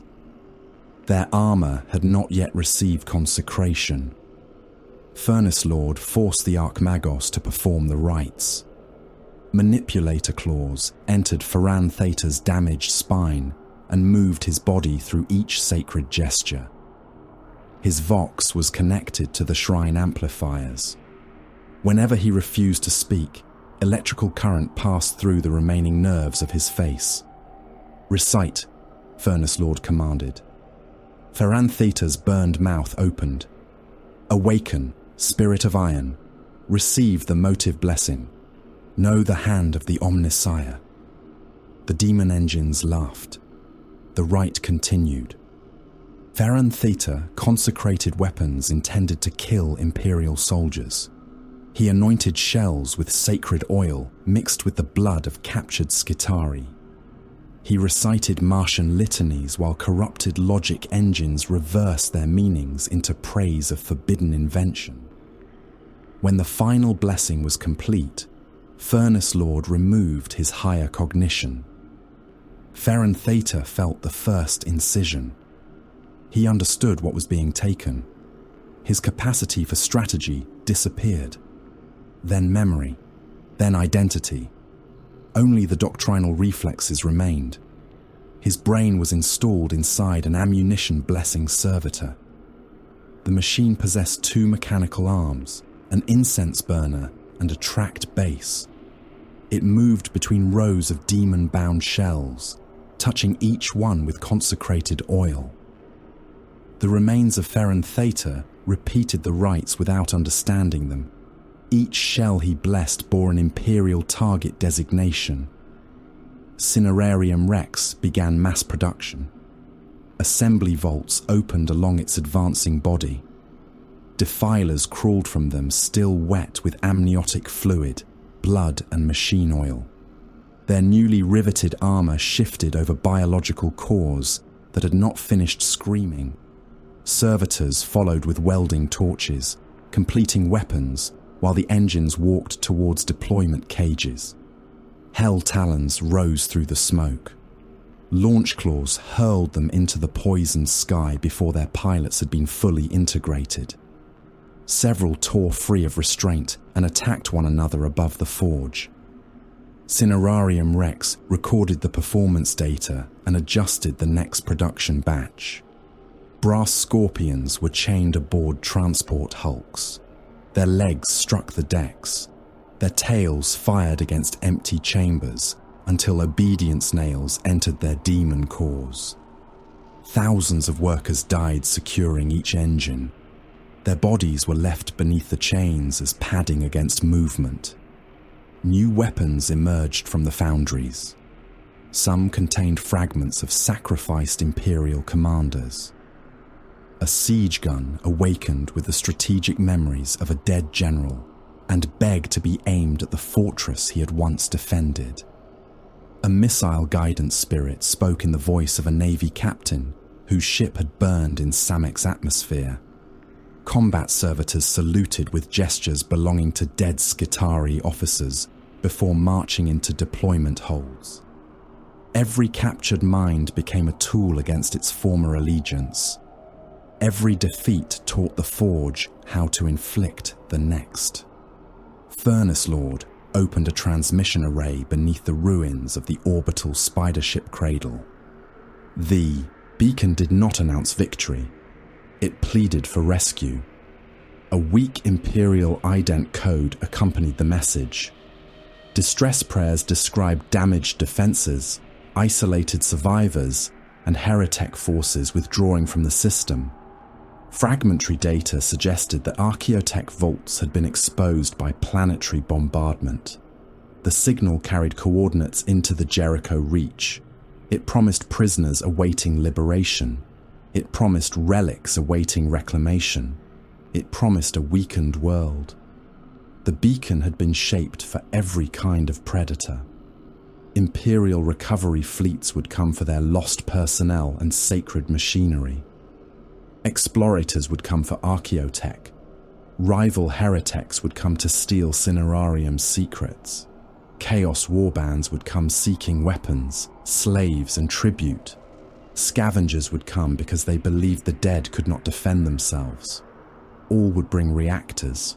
All would bring bodies. All would bring fear. Furnace Lord transmitted the message until astropathic echoes carried beyond the Charon stars. Then Samek launched its armada. Forge ships rose from rebuilt orbital docks.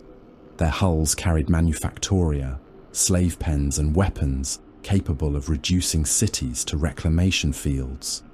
Spider ships unfolded iron limbs as they entered the void. War transports followed in disciplined masses, armor black against the red wound of the Hadex anomaly. Slave vessels traveled among them. Their holds contained mutant levies, penal cyborgs, corrupted Skitarii, combat servitors, and industrial thralls. Counted together, the armada carried armies numbering in the billions. Most would never hold weapons. Some existed to clear mines. Some existed to repair engines beneath enemy fire.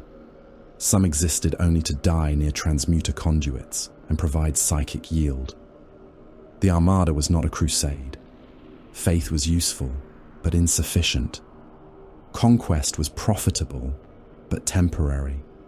The fleets were extensions of Furnace Lord's supply network. They would open extraction routes across the long war. Worlds would become resource basins. Battles would become collection cycles. Defeated populations would be rendered into labor, fuel, and machine intelligence. Samek had once waited for war to reach it. Now it would carry its furnaces to war. The final vessels passed above the cathedral of the unbound machine. Its open roof revealed the warp-torn sky. Ash descended through the iron arches and settled upon the magma shaft. The chains suspending sacrificial cages moved in rising heat. Furnace Lord occupied the center of the cathedral. His throne body faced the departing armada. Around him, the surviving vassal magi calculated projected casualties, ammunition expenditures, and expected slave yields. Their severed heads screamed whenever the numbers displeased him. Beyond the cathedral, black engines moved again, Foundries thundered. Furnace mouths opened across Cinerarium wrecks, illuminating the permanent dusk from below. The armada reached the system boundary. Warp light gathered around it. One by one, the ships disappeared into the Empyrean, carrying Samek's weapons, spies and hunger towards distant wars. Furnace Lord watched until the last drive flare vanished. Then his command passed through every vox, cogitator, servitor and machine spirit upon the fallen forge world. Production is war. War is worship. Open the furnaces. Samek obeyed.